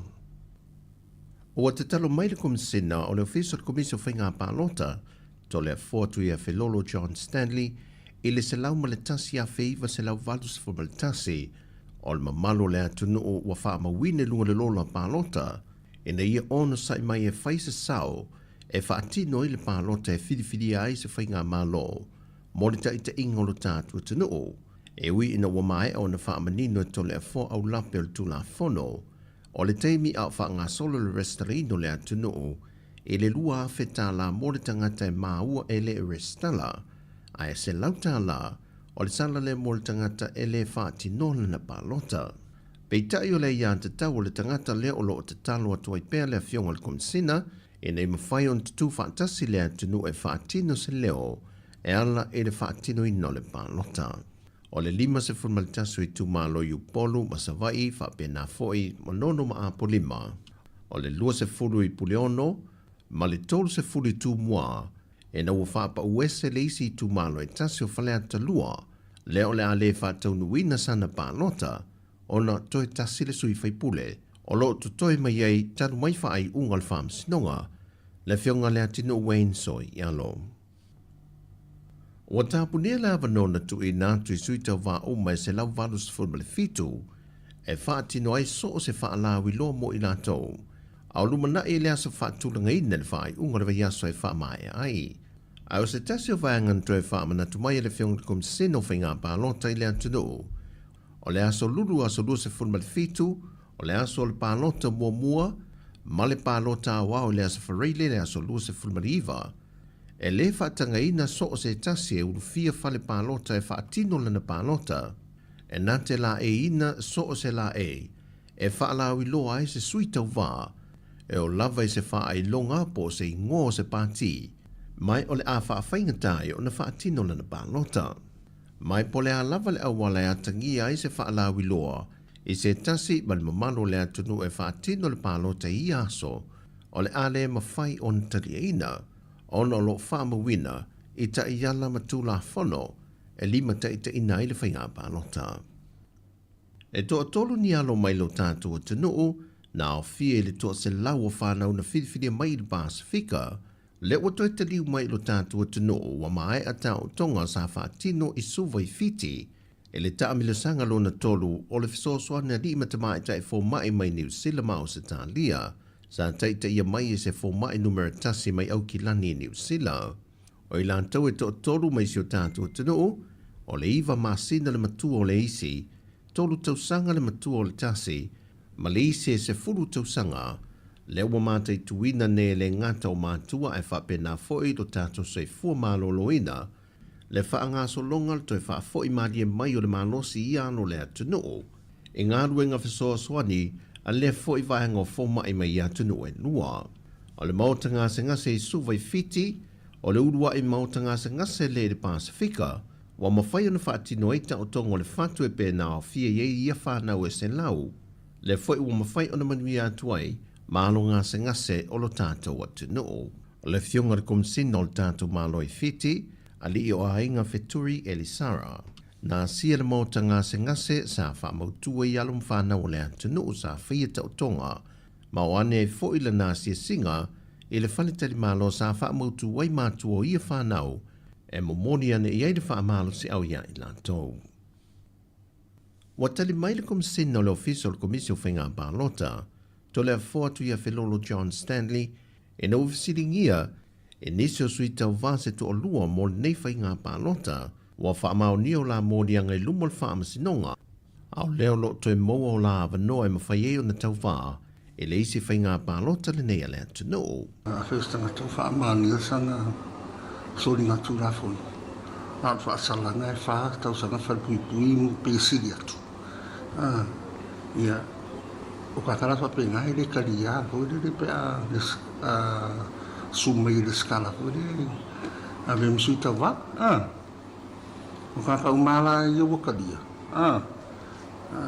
E lako i e mōrianga. Wha mau ia. Ia, e mau lalo, e lalo i whakau sanga lako. Sori ngā tūra. Me hoi punishment whawharpui pui. Mō le whinga pālota mō mua lawa i le asoa tai au, e nā o le to awhi i lātou, e anga waa e pālota ai. O tala ia mai Samoa, au le titano le si whongre lo mua, alo whangia le whainga whiriwhiringa le atunu, e na ia mō lia pē e tātou tātou sanga, e na ia tūmau pē le while mū mō Samoa, ma se atunu usaunga le mū. Whasoi fuia.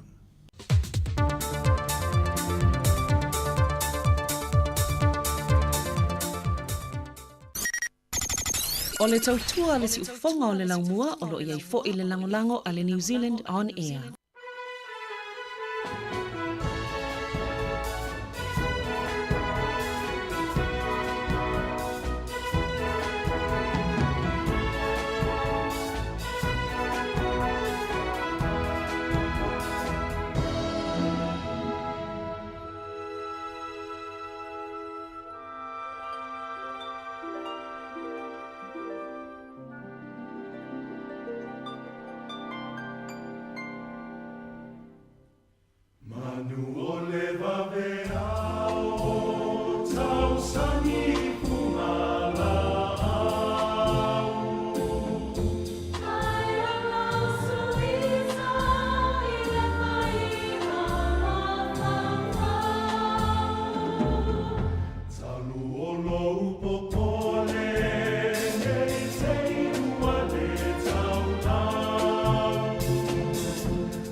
O le malulu lea e tātou i New Zealand. O le maua lava o le lua se lau tā lai le se i le Teach Yourself e waweina mawhanawhana. I o e Samoa. E se fulu whainonga ta i lua se lau tā lai anga wa ai tātou i New Zealand ma Australia. Le a lafa se top up lua se fulu lima tā la pe sili atu e whaonga ai le ClickX. E te anga waa fo i le se i pe a whaonga le ClickX e lafo i lau se leni le mai cash o le Teach Yourself i Samoa. O le a whaia se i uma ia so furu i le taitasi. Ma o le nei whaipitoe a mata i le aso wha au kuso e mai ai le aso lua se fulu o no September. E ia inga o le nei whaapitoa. Seki a Teach Yourself.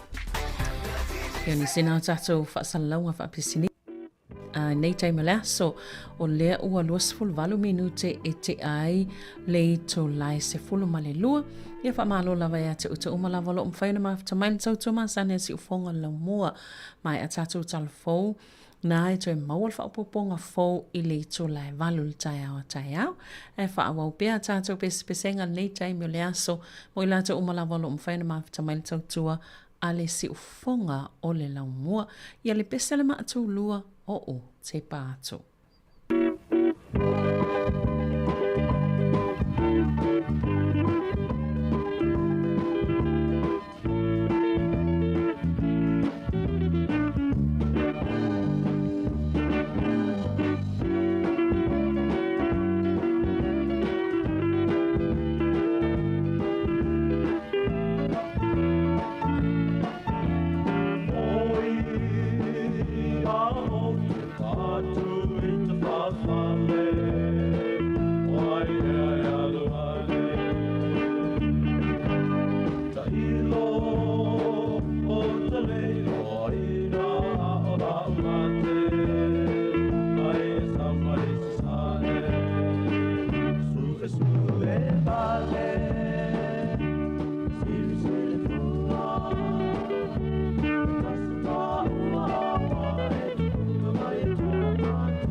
Talo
fatu saina Ise apa hela pi Pose pisu pasili Pose masike ke mai piti Pasina sa pasui Bonita mato bani pi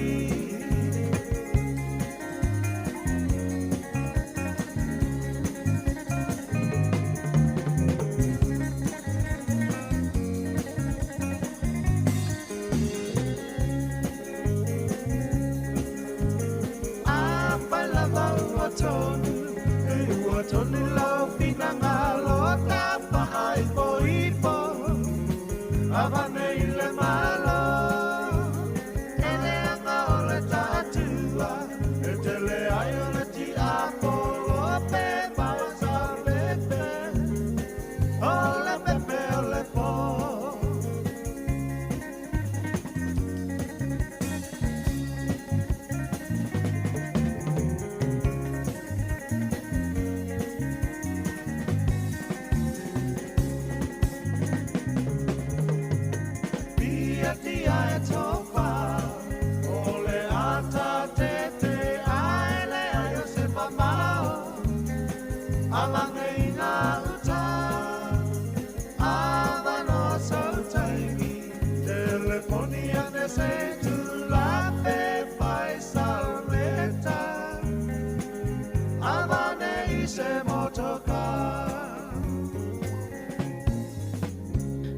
Fiangal nal 5 stars oka lauhani ina ua toi 25 minute tali tulai tasi to ewina to tato talafowina fafonga iai fatalo fatu ya fafowina tanielu na mafuta mai o tara malola faftail fafonga mai I Aukilani ia ale pesel nei ale kode na li is nofo I Aukilani mo ilatou umalava o lo mwhena whaafonga mai I Aukilani I le tautu ale siufonga o le laumua nei vaenga o le aso.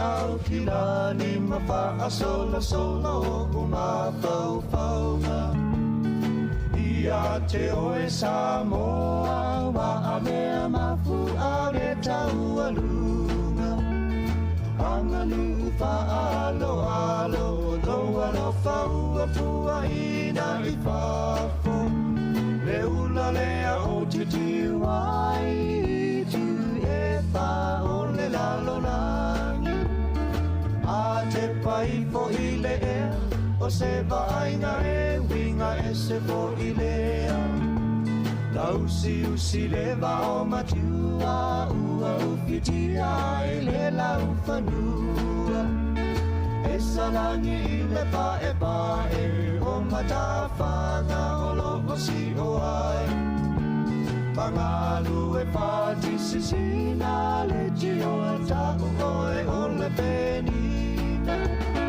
Samoa o le pele oe Ele paanga loi lobu lotoi O maungalanu moana e whaapea ngai Male sangi tio ate Waita pesu a manino e whaamalu ina I lo utino Sa o lotolona taanga e mai Vaisi ona e a mawhana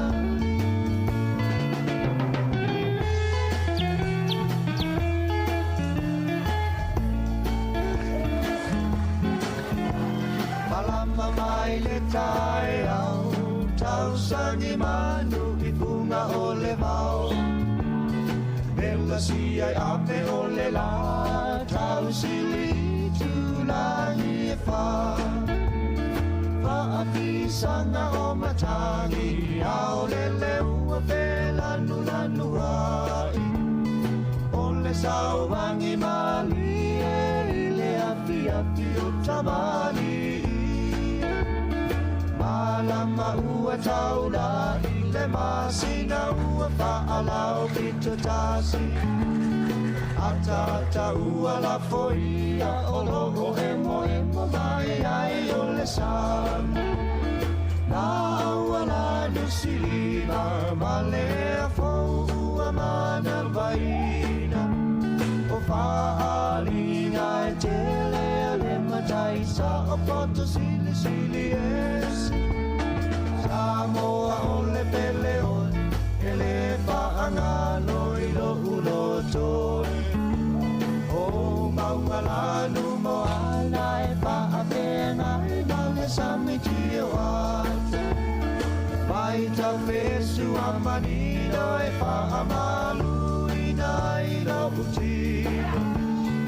Sa o lo taluna taanga e mai vaisi ona e amawhana.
Si formali o tama ita e Marcelina Masoi le pesele na sa ili ilalo malo Tois fulfitu minute tali I tu lai tasi ia whaawau pia tātou pes pesenga pia whai o e mau mali tātou tau tuar si whonga lau mua pe se whaano file mo e lau tau mawhitanga nei wahenga o le au le penina o tia whau lau lii o sia ono moni.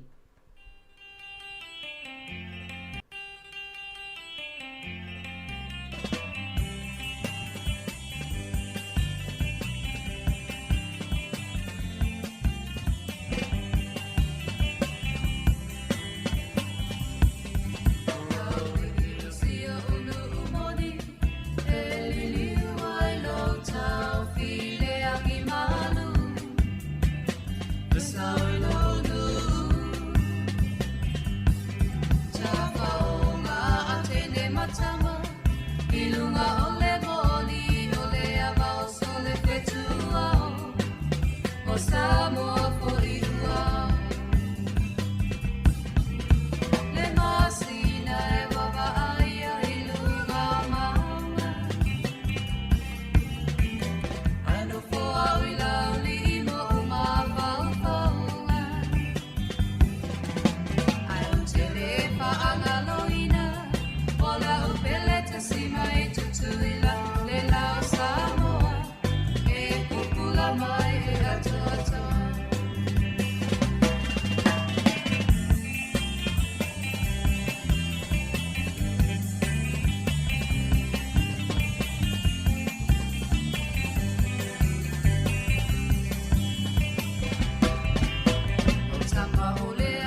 Le masina ai pupula fa sia sia isea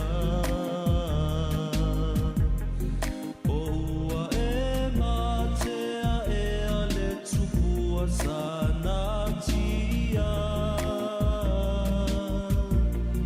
ua poulingia o le langi a o fea lo uso o la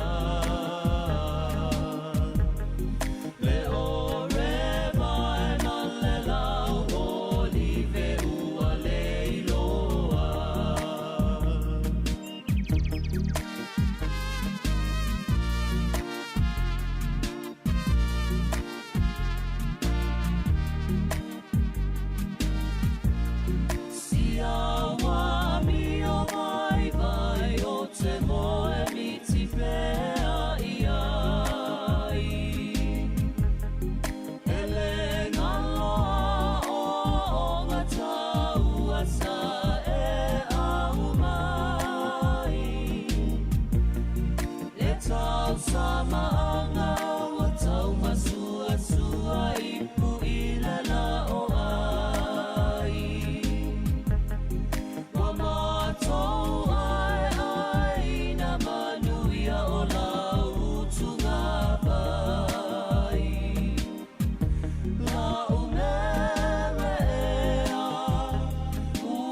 I o si ufonga mātango fie o sina para ma poasa nei vaenga o leo auli, toi whami nu te tāle i tō lai tasi.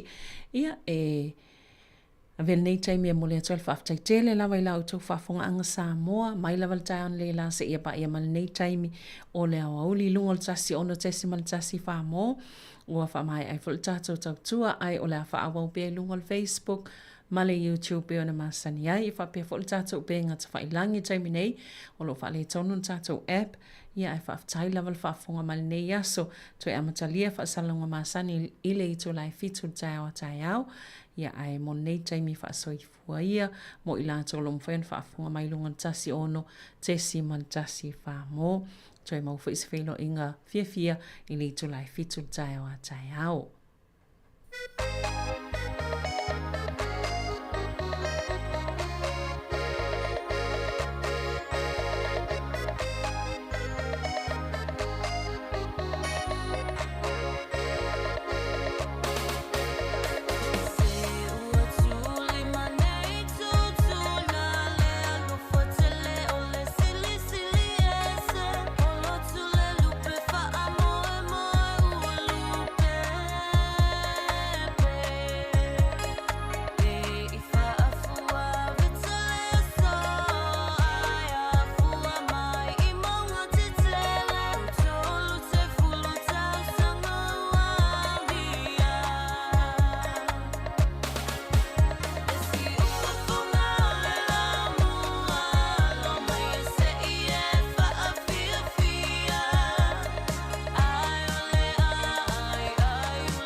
Talo falava e le foi vaenga o telefo baili si fonga o le lo mua. Ua fai joina e le li palmia ia Christopher Larkson le fuanga ale malo Israelu e fausi ai nisi o lato fo le fau mano fuanga e fa amotua tu ia tangata i le tu vai sifo o le yoritana. E luas fulma le fitu isi atu nu o le langi ua lato saini i se fa amtalanga tustusia e fa ali ai lo lato te i le fuanga ale malo Israelu e tai e le isaini ai le malo New Zealand i le tusi. E manatu ia atunu o le fausi ai o nisi fo le fau o le malo Israelu i le tu vai i se sifo le vai tafe o le Yoritana i le tu i se sae o Jerusalema. O le a whaingata ai fuafuanga mo se malo tu ma oti o tagata Palestina ma wha whaingata ai o na lato maua sotanga mo le nuupa ia o Jerusalema. Na whailo mai le li palmi o New Zealand e nā te langalango ina ato toa ia lea manatu o atunu nei ua saini ai le dustu singa nei o tu ina atu i le malo o Israelu. O le masina fo la whailo mai ai se whai unga mautu o le malo o New Zealand pe la tau te langalango ina le whaia leo se malo tu ma oti o tangata Palestina pe le ai. I le taimi nei o loo file muele ai se whaalinga o tu ina mai i ofisa sipai ale malo New Zealand e tu sai o li poti e whapea ua poloka i le United States le vetu wha i o wha amtalanga wha alilo lilo i le wā o malo le wha lapo tonga o le Five Eyes e winga i tau mo whainga mo se file mu i le taua i le wā o Lucia mo Ukraine. O se ripoti o le CBS e Amerika i le wha ingo le vai aso na ta awa i whapea e ai ia se mimo wha alilo lilo mai le wha tonu o ngā luenga wha asipai le malo Amerika le te maitai o Tulsi Gabbard na whaia i nai vai aso ua mawai atu nei na wha tonu i nai ofisa o le malo Amerika ina ia ta ofi i le wha ailo i nā atu wha amtalanga i tusa o le neimata upu i sui awai o le wha lapo tonga le nei o malo o le Five Eyes. Peita ai na muli ane tu ina mai se wha aninga mai le official te maita i wha tonu e le sao ia li poti. E pei ona si lo fia o New Zealand o stasio sui awai o le Five Eyes. Lea e au fia ai Amerika, Australia, Kanata, wha pe ai ma Peretania tele. O le mea o mauti noa e le i maua se tonu mo se file mu o le tau le nei e Lucia ma Ukraine i le feilo inga i le vā Trump ma Putin i Alaska. A ena whailo mai e sui Palestine o J.D. Vance ua tele lava di vaenga o iai le malo Lucia mo se file mu i le tau ma Ukraine. Ua moli e le whaamisinonga le wharetupe le Westpac o na whapea ua la tau solia tu la fono e pule a i le whainga o aita la fupo o whaaune ngā tupe. O le komisio mea tau pis nisi le Commerce Commission o lo whaaponga ia i le tangi le nei e whaasanga i le wharetupe o le Westpac. O se ripoti mai le officer le regulator na atangi ai e tele taimi ua whaina i tangata na whaia la tau whaaune ngā tupe i le Westpac ona o le lātou le maua o whaamtalanga uma whaale tu la fono e tusa o lātou ai tā lāfu ai maise o tupe ma whai o na whaasao mai i le tului o ia nono ngā tupe o ia vaenga uma o lo aia ia le tu la fono mea tau ai tā lāfu ma mea tau tupe le Credit Contracts and Consumer Finance Act po le CCCFA. Ua whailo mai el te maita ai o Vanessa Horn o le Commerce Commission e tele vaenga na pa ua i le whaare taua le Westpac ona o le ai ni whainga le lei mo tā le whengai e mauti no ai la tau te usi ta ia i a mana onga o le tū la whono. O le taimi nei ua ilonga o na maa losi tau mo whainga le Commerce Commission ina i a mauti noa e tau sia mausi ta ia e whale tupe uma i le tonu o New Zealand i aia inga o le tū la whono e pūlea ma whaafoi na ai whaaune ngā tūpele tunu o lo whaia i ai o se tūlanga e le o fia i ai le tele o whale tūpe. Ua le manuia le tālu sanga il whaamisnonga se vaenga o te ngātu whainga luenga le kompani wa lele o le Air New Zealand ia sa fi nau e sori tū la whono le whaamalo ina o la tau mai a la tau ngā luenga ona o le whaia ni o la tau tui pui o le wha mai o le COVID-19 fuluiva. O la tau nei e to ono na ngā rulue o ni tangata au nei te tonu o malanga wha ale vāo malo ale e New Zealand. Na wha malo lo mai e la tau ngā ruenga i le lua awhe luas fultasi ina ua la tau le usita ia a ia inga na wha malu i le nā taimi mo tui pui pui o le wha mai o le COVID-19 mo le iwa. Wha ilo mai le kompani o le wha i unga na whaia ia i la tau ia o se wha i unga tā la whea ngai. O swinga o le tula hono o le pui pui ngā le wha mai ia na amata wha malu i la sus fulua o iulai lua awhe luas fultasi na mana umi ai pai late wha pēr matangata whai ngā luenga uma i le tonu wa lele o le e New Zealand i na whaia o la tau tui pui pui o le COVID. O le whai unga la le nei mata upu na te e na ai le wha amsinonga o me tau ngā luenga le Employment Court ia le tāusanga a i la tau ia. Ua tau fia mo se taimi le tu mau e le whale meli a New Zealand, le New Zealand Post, le awinatu leo ni meli a fifi e au fia fo imani wha amomoli a ngai i Amerika. O le fuafuanga a le whainga ma law Donald Trump, ina i whaia ni la fonga e tu tongi mo so se i tu ainga o loa e wha auru whale atu i Amerika. Wailonga o nā whaina ai, ma le au nanga o meli whe awea ai i tūlanga whaale wā o mālo. Wai aso na te nei lea sa whailo mai ai le New Zealand Post, le tauwhi ai mo se teimi le tū mau, o le awinatu i le meli i Amerika o ni a whiwhi, mani wha amu moli, ai nā o tūsi a toa mo pepa o wha mau maunga, e mo whai o na awe. Whailo mai wha pēr o le nei fuafuanga le tū mau, e talitali a i le au ili linga o le whainga e tutongi ai la fonga nei e pei ona manao ai le malo Amerika. Tō tele tangata o whaate i ai ma le fia i le nei tūlanga ai moise o mātua i ai a inga ma whanau i Amerika i ai masani o na ave i ai wha amomoli o le kirisimasi i tausanga te itasi. Ele ngā te tangata lau tele ai tele hoi i a se a whaina o a whengai ma pisi nisi la iti ia e whaonga ina lea au nanga i meli e ave ai a fifi ma whaamomoli i Amerika. Pei ta aina whailo mai e le New Zealand Post o le tūlanga lau fo i le ua whaia isi au nanga tau meli i isi atunu o le laurangi i le teimi nei. E le i whailo aina mai lai le teimi nei se aso ma se teimi e to e fo i ai i le tūlanga masani i a meli whe ave ai le vāo New Zealand ma Amerika. E lua ni whaalawo tonga ia a fia i lati na e o tūlisi i New Zealand nei, ua ngāru lua whatasi i le tau whaatosi nei na mai o tangata e fia malanga asia si mai i lalo o le visa le ta ua o le visa ta whao ma whai ngā ruenga po o le Working Holiday Visa.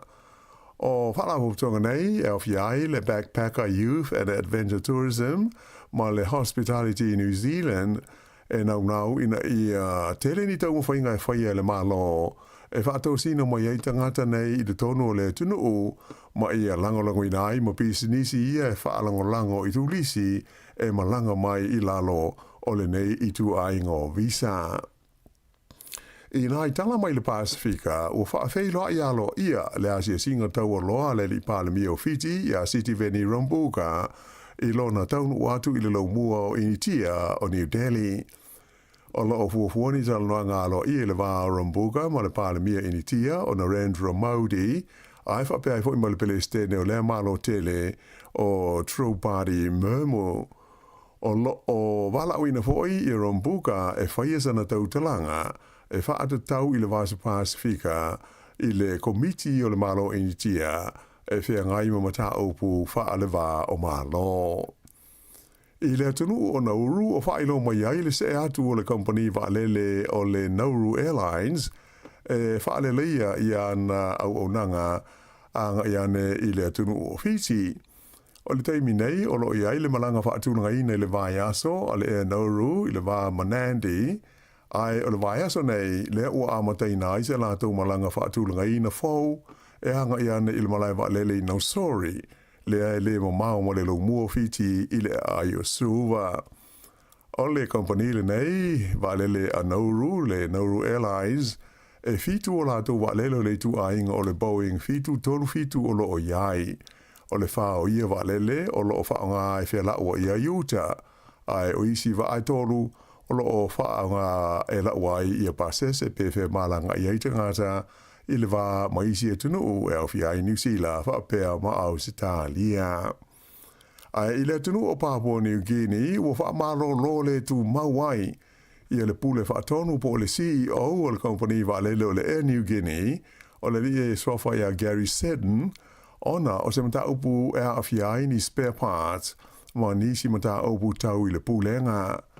Whaia lea whaaiunga e whaamaro lo le tu mauai Seddon ai ua tolu wai aso ona taunu watu leo le urua iwa ale le tele o le tu ainga o le Airbus A220 a le company le nei o le Air New Guinea i le aso se fulu mo le lima o se tema.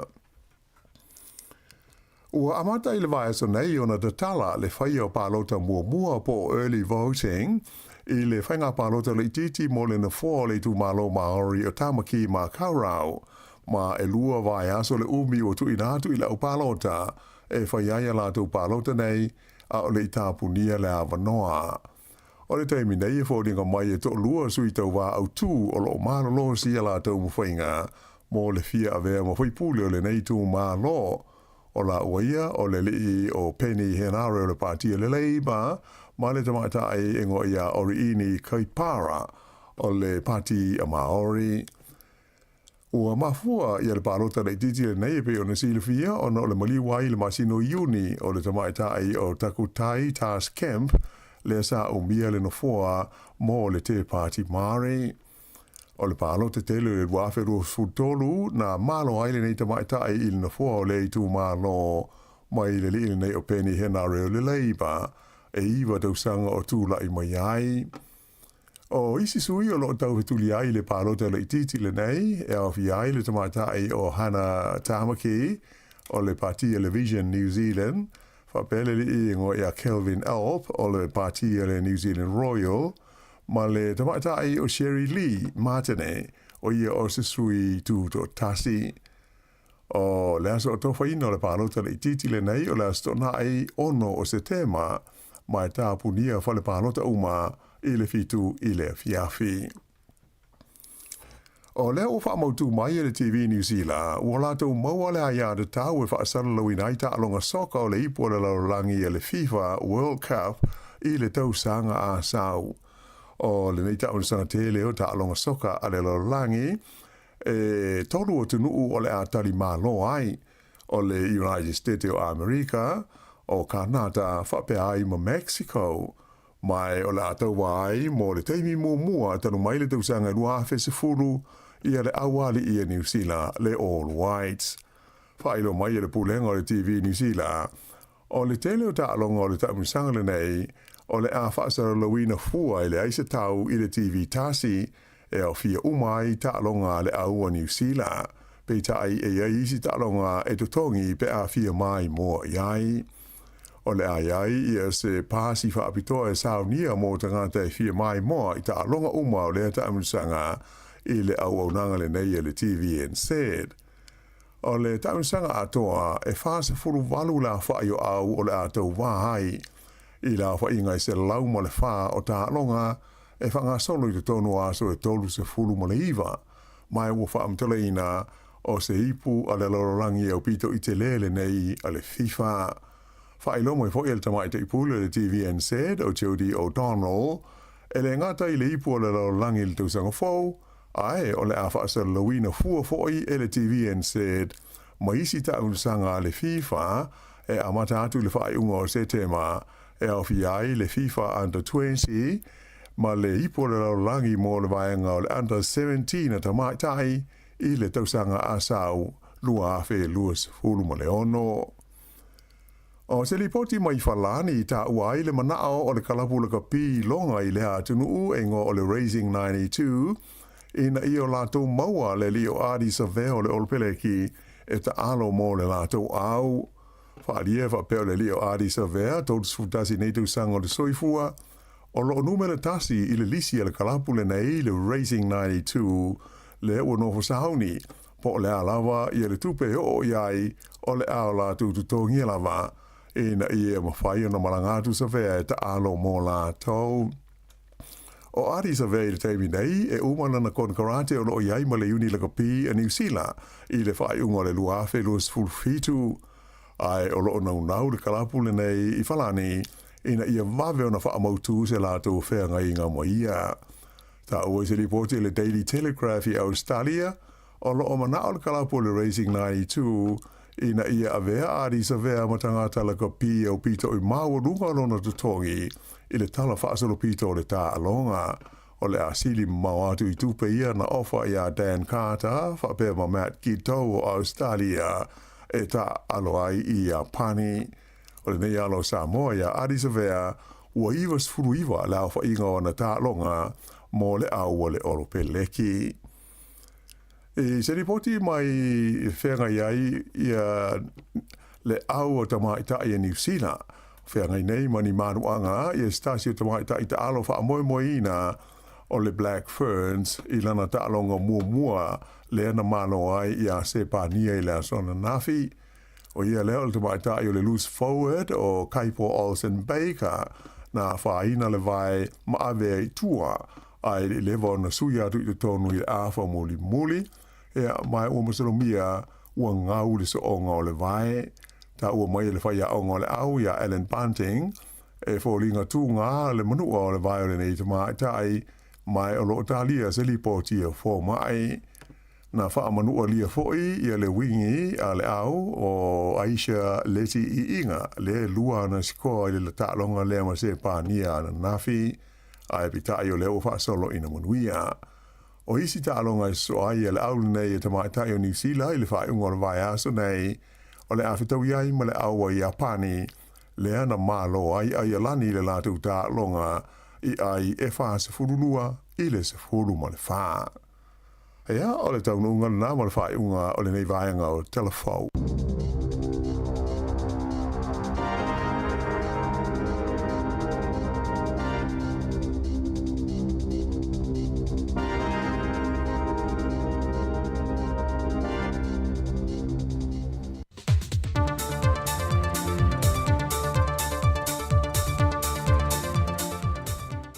O te whiawhi lava te whātāra whāturu tātua tunu u leisi fo i whao po ponga le neo tala mai Samoa o se bai le whaafonga.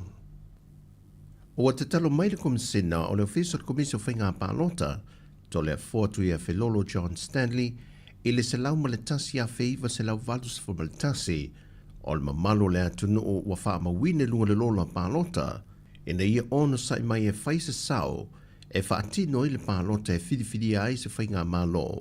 Morita i te ingolo tātua tanu o, e ui ina wamae o na whaamanino to le fo au lape o tula fono, o le teimi au wha ngā solo le restarino le atunu o, e le lua whetā la morita ngata e māua e le restala, a e se lauta la, o le sala le morita ngata e le whaatinola na pālota. Peitai o le ia te tau o le tangata le o lo o te talo atua i pēr le fionga le komisina, e nei mawhai on tutu whaatasi le atunu e whaatino se leo, e ala e le whaatino i nole pālota. O le 5 se fulmalitasu i tu malo i upolu ma savai whapena foi manono ma apolima.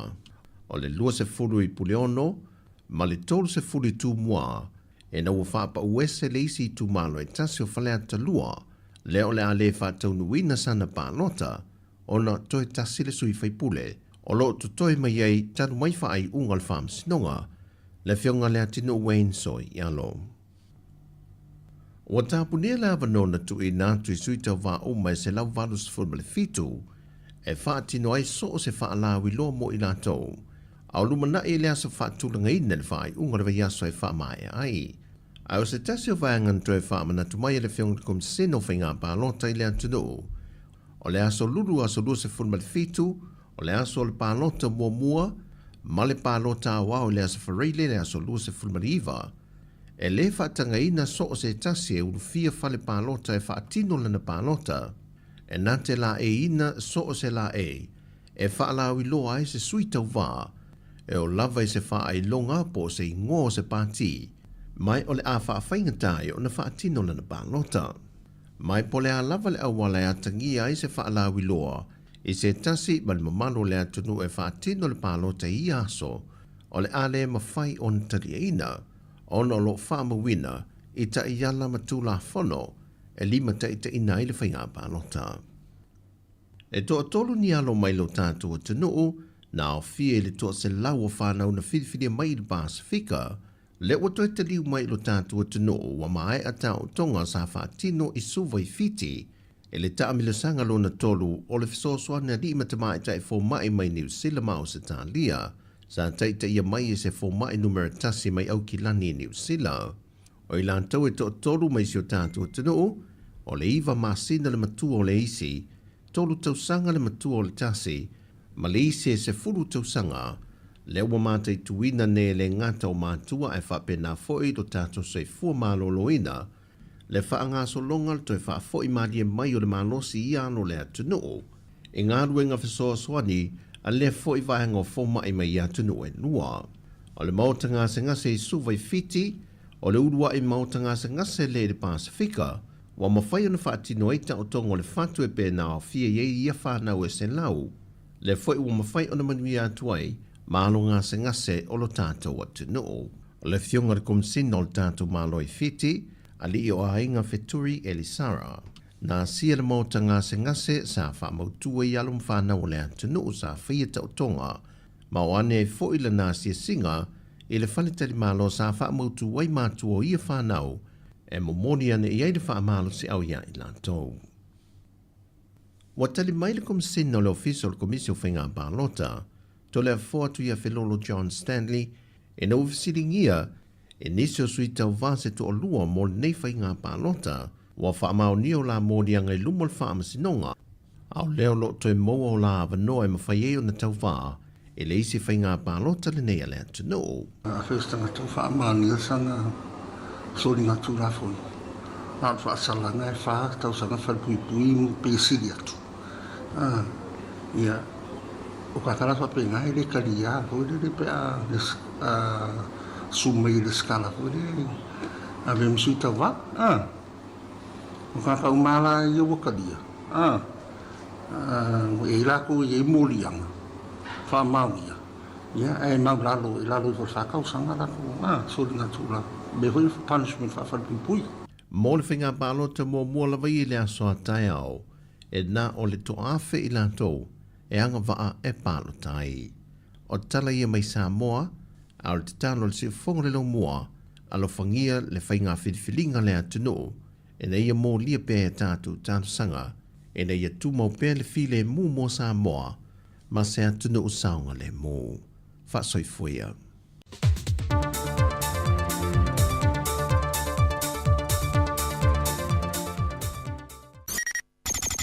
O le tautua le si ufonga o le laumua o lo iai fo i le langolango a le New Zealand On Air.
Sina tau le tai ao se vaila au i o mawhatianga. O nei tala whaua tala mai sa mo lau tau tua le whaailoa. Le si ufofonga o le lau mua lau le itio i ao te aroa. O te pese atu ai ma whaafia fia mo o e Samoa au o e whewhe. O so o ai le lalo langi atoa.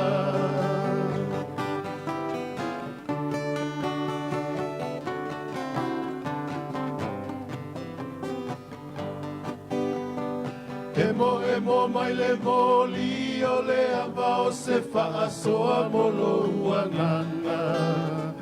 Ai wha mana tu mai pea molo soifua malolo ina. E pese mai o le tula fono ina ia ta o la sa o loto. Awe o tina masia na vala au ua au la uina ilau. E alua soa e saua soa i talalau aluna o le vai aso.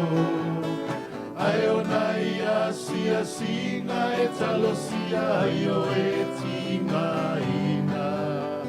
Ai ole ola oa o ina o nai tupulanga fa ataua ina. Le ape foe fatini o la tafo langa ua i usa uni tau mawhainga. Le si ufofonga o le lau mua lau le tio i Aotearoa. O te pese atua i mawha fia mo o e samo au e fefe. O so o ai le lalo lagi atoa.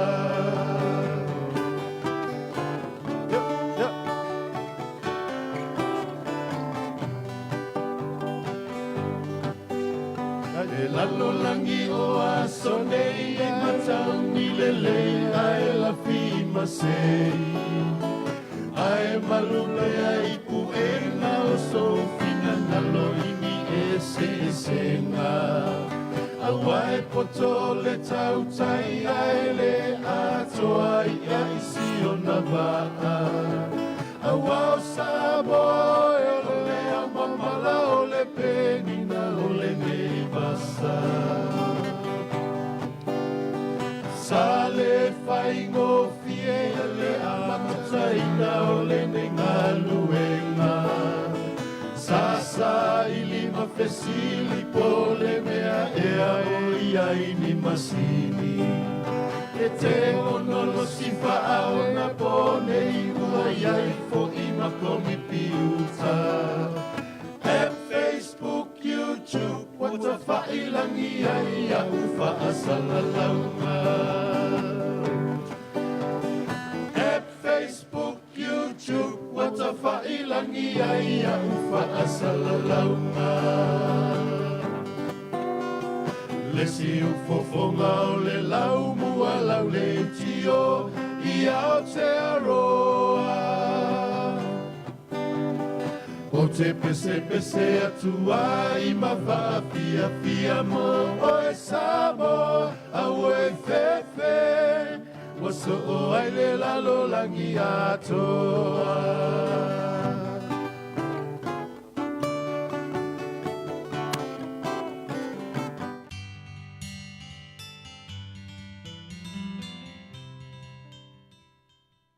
Ia ua awhatono le ito la e tasil nei au auli. O le a wha wau tātou pespesenga tāli ito la e lua i ona mai a fo ilion tautua al si ufonga lau mua mō le nei a solua.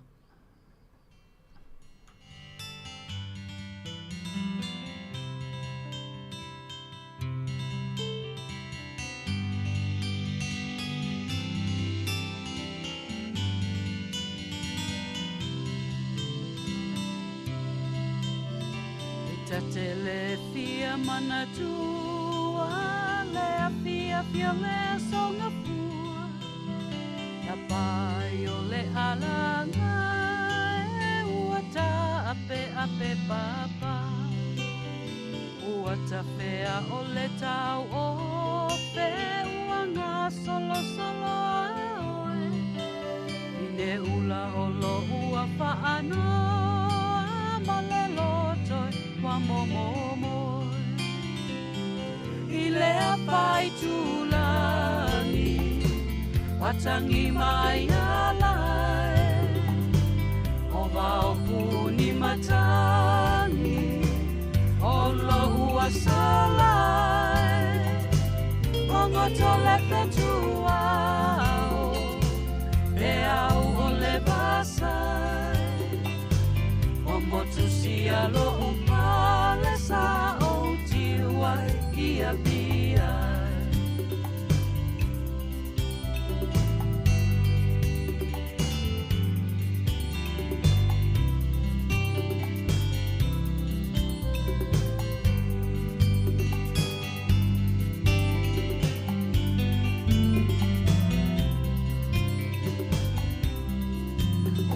Sili ole atu ubale ile pale tronu le vainga le pai alo sino le puai pale pa pe se umanu tapai wale tau osia utepa ile fili fili auroi olo umanat e moni e a umaranga atu ile malo si oi tonga tapu italo paya ina watangi mayana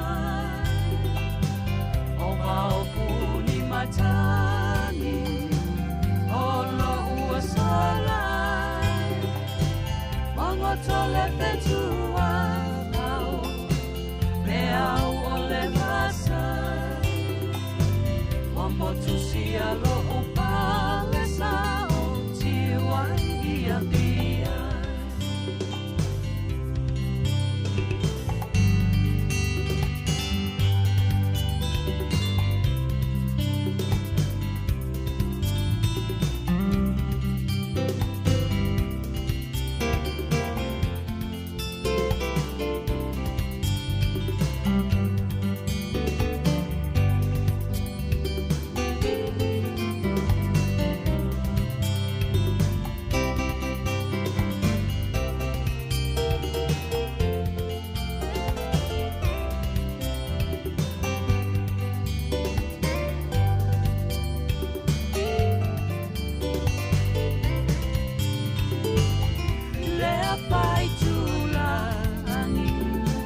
watangi mayana o wao puni matani olo uasala wangotole petua au meau ole pasa o motusia lo upale sao tiwai ia pia motusia lo upale sao tiwai ia pia o motusia lo upale sao tiwai ia pia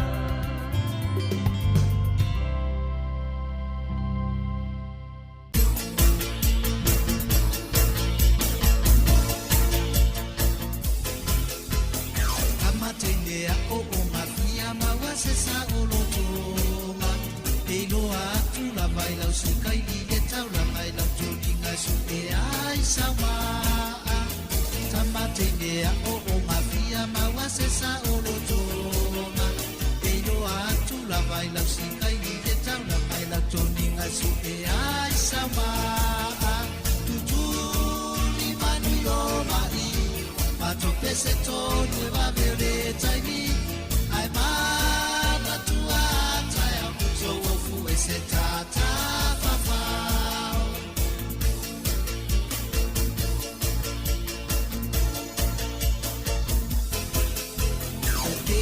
Okay, tama wane ine maketi Tutu mayai betuala itai Paseta tonu ete fai Okay, tama wane ine maketi Tutu mayai betuala itai Paseta tonu ete fai Poleo eti fama Pole mati ile taunama Ai ale la mane mane Tie taamane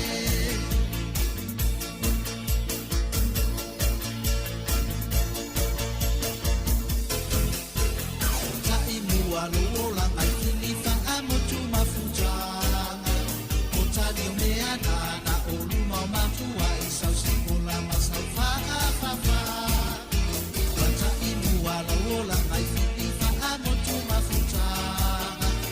tanu mea nana uma matua sau simula ma sau fa wale tawia ngaluenga katalo sia talo sanga mamo omo onga ele utuba emanuia la ma oma oleo etifama ole mati ine taunanga ai ale langane mane eti abane eti abane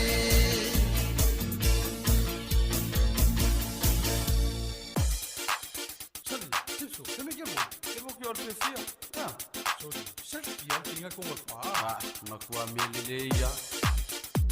Oi, venengo. Cofa. E aí? Oi, o Simolo. Na bomba.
Siva Samoa, Ochecha Uatua Numeratasi, Ele Osa Utala Fatu, A Otala Ave Mayele Matami. toe tanga isa sa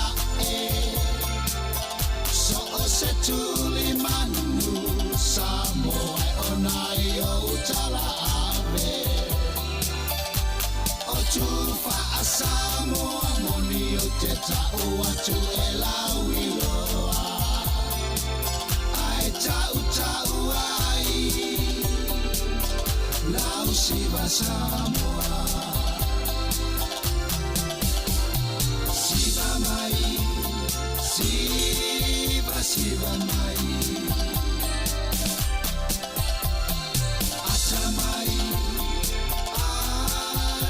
ata mai venga via I mai lau chino e le parai le au mai moa ua moa ai se e mai ea ua le ole lea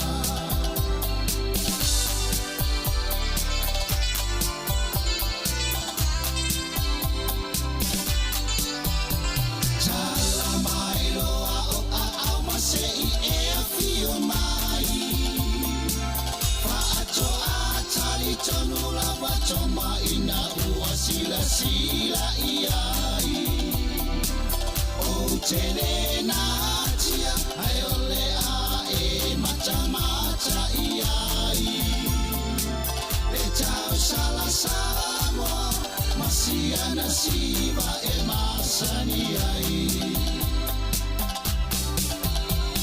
siva mai loa ma e tene ilunga malalo fai mali e ua mana ia o lau taalo o si au pule tasi ma si au fa asolo manomi e lo ai oe lava o le Samoa moni siva mai siva mai ata mai ata mai venga via I mai lau chino e le parai le au mai moa ua moa ai se e mai ea ua le ole lea siva mai siva mai ata mai ata mai venga via I mai lau chino e le parai le au mai moa ua moa se e mai ea ua le ole lea se e mai ea ua le ole lea se e mai ea ua le ole lea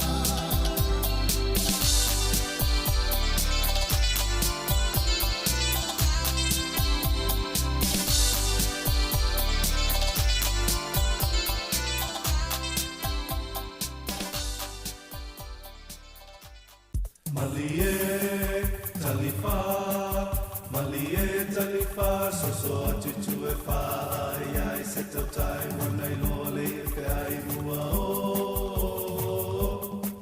Malie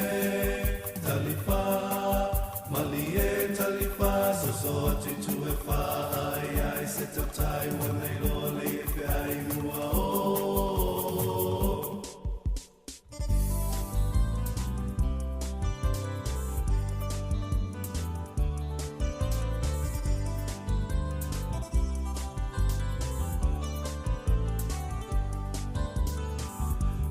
Senga loku laua oe o le puna vai o le atamai o te mitai I o tupulanga lo o whai mai o la whanua lanu lau lava ua mitai o le anganga se ua whawhetai Whaamalo le tautai Tama pesenga se itai Ai le manui a le yo talima Si yo tai ngoa ia wane inga lo le na wa e tau lima ina O tama whanau koe lo la mua e whaamua mua le atu le amatanga o le poto Ia wane inga lo lo loto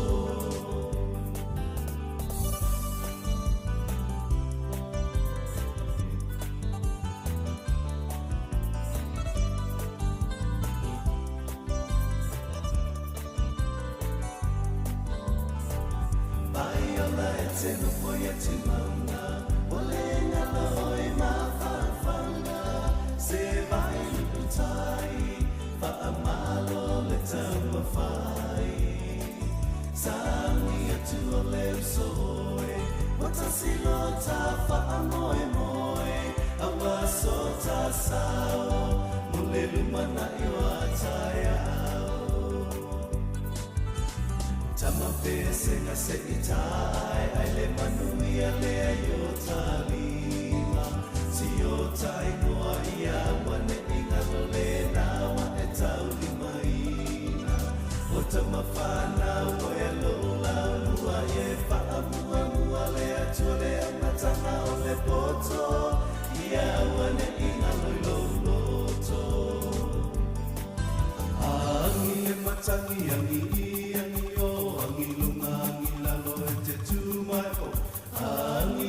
Tangi angi angi yo angi lunga angi la lo te tu mato angi le matangi angi yo angi lunga angi la lo te tu mato le matangi e angi maluma ai au mai matai ua malingi fa bai aro fe foi o au te fatali se iai no tama pai no foi fonava tele e a fai mai ai o so se na o si o fatu be anuti be ale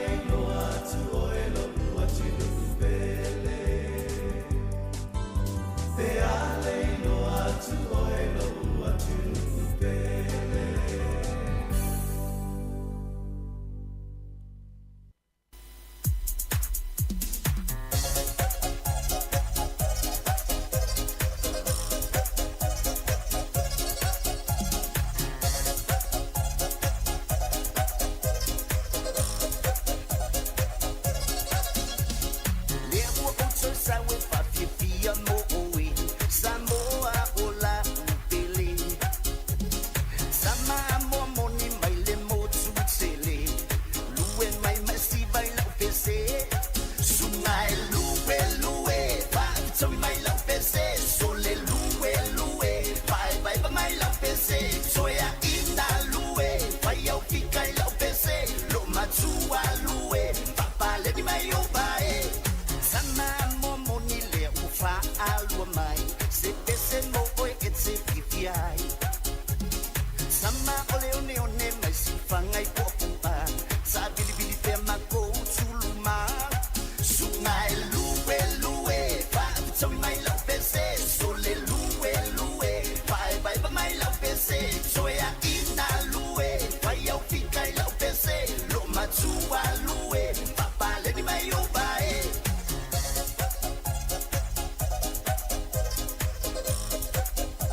so e se ai male ba ia sa wienga como fai maia e que le songi e que le ofi e que le pa ile anga e que mosi ai e que songi le aba ale oki skama sole fai anga kala moki sa sungai lue lue fa so mai la pese sole lue lue fai vai pa mai la pese so ya inda lue fai au fika la pese lo matua lue fa pale ni mai o bai sungai lue lue fa so mai la pese sole lue lue fai vai pa mai la pese so ya inda lue fai au fika la pese lo matua lue fa pale ni mai o bai sungai lue lue fa so mai la pese sole lue lue fai vai pa mai la pese so ya inda lue fai au fika la pese lo matua lue fa pale ni mai o bai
Siufonga la mua nei vaenga o le awa uli whaftai tele lava I lau whafonga anga ma lau tapua inga Samoa ia o alwhaiva fo I le siufonga la mua pol Samoa Capital Radio e tautua ina oe I le nei fo ia solua o le toi 3 minute tale lua ia ua whamai ai fo I mal tatou tautua mai lava le tai on leila I le tiute na tautua atua I le sunga ia mari whaivalu wapea tasi tuitolo waa ia o lea ufa mai aina ile nei fo I taimi o lea wauli.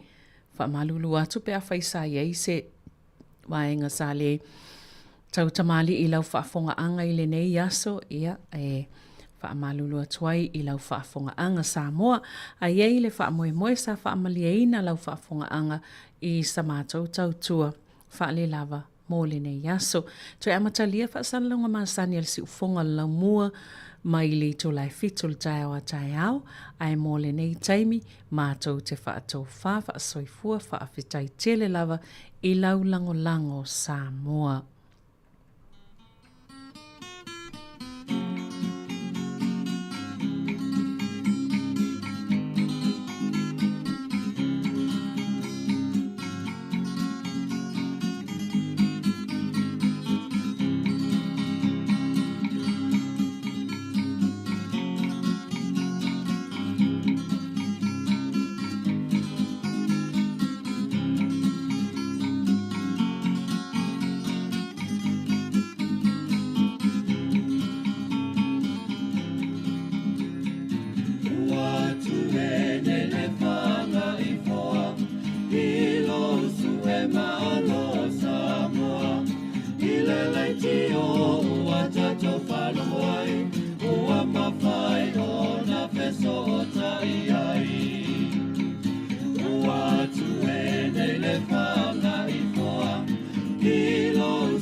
O mea umana whaingata, o nei tā sanga